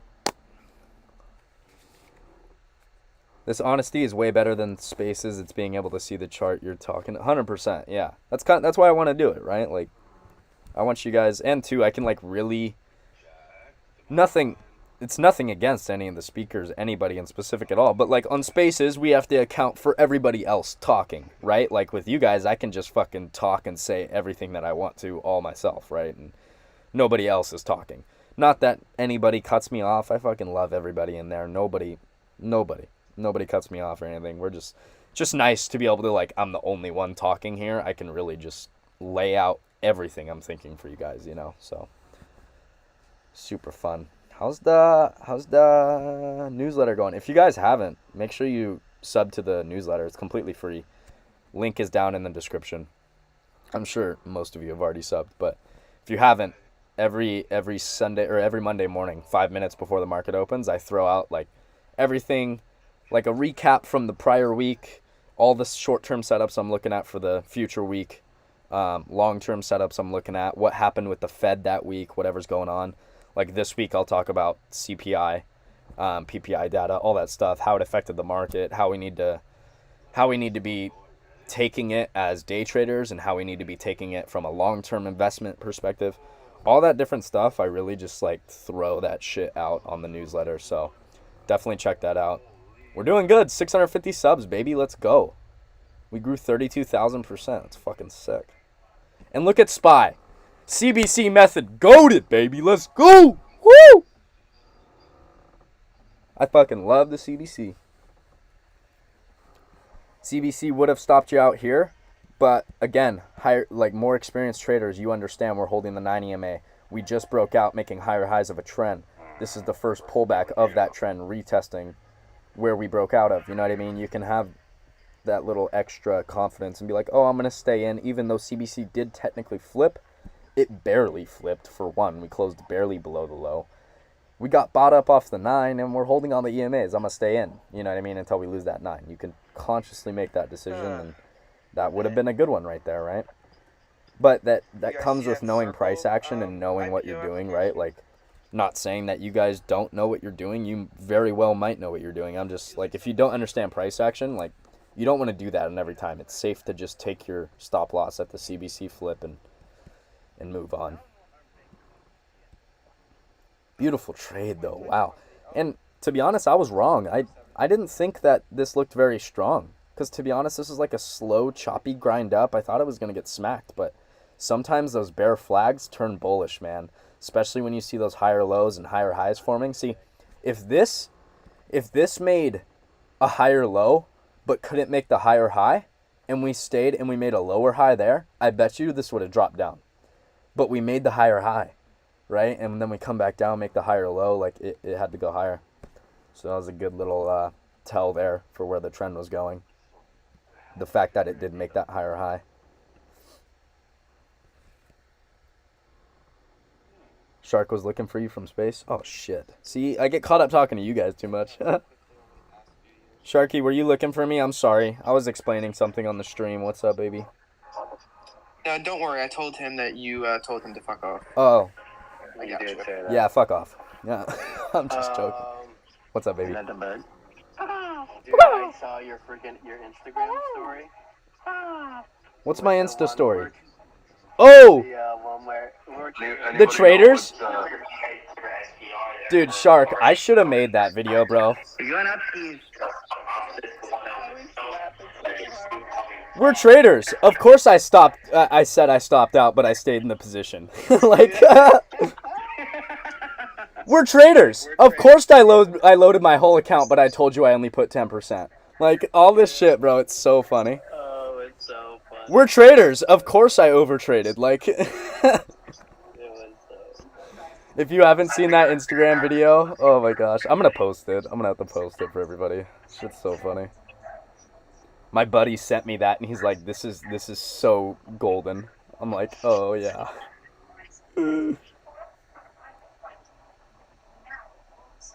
Had my ABA judge already said that temporarily prohibits operation of Boeing 737 MAX 9 aircraft. In a statement, White House appraisers said U.S. economy is seeing very little effect from Red Sea shipping troubles. Bueller told me to, what? How much is Amazon up since I called out those unusual freaking 17 million call buys? Probably a lot. I did not hear that, but I was calling that in the freaking room too. I was like, well, when I closed the puts and I'm looking at this, I'm like, what a freaking defensive level. Like, that's beautiful. Yeah, I'm down 300%. My wife left me. Oh. Well, all right. My wife left me.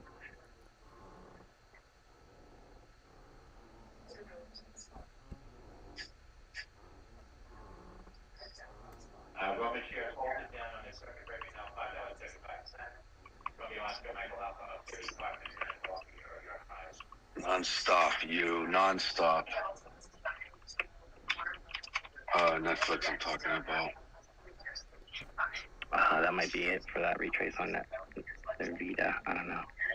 I really want to snag some more of this 546. Yesterday's low, I think it is, or yesterday's high. Another retest. We shall see. I took a little nibble, but it's not the safest entry. I like this trade. You said pre-market on Q? That could have been real bad. On Q, Sharky? Yeah, we're breaking out of this just in the last... Shout out We're Bueller. clearing the pre-market lows right now. Sorry, guys. I know I'm not on the screen. Bueller just showed me a way to possibly get some more views on the stream. No. Because apparently, if you have allow embedding on YouTube, I don't even know what the fuck that means, but if you have that on, it like caps you to only people that like follow you to view you or something. So I'm gonna try and fix that right now. Where did he say it was though? Fuck. Cause we don't like to get capped. We don't like none of that. Fuck that. I don't want to get capped. I'm trying to be limitless. Come on. Okay, to get more views on YouTube, make sure the setting is off in the details screen. Settings? Where's details, motherfucker? Where's details? I don't see details. Advanced settings? No. Bueller, I need help.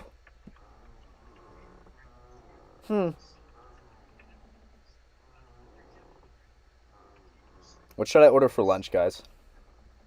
Dave's Hot Chicken? I kind of want a chicken sandwich. Not gonna lie. And Dave's Hot Chicken's fire. Or do I do Popeyes? I like Popeyes, everything else better, but the chicken at Dave's Hot Chicken, it's halal. Oh my god, halal chicken, dude.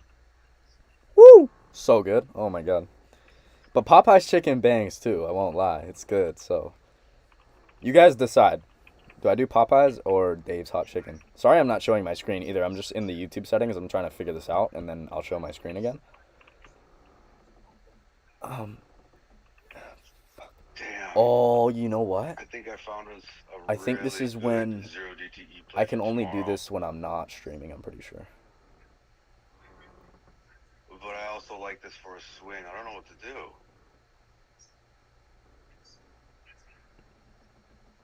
Yeah, I'm right.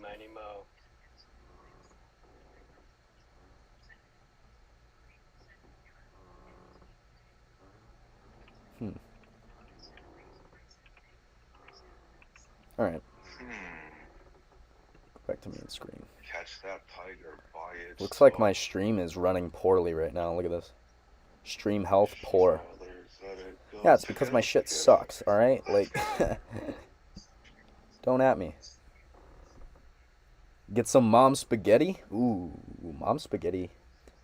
I guess, see if she's making it. Mom spaghetti does go crazy, bro. I won't even lie. Oh my god. Or sometimes she'll make homemade taco shells. Homemade taco shells, baby. With like spaghetti tacos. But the homemade shells. None of that store-bought shit. Homemade fried shells like they do it in Mexico. Woo! Hey, my mom white as hell, but she makes some good ass Mexican food, I won't lie. God damn.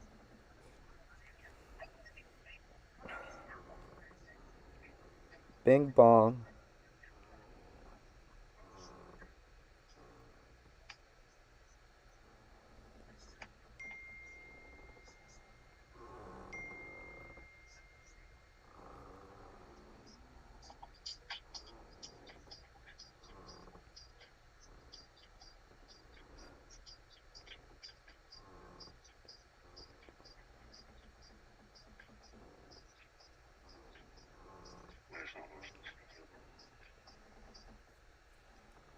CBC still holding bullish? This is ridiculous.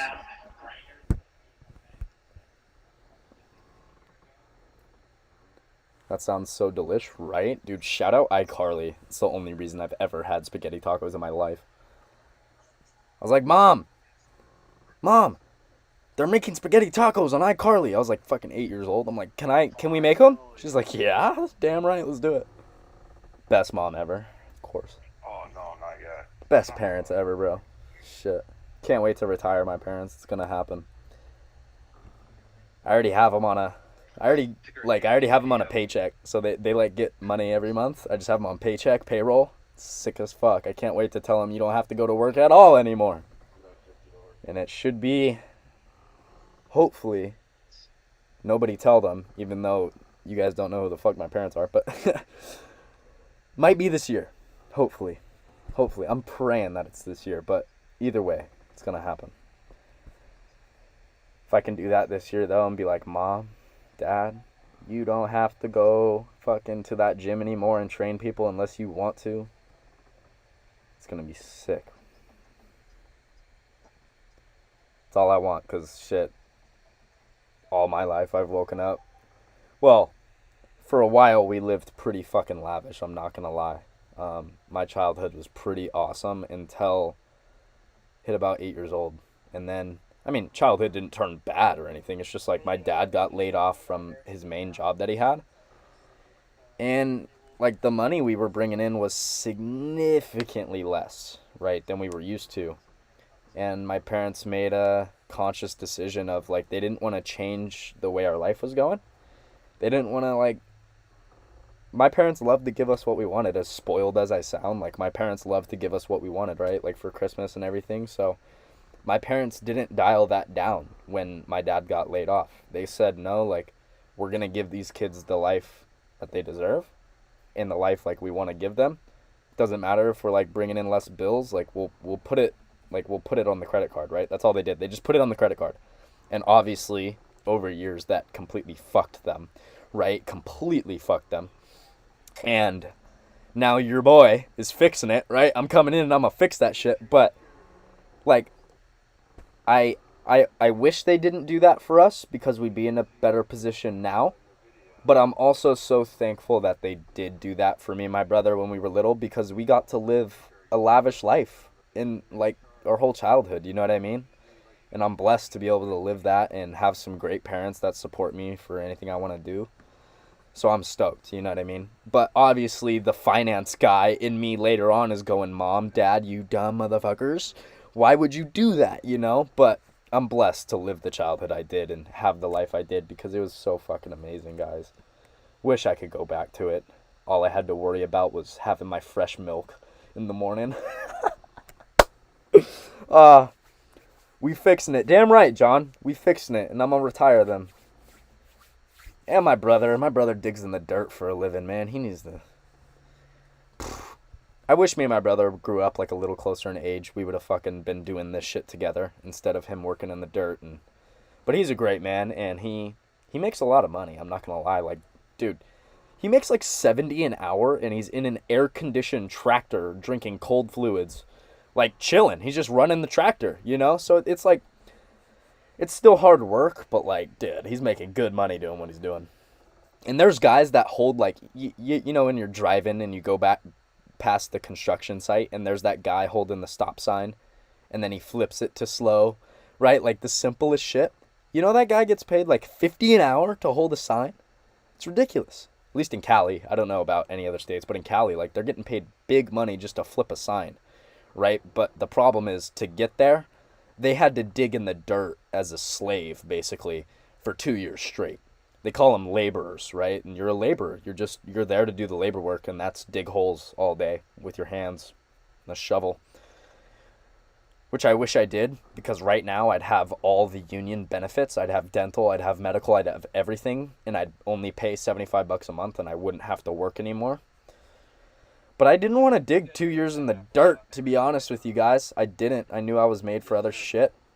I knew I wanted to do this, and so I stuck with this. But in hindsight, I wish I dug in the dirt for 2 years, because that would have been amazing to have those benefits. Wow. That $100 S&P 500 contest we're doing, basically guessing how that it's going to close today, giving $100 to whoever is the closest. It closes in 10 minutes. Let's you have 10 minutes go. left to enter. Use my Tweet link us up though. in the next Don't use Evan's link. Use mine. Jordan, pin it up there. I pinned Pin it. up there and get there we go. Wait a second. Use Jordan's link. Thanks. And don't worry, I won't play. That way you guys can win.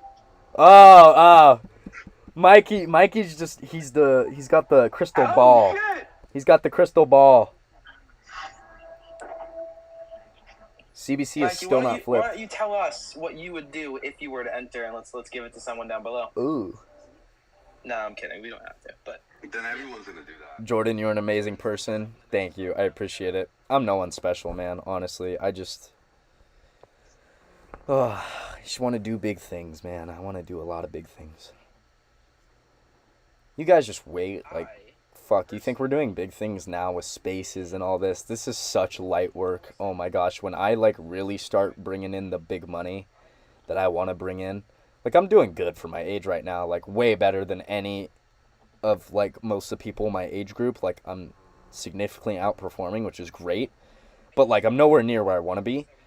And guys, just get ready. Like you think you're getting videos, a live stream, like I'm live streaming this right now. Just wait. Live stream is going to get better. We're going to start live streaming fucking games at night. We're going to start I want to do vlogs throughout the day. So not only like do you guys get to see, obviously you see what my life is like in the trading aspect of things, but like I would love to be taking you guys along through the day vlogging. And like I'm going, because I travel all the time, you know what I mean? I'd love to be vlogging, traveling, just making fun vids of what I do outside of trading too for you guys. So not right now, it's not happening right now, but in the future, like as I start just making more and more money and have that like freedom to just be able to like, because to be genuinely honest with you guys, I want to be able to spend $50K literally on a video, on a YouTube video. That might not even make me any money. Like I don't even care about that. I just want to make a dope, like entertaining video like of my life and us doing crazy shit, me and my friends, like I don't know, spend $50K to go and travel and fucking throw a crazy party somewhere in Croatia. I don't know, just do crazy shit and be able to spend the money to do it and not look to make money off the video, right? Like I don't care if the YouTube videos make any money. Like it'd be cool if they do. You should make a vlog channel. Little hint for you. If you go to YouTube, and I think it's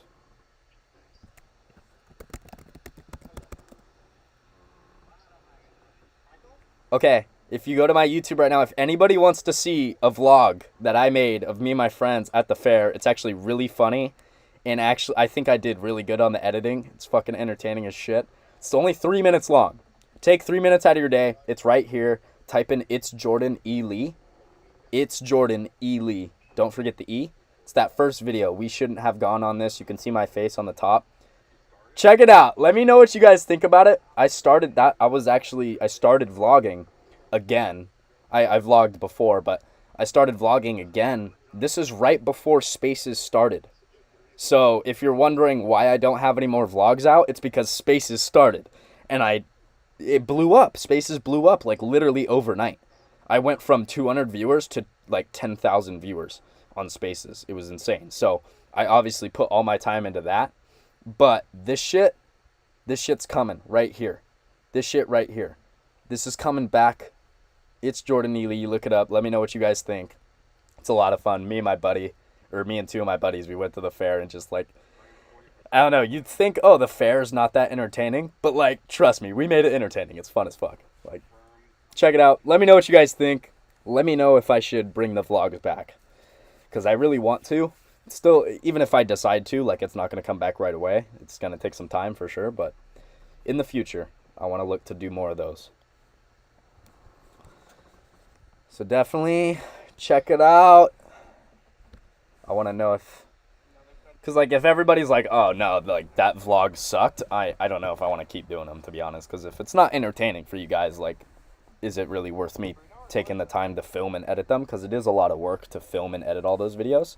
And not to mention it costs money to buy equipment for all that shit. So like, if I'm gonna do it, I want to make sure people enjoy it. But either way, I'll probably still end up fucking doing it because I love vlogging so much. It's so much fun.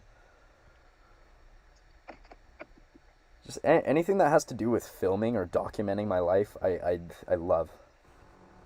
Why do you think I'm live streaming all day while I'm on Spaces? Like, fuck. We're doing it, boys. 5 on SPY. This shit's ripping, guys. Holy shit. CBC method has been holding all day except for that We can go to 955 candle. I mean, 476 is next big spot. That's where we get into the bull zone, I believe. Yup. That would be great for bulls.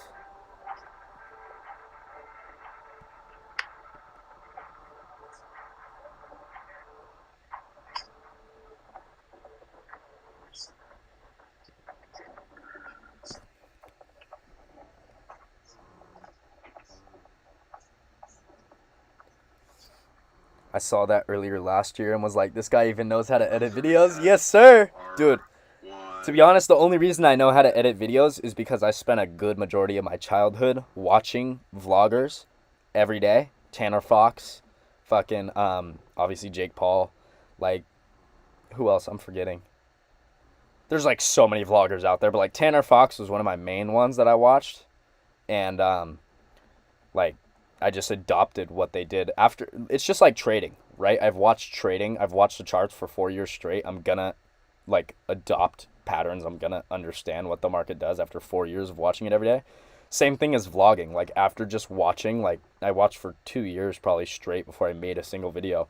Just understanding how they edit, when they cut the videos, how to add sounds, all that shit. Like, I spent a lot of time learning how to do it, and now it's nice because now you could give me any fucking video, pretty much almost anything you need done to it, as long as it's not crazy like CGI editing. Dude, like, I could do it.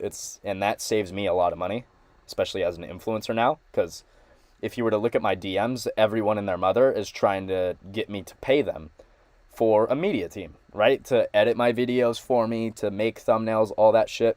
I know how to do it, right? It's a benefit. I don't have to pay someone to do that shit. But there comes a time where you're doing too much stuff throughout the day that you do have to pay someone to do it. I'm not there yet, but I'll probably get there at some point where I just can't handle. Look what I just noticed. Bro. Why do you... Oh my gosh. Look at that. Bro, the Atlas trading shit is right there too. Oh my gosh. That's probably when they were trying to connect the spaces with the Atlas trading shit. So annoying, bro. If you guys remember that, you're an OG on spaces. Oh my gosh, when all that Atlas trading shit happened, jeez. I hate how when you look up my name, that shit comes up. It's stupid. All because of the spaces. People tried to link me with that shit, bro. I was so mad. It's like, I'm fucking nowhere near this. I wonder if anybody is from that time, remembers any of that, drop a comment. I would love to see if you're an OG, because that shit was crazy.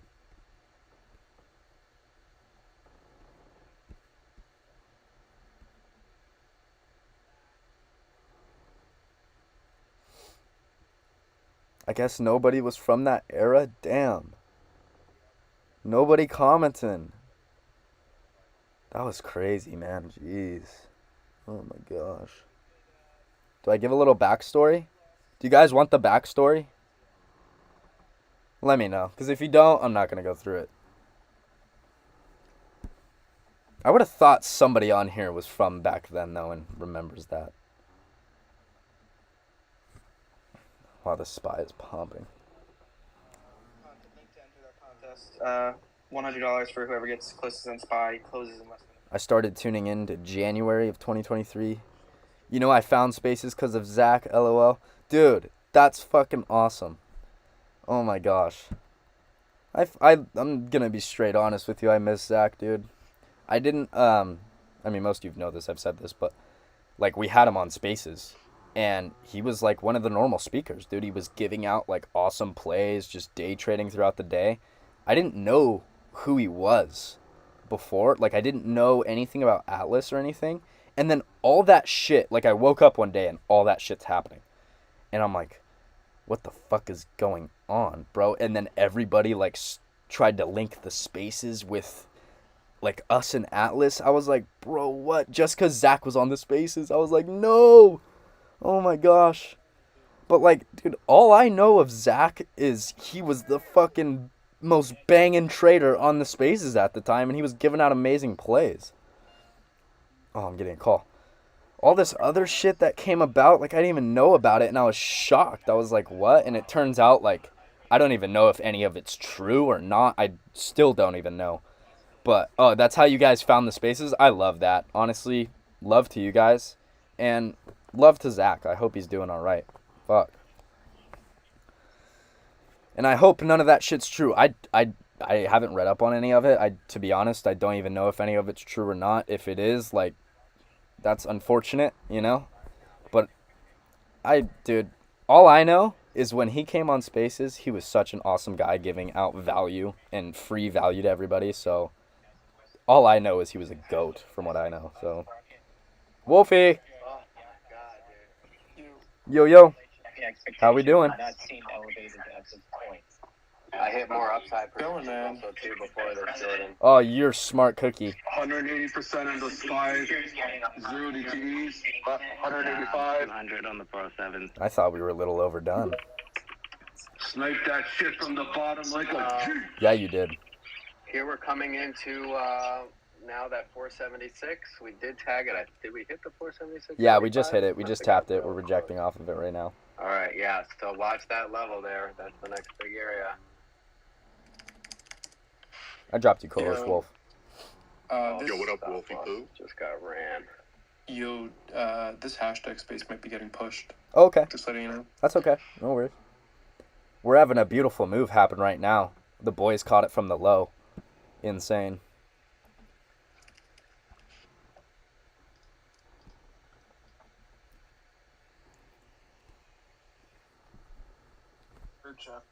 Zach is how I found Maple Stacks and you. Yup. He's an awesome speaker. You're right. He is awesome, man.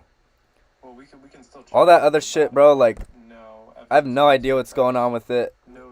All I know is what he did when he was there with us, and it was all good things, all amazing stuff, and I don't have a single bad thing to say about the guy. I just don't. It would feel wrong, me saying anything bad about him, because all he did was provide value and good stuff for our group. So, sad to see the way things went with it. Hope to see him in the future. I almost went out to Houston and went to a big party with all the traders and saw him, but I unfortunately have stuff to do. I have spaces to be on that I know I can do from anywhere, but the problem is you have to fly out there, right? And if I fly out there during the week, I can't be on spaces, and I need to be on certain spaces because that's part of how I make money, right? So. Anything otherwise with crypto? Hey, don't say bad things about crypto. No, I'm not saying that. It's just it's going to be a I'm all kidding. I over love the you. place type I love of you. volatility. Oh yeah, volatility is right. How dare you? But like we were talking Auto strike yesterday. over 740%. Beautiful. Hey, Jacqueline, how you doing? Hey, I'm doing good. Honestly, better today than yesterday. A little less chaotic, but still watching the market and trading volume. So, good. What have you been seeing with the trading volume so far? It's looking pretty decent. So, last I saw it, I'm sure everyone else saw this too, but it was around $2 billion. But I've been working on a story for the past 2 hours, so not really sure if there's been a major update since then. But, for what it's worth, it's more than what some people who are issuing. Just for anybody that doesn't understand, in a few minutes here, we're going to be flipping over the spaces to the Bitcoin ETF chat, because myself, Wolf, and Evan, we all do work with the DeFi, with the Hashdex company that just came out with this ticker, the DeFi. So just wanted to let you guys know, I am going to be running into that here in the next few minutes. Do you guys want me to keep my screen up? I can, but I'll stay talking with you guys through the market if you want. I'm happy to do that, but if not, I'll wrap it up. I might as well just stay on and talk with you guys through this though while we're on this space. It's all good. What is the Bitcoin ETF? Okay. Been a bit of a crazy morning though. I really wanted to get your thoughts on the Vanguard stuff. Yeah. Sorry, I just wanted to make sure they weren't talking to me. What is the Bitcoin ETF? So, literally, a bunch of ETFs came out for Bitcoin. We're working with this specific one, which is DeFi, and it was the first one before it was like Bitcoin futures, and now it's an actual Bitcoin ETF. And the whole point of it is they buy Bitcoin futures within their ETF, and they convert those Bitcoin futures into spot Bitcoin. And it's basically just a regulated way to invest in Bitcoin. And you can do it through an ETF, right? So that's all it is. You can own Bitcoin, you can own this. It's relatively similar. At the end of the day, DeFi or any of the ETFs are going to be a regulated way to trade Bitcoin. So it's just as simple as that. Like for me personally, I'm not a big Bitcoin guy, not a big crypto guy. You guys know this, but I may look to invest if I am going to expose myself to it. This is probably what I'd invest in, DeFi, right? I probably wouldn't invest in Bitcoin like itself. I'd probably invest in this, right? So that's just a little explanation of it, I guess. And obviously reflected in all Yes, it helps the algo. Remind everyone to like and sub. Watch all your content. It will help boost the content. Facts. Well, if you're here and you guys are enjoying, make sure you like and sub. I appreciate it. And we're going to keep doing them. A capital W, baby. Let's go. Brought it up a bit, and then, I don't know, it was already priced in, kind of from what happened earlier this week with the SEC. But again, I'm not the best. Is TradeStation the platform for trade areas? Yes. They are getting away from TradeStation soon, though, and they're going to be their complete own entity. But, yeah, TradeStation is used as the back end. But what's cool is, like, you could have a TradeStation account, but you're getting charged for fees. Whereas if you just open an Aries account and use your same TradeStation account on that, like, linked it, bro, you pay no fees. It's crazy. Each news outlet obviously has different. You trade Forex like gold. So on and so forth, but I don't think there's Forex on Aries. I'd have to double check, actually. But I know there's futures. And, like, SPX. All the indices. Like, this is great for the industry. It's going to bring in demand. And, like, they know that, you know? So, yeah. If you want to pitch me something original, email's in the bio. Happy to check it out. But, yeah, I think it's definitely a busy time for everyone involved. Shout out Jacqueline, though. Senior crypto reporter for TechCrunch. Puts out a lot of fantastic work. If you care about these ETFs going on, make sure you give her a follow.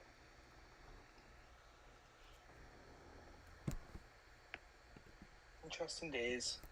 Absolutely. How's Bitcoin? Have we been watching that? What are we doing? Ooh.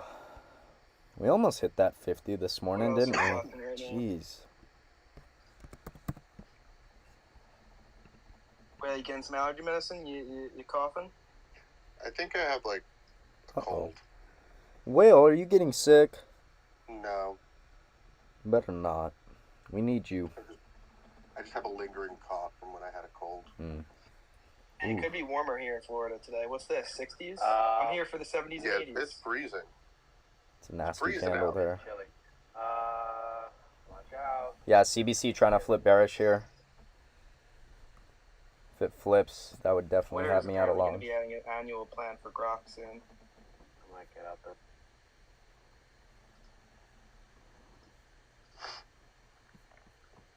Yeah, that looks like it's flipping CBC. I did think the move in Ethereum over the last couple of days has been pretty interesting. Originally, it was gapping up more than Bitcoin, and then today and yesterday, it's kind of fallen back to how it has been over the last couple of weeks. What EMAs are those on your chart? 9 and 21? So 9 is gray or white. 9 is the white EMA. 21 EMA is the blue, and then 200 is the purple. What's that, baby?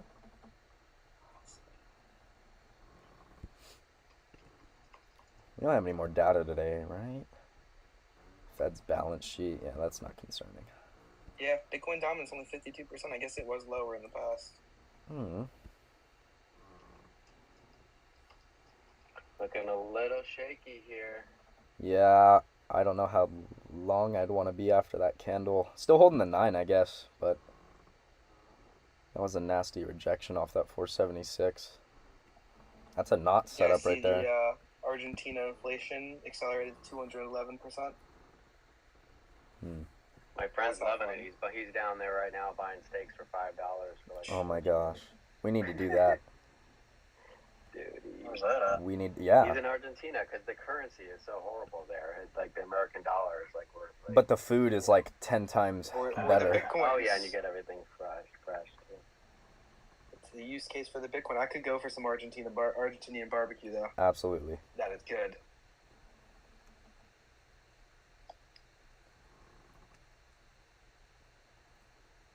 Yeah, any of the food over the pond, I'll be happy with, to be honest.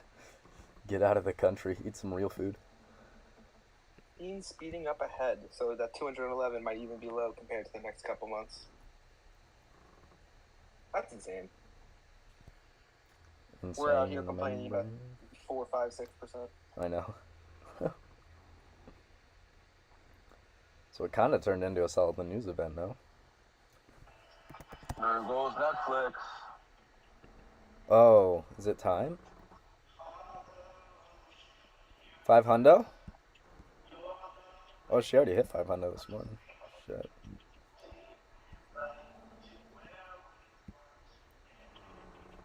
Ten-year's still over that 4% all day. Dropping now. Dixie been dropping.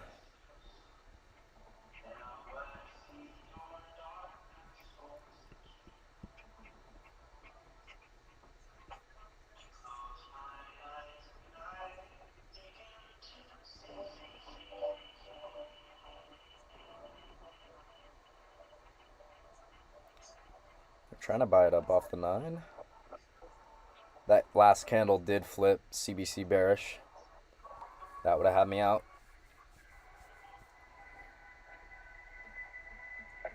Yeah, and I would have. Still,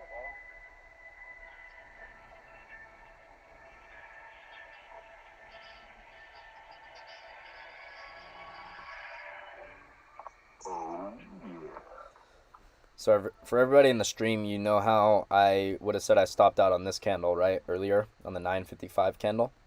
But I said if you're a more experienced trader, you could see that we didn't really close too far below the previous candle low. We were holding the 9, looking pretty bullish still, so could have made that decision to hold on to it. In this case, up here, it's a little different for me. We closed pretty significantly lower than the previous 5-minute candle low. We are bouncing off the 9, but it looks a little more shady to me here, especially with that rejection off the 476. So no matter what, here on this position, I would be out on that CBC flip. I wouldn't be holding. Even though, yeah, it's a nice bounce off the 9, and if it goes higher, cool. Yeah, you did miss out. You missed some money on the table, you know, but really wouldn't matter to me. Could have some shipping implications.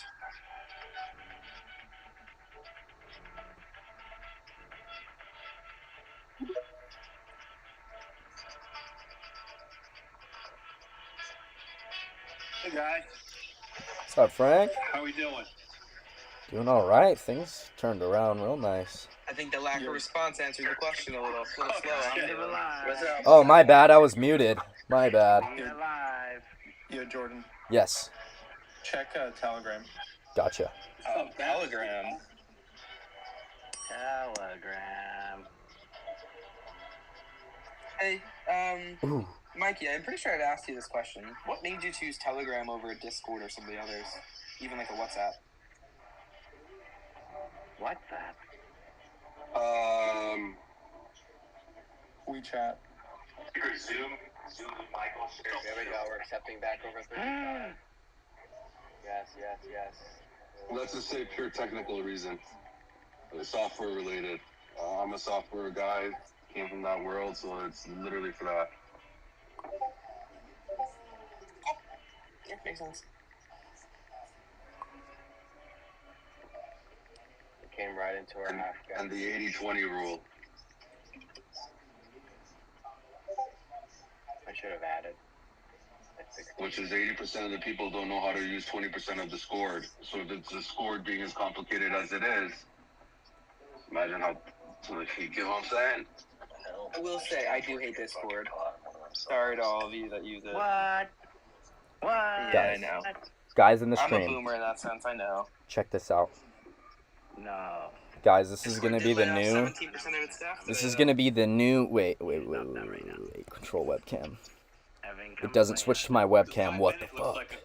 My hotkeys don't work. I'm pissed. But, guys, Send me an invite paper. look at that. Ace the Kid live stream. I just had that made. My media team did it. Isn't that sick? Come on. Come on. Dude. Oh, wait. You can't even see it. It's like, it says Ace the Kid live stream. We got LA in the background. Isn't that sick? I think we can bounce play Mata. Let's go. W thumbnail. Let's go. Fire, bro. Fire. Oh, are you gonna hack my page? Stoked. Yeah. Having people to make thumbnails for you is nice. I'm good at the editing. I'm not so good at the thumbnails. I can edit videos all day. Editing pictures and shit like that, thumbnails, a lot harder for me. So. Paper gains.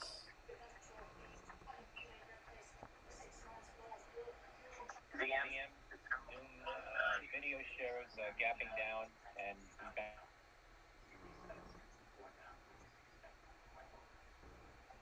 Oh fuck! I might have put con instead of com. No, I got it. Wow, they flipped CBC back bullish. They are not letting this go. Not yet. Setup I got going on here. What's that? Jordan, Yes. how sick is that picture? Bro, I am tripping. Oh my gosh. Right? Are you fucking blown away? Dude, I'm blown. I just showed everybody in the live. They're like, they love it. Yeah, I want to get blown. Away. Bro, so sick. You, Mikey. I do have to be with his wife. Yeah. Can I make that the thumbnail right now? I wonder. Yeah. Oh, I can. Oh, let's go. Yeah. We gotta show the crowd. Show the crowd. This is sick. Yeah, I'm looking at that pullback on AQ Sharky. I don't know if he would have been able to go. That would have been a hard spot to go along on. What, that dip? Yeah. For me, I'm still long, but like that would have been my stops like right there.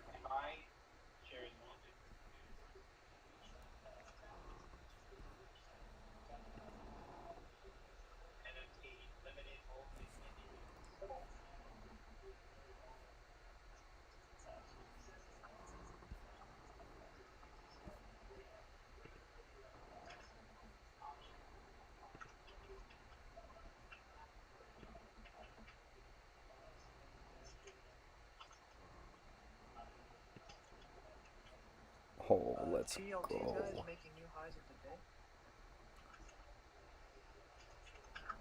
Let's go. Just put on the thumbnail. Looking spicy now. Ew. Inverse yield. Yeah, I apologize. Yield dumpy. Like 10 years, sub 4%. Yeah, I mean, it should be if TLT's making new highs, my brother. Yeah. Zoom video presenting now. I'm waiting to see stock market news. This market is fucking resilient, guys. Holy shit. Look at, even when we flip candle by candle method and it fucking looks like she wants to go down. Nope. Bought right back up. I'd still be happy with that trade, though. I mean, that's an amazing trade. Don't be mad if you got stopped out there. It's a fucking banger trade, bro. Like, don't be greedy. Even though I'm a greedy fuck, don't be greedy. Whale, somebody was saying it was cold in Florida. How cold is it for you guys down there?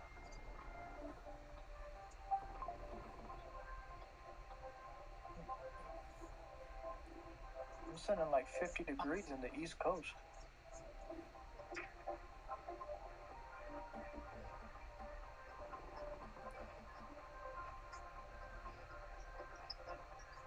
Sharky, you long? He was. Yeah. Not much, though. I already caught it from the lows, so. Nice.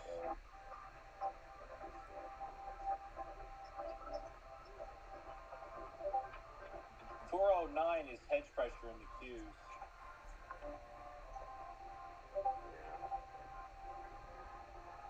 We tapped it about 15 minutes ago.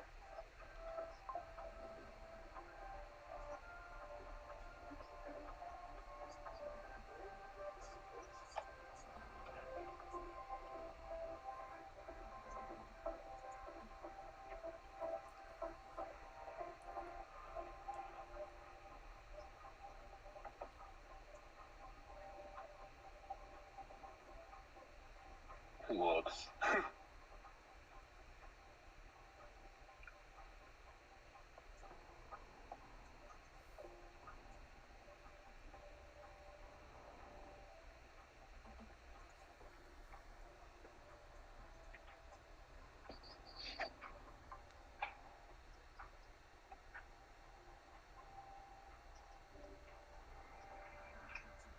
I'm trying, paper. I got to the memberful bot, I'm authorizing it, and then I do it, and then it says, you need to verify your account. No. You need to go to your email. Whatever whatever email you put in. It did. Are you inviting Evan to your Discord? Trying. Bro, don't even talk to me, because you've been in my Discord twice and left twice. No. Okay, I explained to you the second time. No, there's no. Hold on. It was just a factual statement, honey. I'm explaining what happened. honey. It doesn't matter what happened, the explanation. It's just the facts. Well, I told you the first time was by accident. Then you invited me back. Well, I didn't. Just stating the fact. Okay. Finally, AppLovin, ticker APP, new high a day. No. I had to create a whole new Discord because I got hacked on the second one, but that's fine. Yeah, man. I mean, you have hacked. I don't need our people getting like those funky DMs of like. Yeah, I know. That's why I had to kitty deactivate the whole porn servers. architect thing. That was weird. I literally was. People were telling me you're spamming us messages. I looked back and I was like 1,000 going out a day. I was like, okay, goodbye. Your 2FA is your friend. Yep. Me and the SEC, we're best friends now. We had one of our traders get hacked like that before. Oh, Uh-oh. Yeah. Congrats.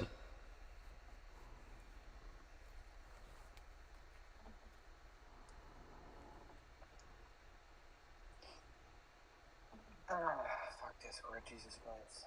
What's no. happening? Hey, Datadog is earnings a couple weeks from now. Paper, are you looking at that as a swing early on?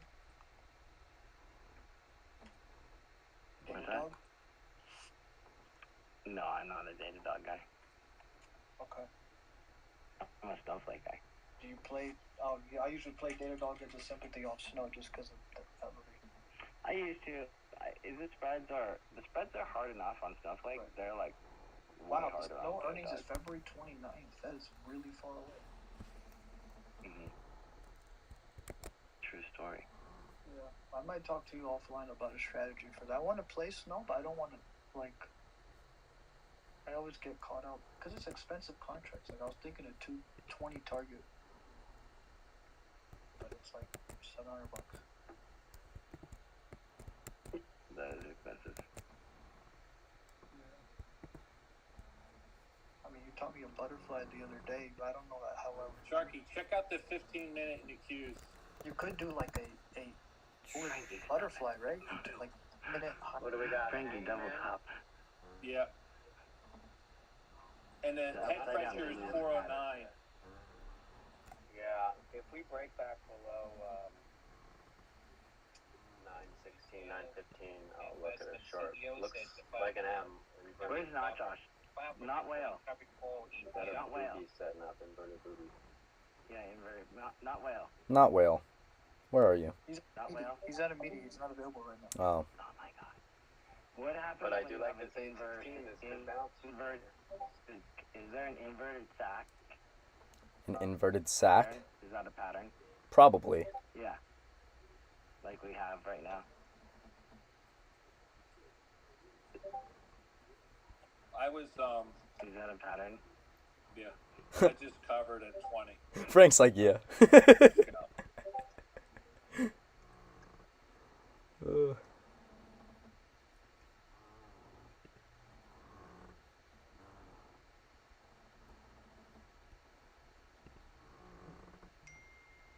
So, hey, paper, if I did a bullish butterfly for Snow for March 15th, in at 2:30, it's only costing me $70.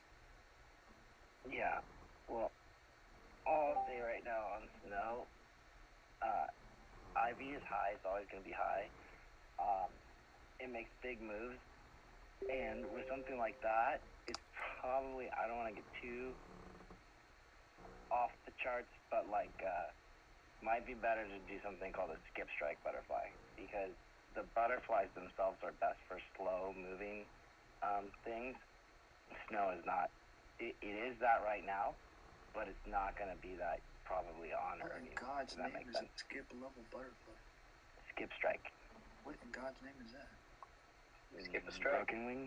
Broken wing butterfly. It's where you skip the strikes. Where normally the wings of the butterfly are the same distance apart. Right. Well, in a skip strike, they are not.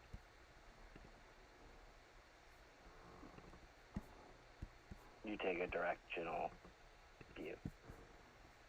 Okay, so if I was doing a 200, 210, 220 butterfly, I would do like a 200, 210, 240. $40 higher on the other. 200, 230, 240. Oh, I'd be nervous there. I was along that whole time. I was like, do not fucking dump on me, dude. I got 20 NQ.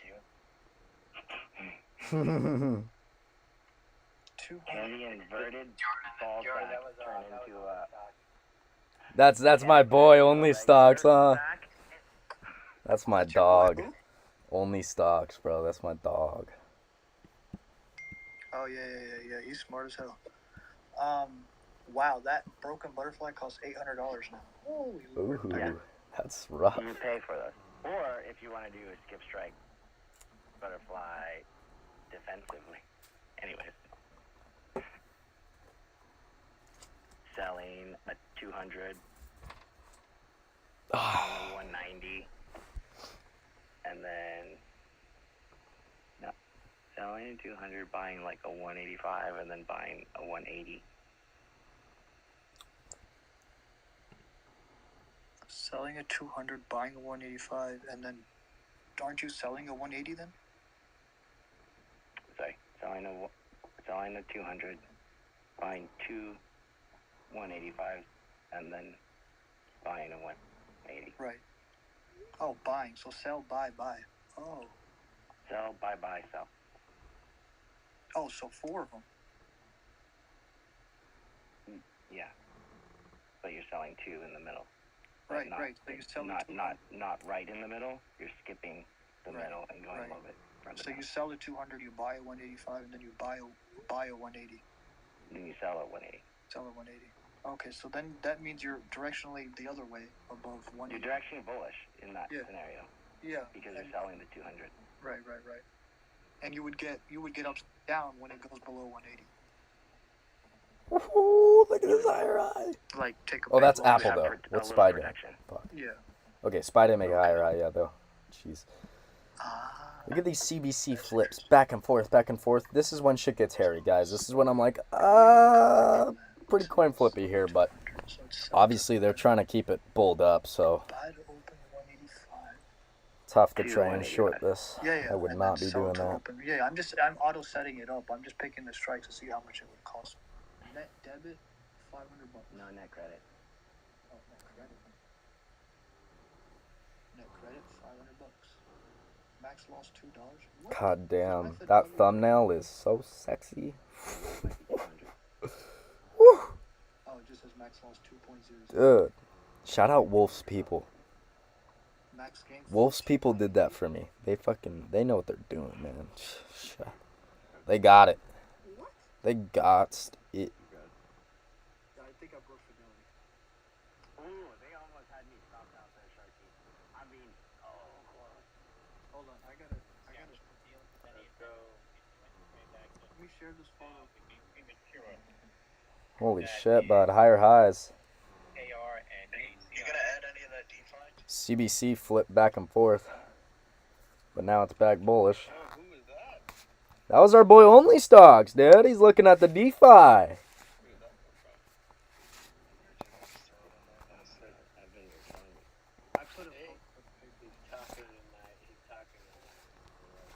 Hey, by the way, no, myself, Wolf, Jordan, maybe some others, I don't know. We're doing a little bit of work with hashtags. Amongst that Bitcoin ETF, there's a couple, obviously a bunch of them. Do what you want, do your research. Shout out to your DEFI, though. Absolutely. That's right, cool. Okay. I put a tweet up with what I was seeing on my screen paper. Maybe I messed something up. You put a tweet up? Yeah, with your tag. SPY over 200%. Hi, Mikey. Dude, Mikey's such a G. Like, this fucking guy is such a G, No, I bro. just tagged you. Just a tweet with your tag. I don't even know where we found Mikey, bro. Like, I don't even know how he got acquired. I know he was an OG. Like, he started the first day, but, like, he was just in the bunch, you know? And, oh my gosh, I'm so glad that guy's around, man. Taught me so much. So, what you want to do is you want to collect. So, whatever you sell, you want to, and then once you buy, you want to spend less than what you buy. So like if you're selling, this doesn't make sense. Yeah. The majority, I got about 700 or 800%ers. Oh my god. Let's go. I'm fighting back now. We dropped first place. So Let's go. Well, because you're on calls. These are supposed to be puts. Where we at? They got a big gap on this. Though. Oh, they do have a big gap. How? Sleds. Honestly, I did fuck up this week a little bit too. So I mean, to net credit, It's my fault. Paper, it's still the same cost. Max gain is at credit 500. Max loss is 1,000. I know, but like when you do it, you'll see it totally different. What was that?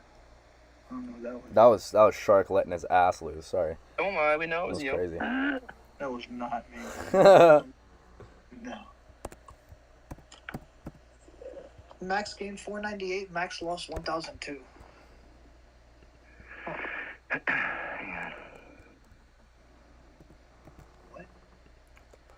What? Well, okay, wait, let me go lower. Let me go 190. I just want my hotkeys to work so I have smooth transitions, man. 175. Instead of fucking going to my OBS every time. Why don't these work?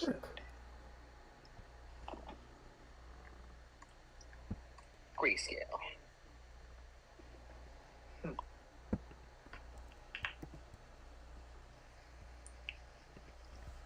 should work. Please? For 2 months. You're all the way out to Please? March. Yeah, because earnings is in February end. There we go. So I'm playing it through earnings. Clean. I mean, I could go earlier. Now, I could go to like Feb. does it work when I'm not on that screen, huh? February 29th. So Let's see. March 1 Webcam? I was going to March 15th. This shit's delayed, so I have to wait to see if it worked. I don't think it worked. B? Too far, because like, It didn't work. There's no benefit to go any further. Why doesn't it work? Does that make sense? It works the first time. Now it doesn't the second time. I'm mad. I'm just being honest. Alright, so funny. Damn it. Could try February 16th. I'll just change the dates to February 16th instead. I'm actually butthurt about that, though, because I don't want to switch screens every time I have to switch the scene. It's annoying. Why don't my hotkeys work? Somebody help me. I need help. I need help bad. I changed the strikes to What do I do? Max gain is 3, max loss is 11. Just like Control B. Should have changed. It didn't change. I don't know. All I know is the space was supposed to start 30 minutes ago, and we have not started, so I don't know what's happening. Have you looked into ICT at all? I've dabbled into it, but to me it's too complicated. I don't know. I have my strategy that works. I haven't taken time to really try and learn ICT. I know it's made up of those fair value gaps, which aren't even ICT in my opinion. Fair value gaps were a thing way before that. Way before ICT even came about. So, I don't know. I'm not a big ICT guy.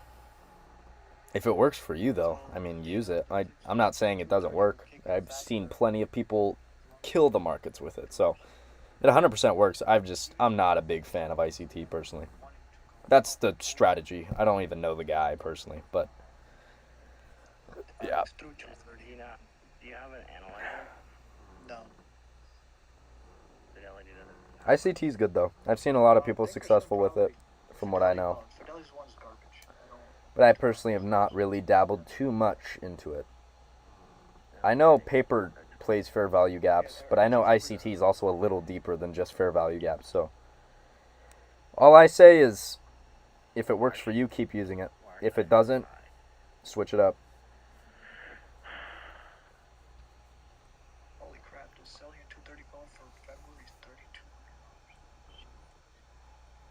Wait, no, that was a put. Sorry. Can I buy snow yet? Nope. Not yet. Want to buy snow? Buying a 230 call for March is 465. That's not bad.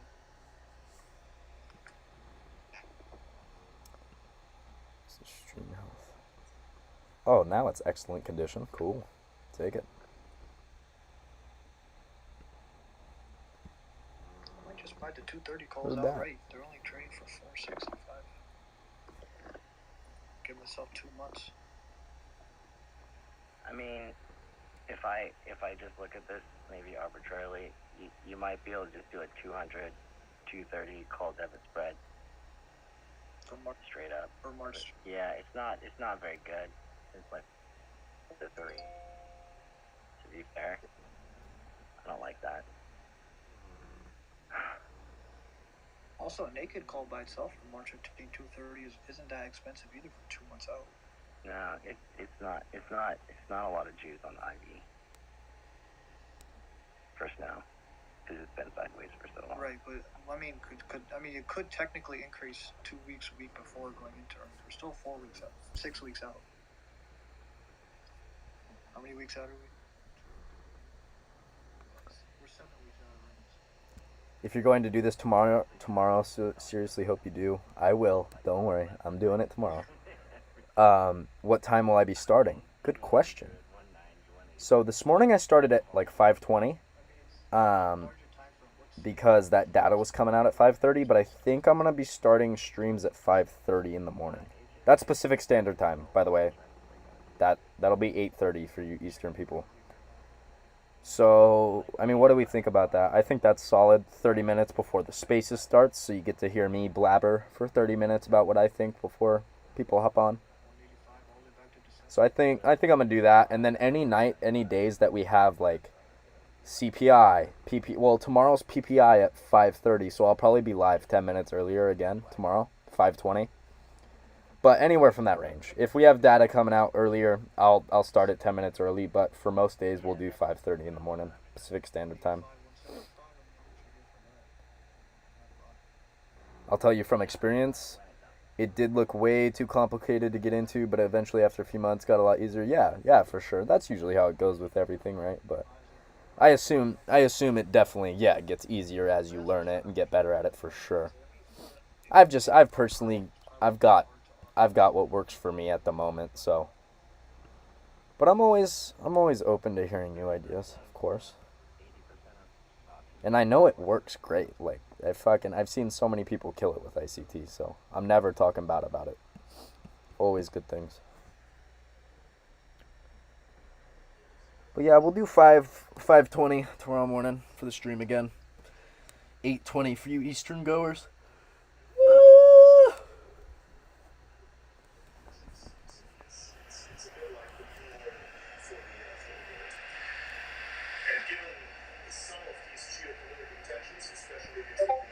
The shop, I got these a couple days ago. I didn't realize I still had a shop 85 calls February 16th, or $110 a contract.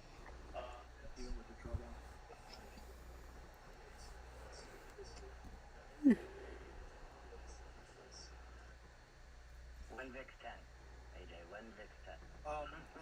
It's definitely going to 11 after Tucker. Fix $10. Imagine. Is that where we're going?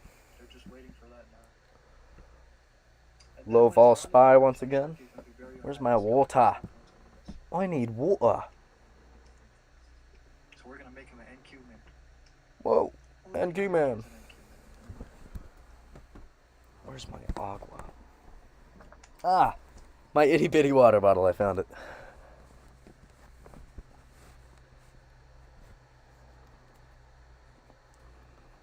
I need like a background, you know? This white background is depressing, man. I need some neon lights behind me or something.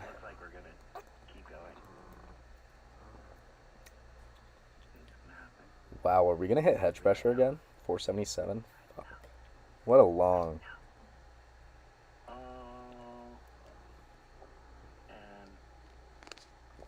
What a beautiful long from the lows that was. Obviously, in hindsight, I'm wishing I took at least a few cons, but. What's up? Oh, good. It looks like it. It looks like it wants to. We are pumping. Is it a fake? Is it a fake out? No. I mean, we are tapping where we sold off this morning. Ball sack turn into a regular size ball sack? I think it did. The inverted boobs turned into regular boobs. Here it is. Just like that. Busy looking at Daniel defense guns. That's value area high on Yeah, that's what I'm targeting there. That's, yeah, the VHA or VHA. Hedge pressure is 477, remember? That's a weird one. God. I'm just gonna move my stops up then.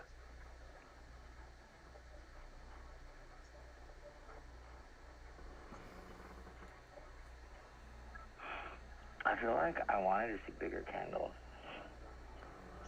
You greedy little guy. No, I mean, like, for, like, some erection direction here. Some right? erection direction. Maybe they'll come. Oh, maybe paper was right and it was a fake out. Uh-oh. Uh-oh. Well, so I have 409.50 on the keys. I'm in 407 right now, called, which is basically yesterday's high. So for me, we at 462. We should go basically right to the open, and yesterday's high at 409.50, which is essentially where we are. So some would say this is close enough.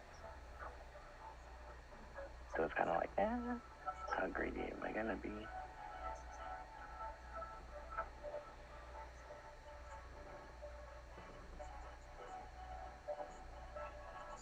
Dude, that was so weird. What? I just got a notification when I came back to Twitter that my account has been locked. Whoa. Tried to DMCA strike me.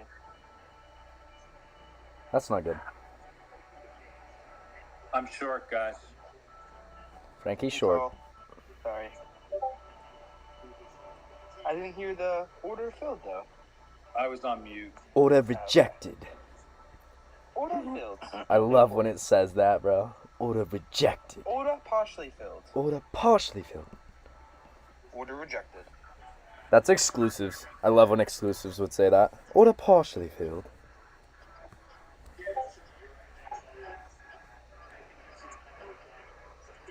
Jeez. Oh, I'm tired, man. Whew. Guy at the gym. It's gym time. Gym time. Here in a little bit.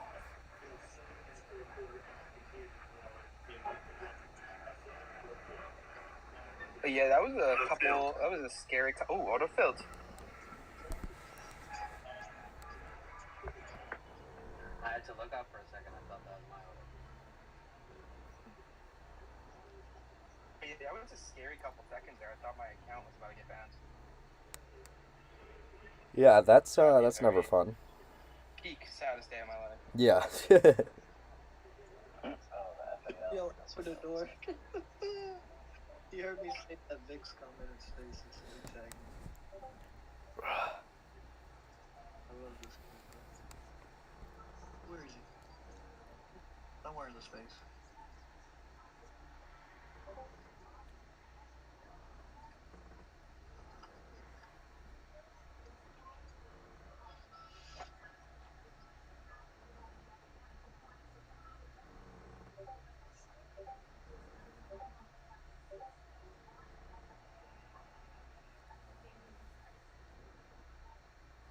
Alright. Well, I'm happy to know we've figured out the stream for the most part today. The only thing I need to figure out is why my fucking hotkeys don't work. Damn it. I just want the smooth transitions, bro. Whatever. I can live without it.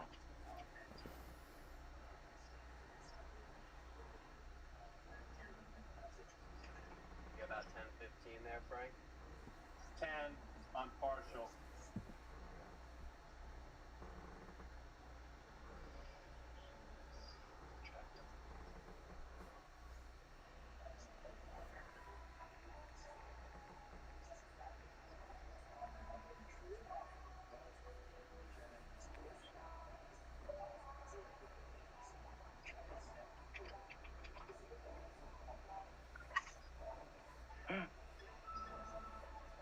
Continue. Continuation?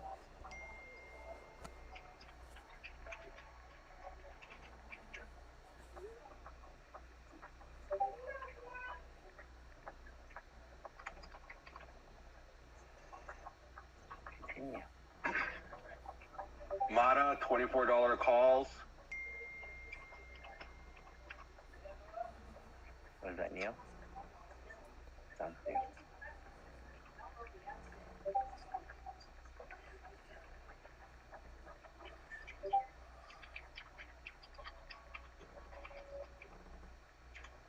Riot, 1350 call.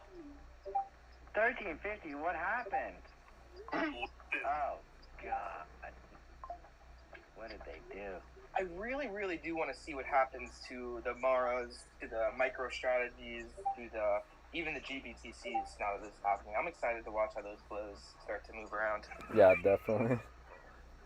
You're so mean.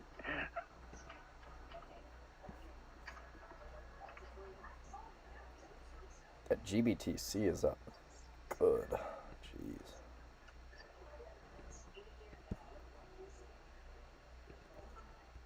From that close to the high from this morning, that was 16.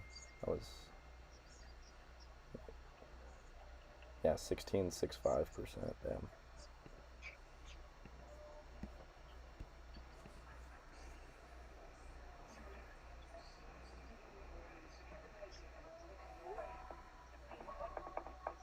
Dude, so far today on the predictograms, I am 97% on 13 predictions. Ooh. What? Doing good. Is that you exiting? What indicator slash out? Wait, what indicator slash option is that floating blue line that's moving with the candle low? That's my stocks buddy indicator. So I just recently started talking about it on Twitter. I made a post about it the other day. But it's this algo. I put the links in the description if you do want to check it out. But it's just an algo, a buy sell algo, and it comes like that's your stop loss. Basically, that floating blue line that changes, that's your stop loss. It's pretty much based on a 5-minute candle by candle flip like basis. That's what it's built on, basically. But it has some extra little features that like extra like pieces of confluence that goes into it to give the bullish and bearish signals. But yeah, it's just a buy sell algo that I use as extra confluence. But it's made for like the daily and the weekly. As you can see, these weekly signals are absolutely fucking ridiculous. Like they're just perfect. But I've used it on lower time frames lately. I like it on the 15-minute the best. You can see we got a bullish signal right after that higher low we talked about on the 5-minute earlier today. We talked about that higher low we made. That's where I would have entered. It would have been before this bullish signal. But this would have gave us that extra bit of confluence, right? If we were in those calls to see that happen. So I like it on the 15-minute for the signals. 5-minute gives decent signals, but you get a lot more false signals on the 5-minute. So that's why I like to use it as like extra confluence with other stuff, not just trade based, like solely based off of it, you know? Yeah, it seems like I'm fighting a trend here. I covered most. Here we go. We're going to go to 60. Here it is. Come on now. I didn't get my fill earlier. Here it comes.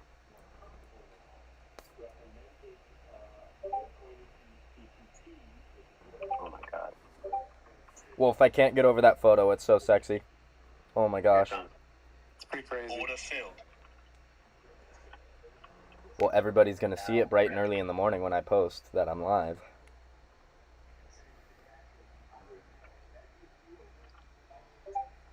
You have somebody who created the photos, or you're using one of the new AI? Oh, no. Somebody did this for me. Oh, nice. Shit, AI ain't that good. I need a new photo. Here, I'll send this to you, AJ. Third time was the charm on the video on the 15-minute chart. She finally broke over R1 for those in the 545s. 560s. Does he charge? 55. There it is. And we're starting to get over that level on SPY. We popped up 25 cents over that. Those are the stops getting run over. 225% on SPY. Boom. Bro, that's fire. I need this guy to make me a screen, bro. How much does he charge? That's really good.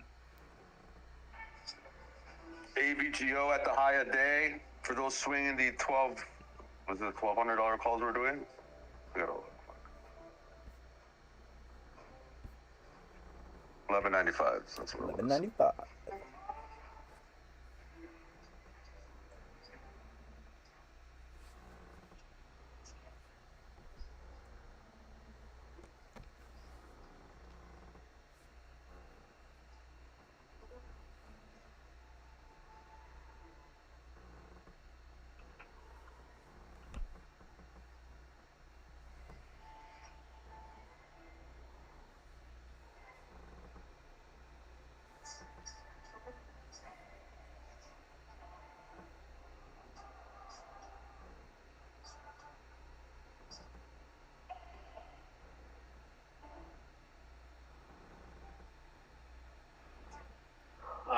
Now, unless ES gets under 48.03, really no short trade.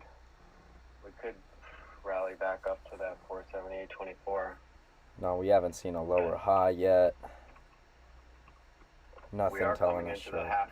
We're coming into the end of the. We're coming into that last hour. Yep. Yeah, everybody in the stream, I mean, I know I said I would have stopped out on this candle, but that doesn't mean short. I mean, there are no shorts to be had right now. Until you see a lower high, I mean, you might be able to try a rejection off hedge pressure, but I would still wait to see a lower high before taking any shorts whatsoever. It's not worth it. Stepping in front of a train if you do that. Yeah, we've kind of overdone this move, in my opinion. I do just want to throw From this the out lows, there. but I really do love hanging out on these spaces. fucking the Stocks Buddy link is showing me it doesn't exist. Might be a system error. Make sure you're following all Let me see. Check them out. Give them a follow. Shout out Jordan for hosting these every single day, and Mikey and Paper and Frank and AJ and Shark for always sharing so much knowledge and bringing the energy and the tunes. And Wolf Financial is good too sometimes. About 40% of the time he's okay. But yeah, just make sure you're following each and every single one of them. He didn't even get a reaction to that, so it's not funny. Follow him, yeah, he's great. Damn. Appreciate you, Mike. You're right. DJ Mike. It says that Stocks Buddy page doesn't exist. You're right. Top tier. If DJ Mikey was putting up on a set, let me know. I don't know why though, because that's my referral link for it. Interesting. Mikey, what's your DJ name? Just DJ Mikey, or we got an alias? All right. Well, I'll fix that. If you go to, I believe, let me here. If you go to Linktree, or go to my Twitter. If you go to my Twitter and then go to my Linktree, I'm gonna go to it. I'm gonna log into it right now. I think that one works. We're gonna see right now.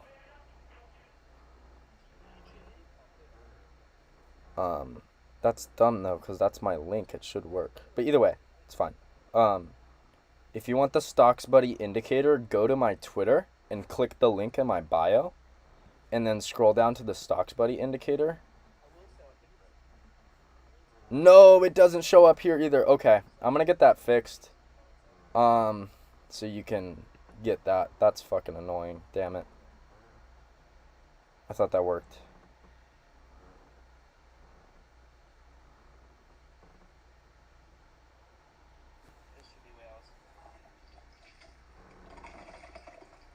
Does that mean the one on here doesn't work either? No. It doesn't work. Fuck.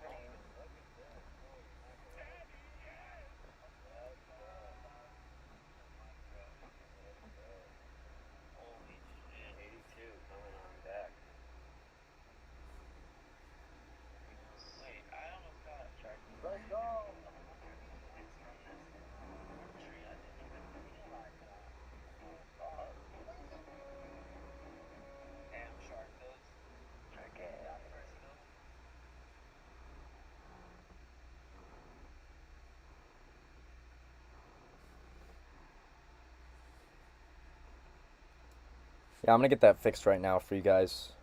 Thanks for letting me know, because I did not know that that was not working. So we're gonna get that fixed ASAP. And then I'll get you that indicator. But you should, I mean, I think if you go to wap.com and just type in stocks buddy, it should be on there. Because that's where they like market it. It's on WAP. So if you go there, you should be able to find it. But if not, I'll get the link probably by tomorrow morning. I'll have it in the description and it should work by then. So we'll be all goody.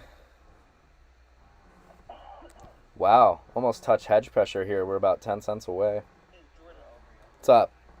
SPY up 240%. Those Tesla calls, those 230s, they're up 35%. What's up, Evan? Taking off the shop calls at $106 a contract. Jordan, are you here? I'm here. Can you hear me? And Vida, Oh, I can't hear Jordan, I guess. Can you check Predictgram? It's not letting me put in hour predictions. I'm gonna go down and come up. It's not letting us do hourly predictions. Oh, I'm so mad. I had the Meta option contract loaded and I thought I got filled. Apparently not. Meta up $5 since that's. Yeah, I can make hourly. Bro, this long trade from this morning. Absolutely beautiful. In hindsight, I'm wishing I took a few cons now at least, but You said it. look at this. Look at But this no. intraday reversal. Hey, I'm still happy. I didn't want to jeopardize not making back all the losses from Friday. Oh yeah. I got a great Trump video. He's like, the caption is when your trade goes exactly how you planned. Listen to the audio. So fun. Yep. I had to take a call. I stopped myself out. That was crazy. I would give myself an A+. Yeah, I would have loved to take that trade, but in hindsight, if I took it and I took a loss and it brought me back down from like that Friday, I would have been pissed. So I'm glad I didn't. And we finally made back all those losses. Good to go. Unbelievable. It's believable. It's awesome. Here comes new highs. Didn't trade yesterday. The day before that, we made 300 of the like 850 back. Made the rest back today. Good to go. Now we just gotta keep chugging up. Keep chugging to the upside on the P&L.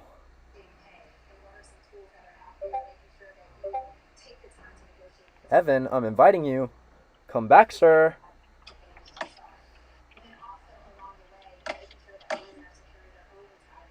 CCJ on 4650s are in the money over 65%. Secure profits.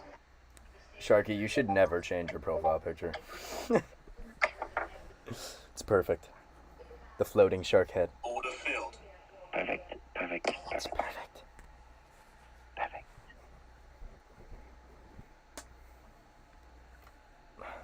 Chucky, that's a Chomsky here. PC dubs.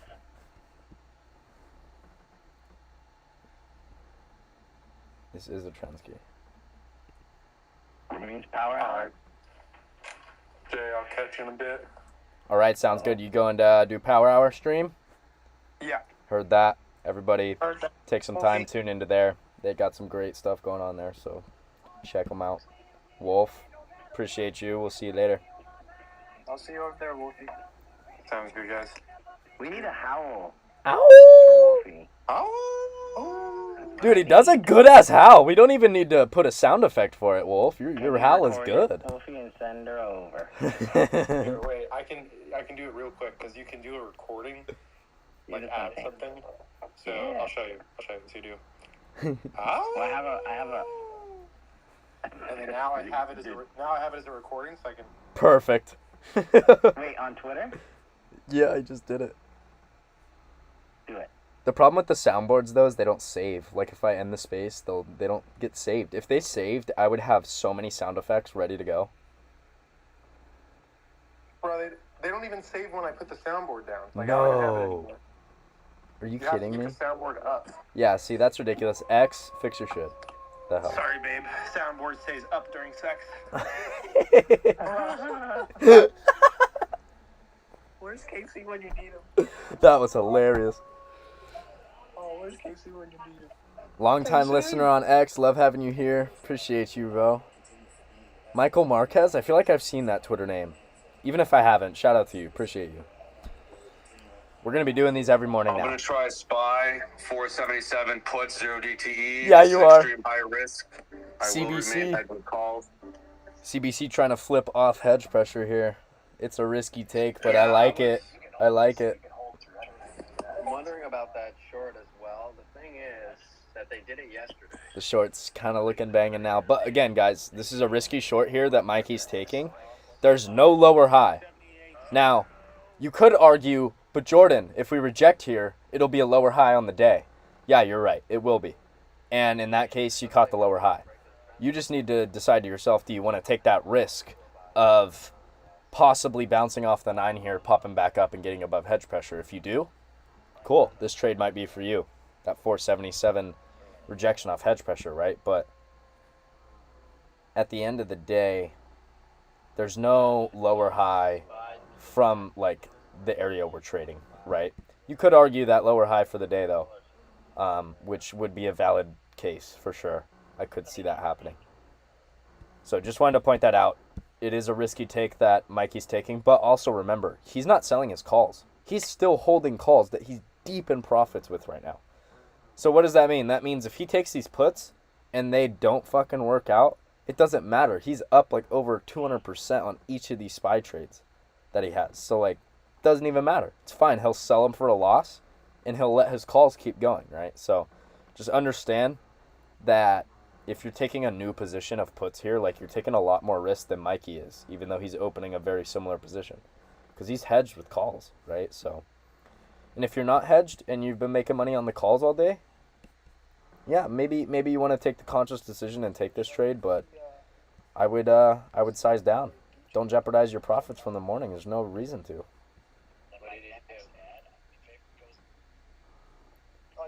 My stream's lagging mad, but it's fine. Is that the best start of his trading career? He's finally changing around.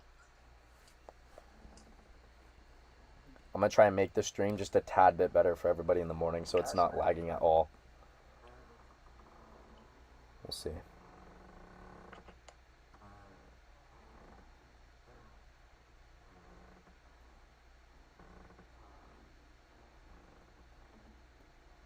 It just buffers every once in a while for you guys. It's not too bad. That's good.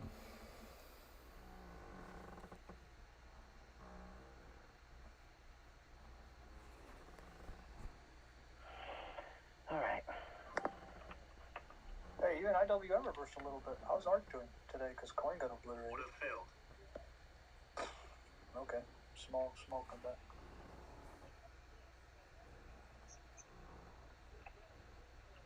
That'll be 16%.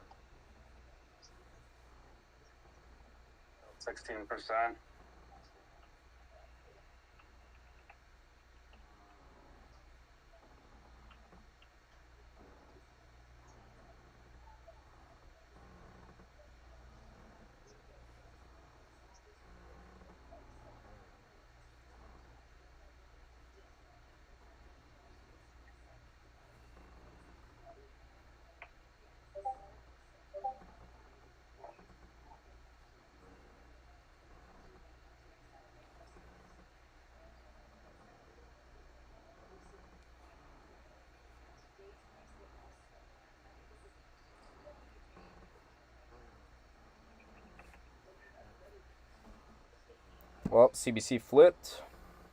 Test the 9 EMA. Rejection of hedge pressure. No lower high yet, but I guess you could argue that this is an intraday lower high from this morning's orb high, which would be valid. In that case, you might not need the 5-minute lower high to go lower. We'll see. Mata up 31% on the calls. Might take some long. Riot up 10.5%. Order filled. I took one long at 51 and a quarter on a Q. They took some long, yeah. I'll join you. They're taking it spicy long, are they? Off that 9 EMA. Can you do it?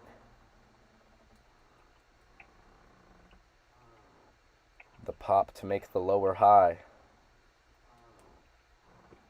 Or to go higher. You never know.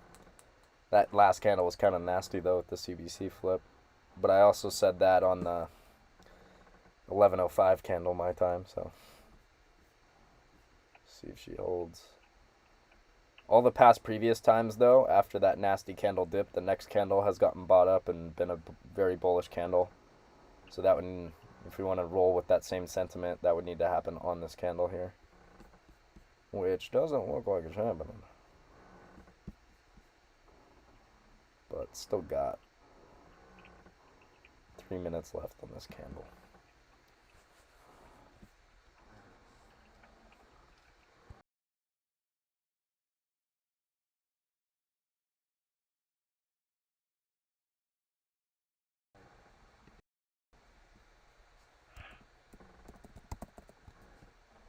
Dude, my hotkeys are fucking broken and I'm angry. I'm angry about it. God. Just want my hotkeys to work, yo. I hate, like, switching to that screen. It's so annoying. Whatever. Watch, I'm going to end the stream, and I'm going to be trying it, and it's going to work perfectly fine. Then I'm going to start the stream tomorrow, and it's going to give me shit again. It's fine. Always.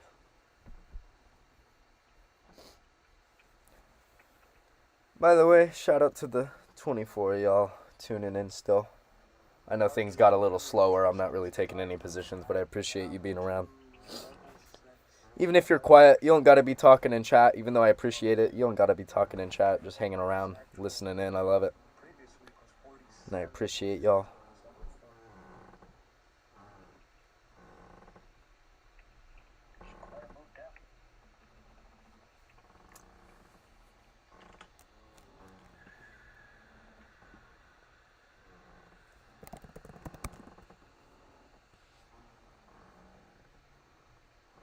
RWM back at levels seen since July peak and rejected, and then we had that huge run up for December. So I mean, losing 190 will not help long term. Probably back down to the 180 area. Up 45% on the SPY. Alright, we're starting to break that pivot. Damn, snipe that top like a G and that bottom. Let's go, Mikey. Sniping the bottom and top all day. Why? Who's this guy? Fucking crazy. I'm with you. What do I do? What have I been telling you guys? Mikey's crazy, bro. It's a fucking animal with it. Disgusting. I fully expect SPY to retest that 30-minute low if she can break through this gamma level here. Which is right at the EMA 113, to be honest. So it looks like. Where's the...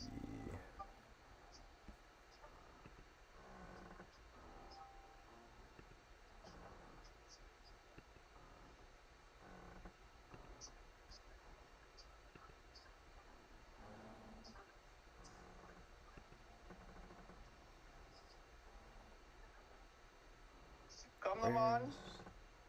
Let's go, Chula. Give me that EMA 113. Ooh. Get it.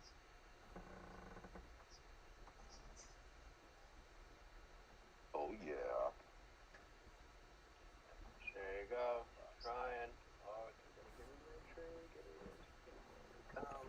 Alright, there's the confirmation that. Mikey sniped the top, looking like it's an intraday high or low. I mean, lower high. What do you mean you're looking for a short entry? I gave you the entry. Entry's gone. It's over. I'm up 90%. How about you guys? Fact. Oh. Mikey got it. Great work, bro. Great work. Mikey, you're an animal. Thank you. She asked if he's top or bottom. He said, which one? I'll give you both. Oh, Mikey. Yes, I did. Calls on MTCH. Kidding. Uh-oh.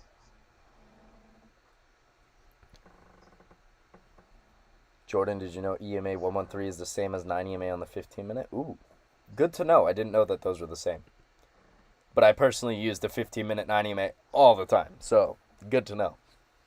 I'm going to keep that in mind then. That is the spot. Look at where we took our puts this morning. Where do you think it was? Boom. Boom. Come on.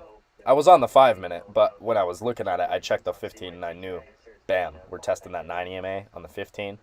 And then it was also orb low, if you can't tell. That's orb. The bottom of this candle's orb. There you go. Orb low right there. Give me that, baby. Give me that rejection. And then we got stopped out on that candle there as on a 5-minute CBC flip.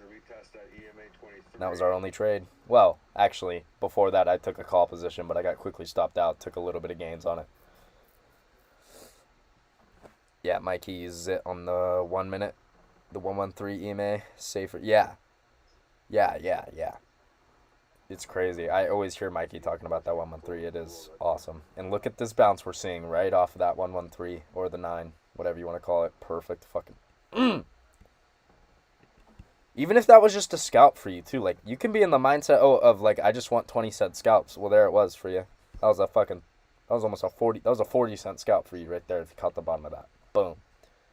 40 cents? You're loaded 20, 30 cons right there? Dude, you're making a bag. Especially on 0 days. 0 days, this candle, you caught the bottom of this candle just to right now, you're up like 40%, 35%. Boom.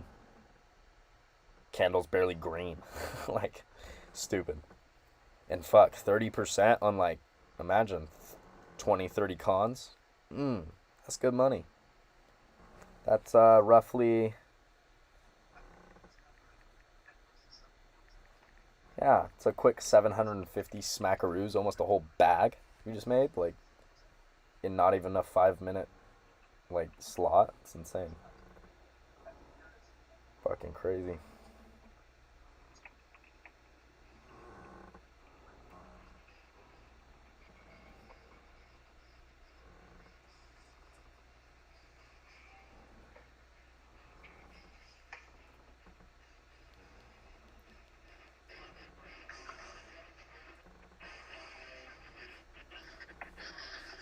Y'all hear this rock and roll music? That means Mikey wants the market to die. Yeah. He's ready. Mikey, I hear that rock and roll. You want this market down, huh? He wants that shit in the dumps. That's Mike. Frank's not here. No, I said Mikey. Oh. You got that rock and roll. I know what that means. That metal. He's ready for these puts to go 200% real quick. Pretty big bounce off that 113 for you. No.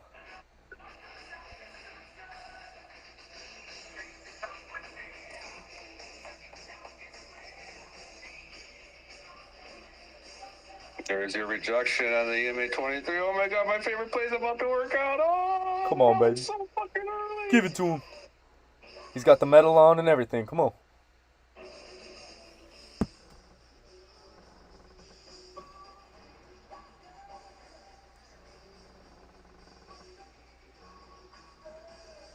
Wow, Mikey absolutely nailed those. Still looking weak. What's going on with the IWM? What is IWM doing? I don't know, but the breath is horrible. Too long. My favorite fucking plays right in the education channel. Get it. It's not going to do well when people are worried about the auction and the CPI. Too long.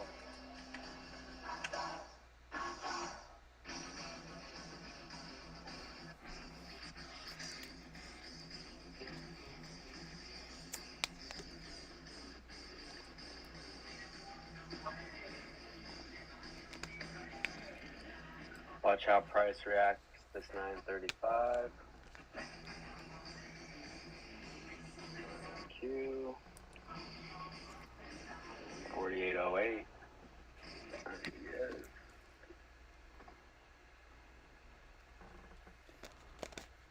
I figured Tesla TSLA. Tesla said we are forced to shut down production. Gigafactories were lit. Oh my god.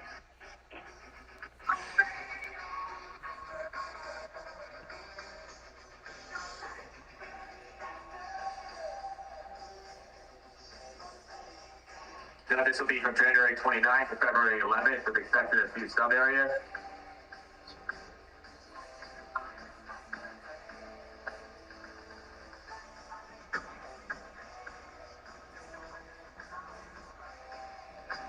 Tesla seeing increased activity on the circulation of headlines.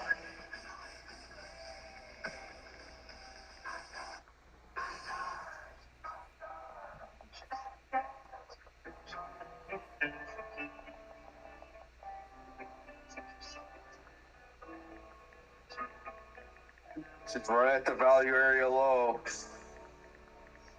Make or break. Tesla with further comments on conflict in the Red Sea and transportation routes has had an impact on production.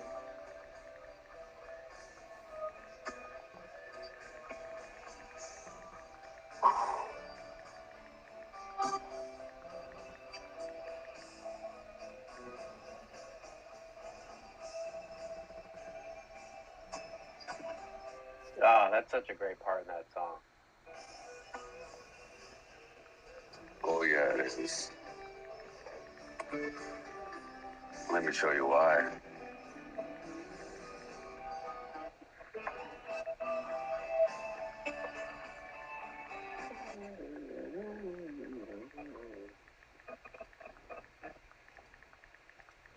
Now watch SPY in the 1 minute as this next part of this tune comes. Here we go. Watch SPY in the 1 minute, ready? Watch, ready? You watch it?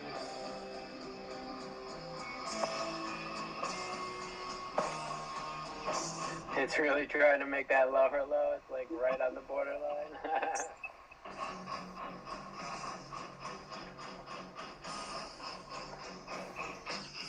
Everybody in the stream, you see how they do that? Look at, you see how they do this to you? Even though EMA 113, great EMA, I know, but when we hit that hedge pressure, it was just over with right there, from what it looks like right now. But you see this buy candle that looks so bullish? Look at that big long wick right off the 200 EMA. You're like, that looks beautiful. Then this next candle smack you down. That's what they do it right there. That's why chasing calls, like, for instance, everybody's been in calls all morning. Like, since those lows, there have been opportunities to grab calls on these little dips to the 9 EMA all morning. And then if you're somebody that's waiting to do it now, to me, like, yeah, it might work out. They might pop it off the 200 EMA here and go higher. But, like, you're trying to take the third pullback, the fourth pullback on the trend. It's tough, right? And that's what they do. They make it look like, oh, we're going to take it up, and they end up just fucking tanking it down, right? And you want to stay in it because you're like, shit, we had that big buy candle. It's got to go up. No, it's a facade. They make it look like a buy candle to screw you over. That's why I don't trust single candlesticks for reversals anymore. I used to. You can't. But what you can trust is a higher low or a lower high with a CBC flip. That's what you can trust. Off of a hedge pressure level or another key level you might have. But, like, if you were to try and take this trade solely because of how this candle looked, you're getting fucked right now, right? It's just like, it's bullshit. So that's why I never take those trades off, for the most part, single candles. Unless I'm consciously, like, taking that risk, you know what I mean? Which you could have been here, and in that case, cool, whatever.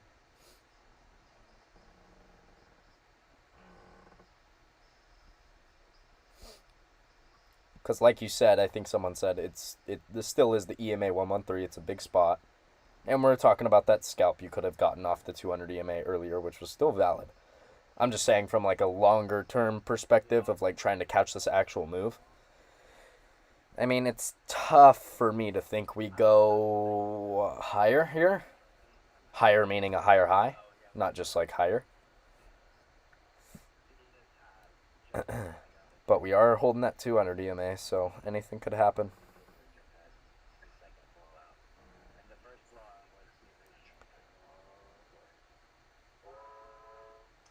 I've seen this movie before, though, where they give us these bullish candles at the end of the day on one of the latest pullbacks of the trend, and they make it look so good just to bring it right down.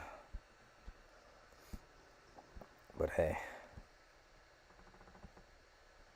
my stream might freeze. Fuck. Stream might be over with, boys. This shit's getting laggy. It might end. Be prepared. Shit might get fucked. We're gonna try and hold on.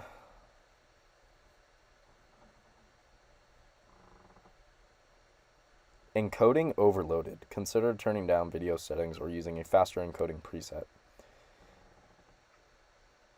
How do I do that? I don't know how to do that. So we're living on the edge on this live stream here.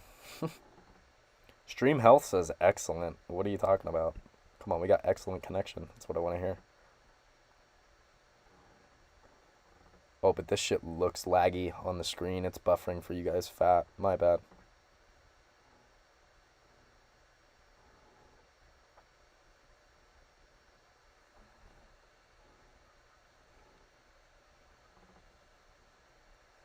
My bad, guys. My stream setup sucks, but it's going to work for now.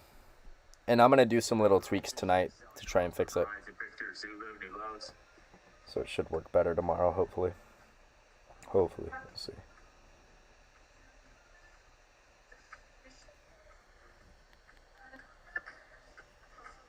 Looking at data for tomorrow. I know we got PPI in the morning, but not too worried about that. Is it laggy?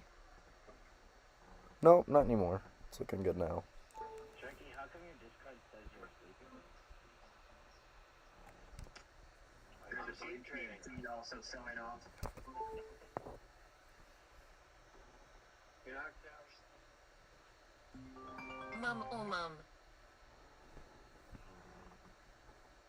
My face is numb and I'm on axis. What?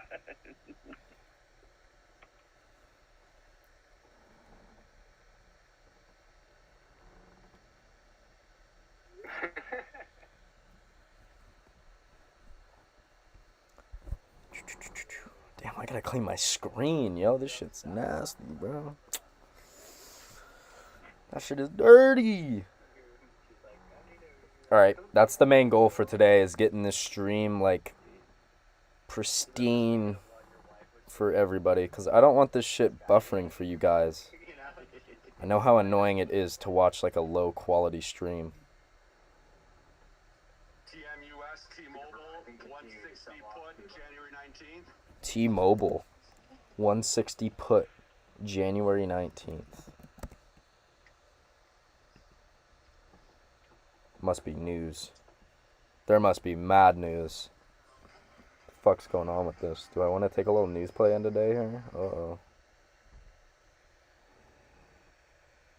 I might.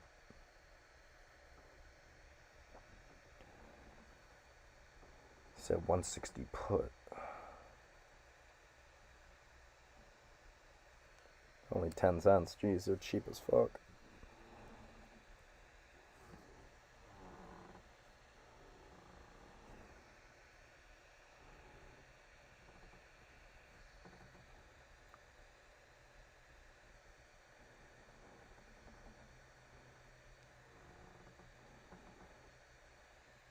Once I get rid of the trailing stop on the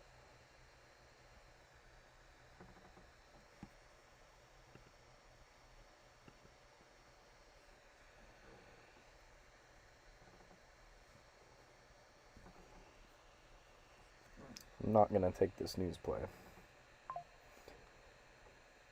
Generally with these news plays you want to see that instant Momo.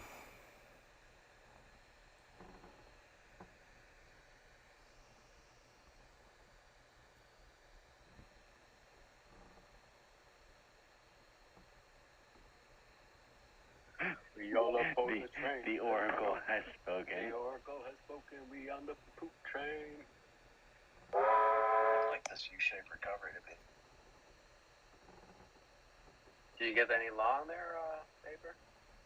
No, I had exited my shorts like right at that top, like probably 2 seconds before my T-Mobile's going. Shit. his puts. I'm like, remember I was. Where are those cons at like, already? On the Qs. Oh, they haven't moved. They're up $1. Shorts. I'm like, all right. Right when it was like 10 cents to 11 cents. But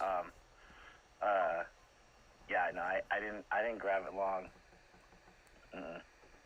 I mean, dude, it was I'll just say this. It was a money snipe from the lows and a huge ride all the way back up.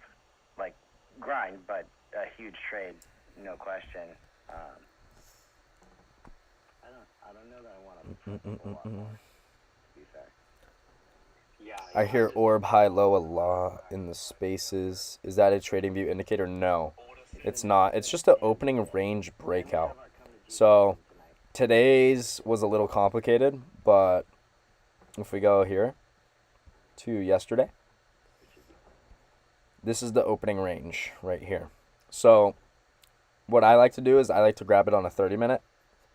So the first 30-minute candle that prints, that's your orb. That's your. So I like to do a 30-minute orb like Maple Stacks does. So all you do is I go on the 30-minute candles. In that first 30-minute candle, you mark the high, you mark the low. And that's your orb. That's what I do. And so you can see yesterday we had orb form. So here's orb. Here's the top of orb. Here's the bottom of orb. Right in that first 30 minutes. Drag orb over. I know it's a little glitchy, guys. My bad. I'm fixing it for the next stream, hopefully.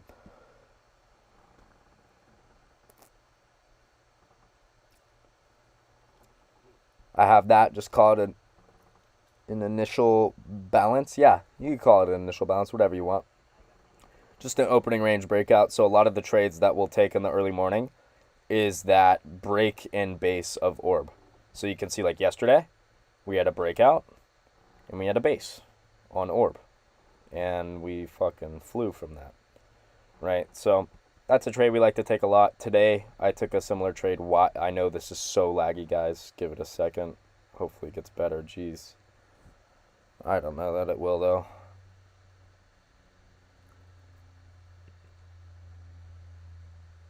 Well, you can see this morning right here. The morning orb was this low here, 475.75.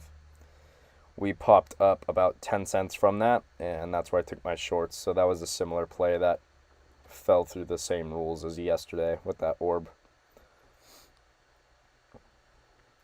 Same thing, just different name. Yes, sir. Yes, sir. This shit is mega laggy right now, though.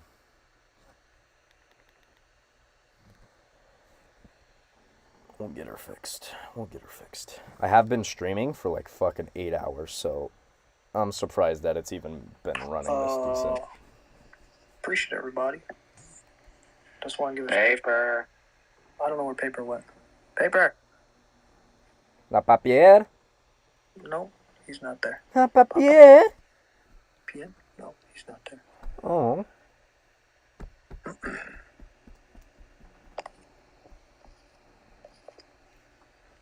Alright, guys, in the stream. Last 30 minutes of the day. I'm going to wrap up the stream here. It's been a beautiful morning. I appreciate everybody stopping by for the first stream of the day. We will be back in the morning, so appreciate everybody. We'll see you bright and early. I'll be live at 5:20 Pacific Standard Time in the morning, so I'll post the link to Twitter. Watch out for it, and we'll see everybody then for PPI. Not much going on for the rest of the day. Possible lower highs to be formed here from the intraday lower high. I really wouldn't be taking many positions. I'm not going to be taking any, so just keep that in mind. But appreciate everybody. We'll be back in the morning. I'm going to spend the rest of the day trying to figure out all the settings for the stream so it's not laggy for you guys at all. or anything, and I see it's just lagging while I'm talking, so I apologize. But love you guys. See you in the morning. Have a great rest of your day. Later.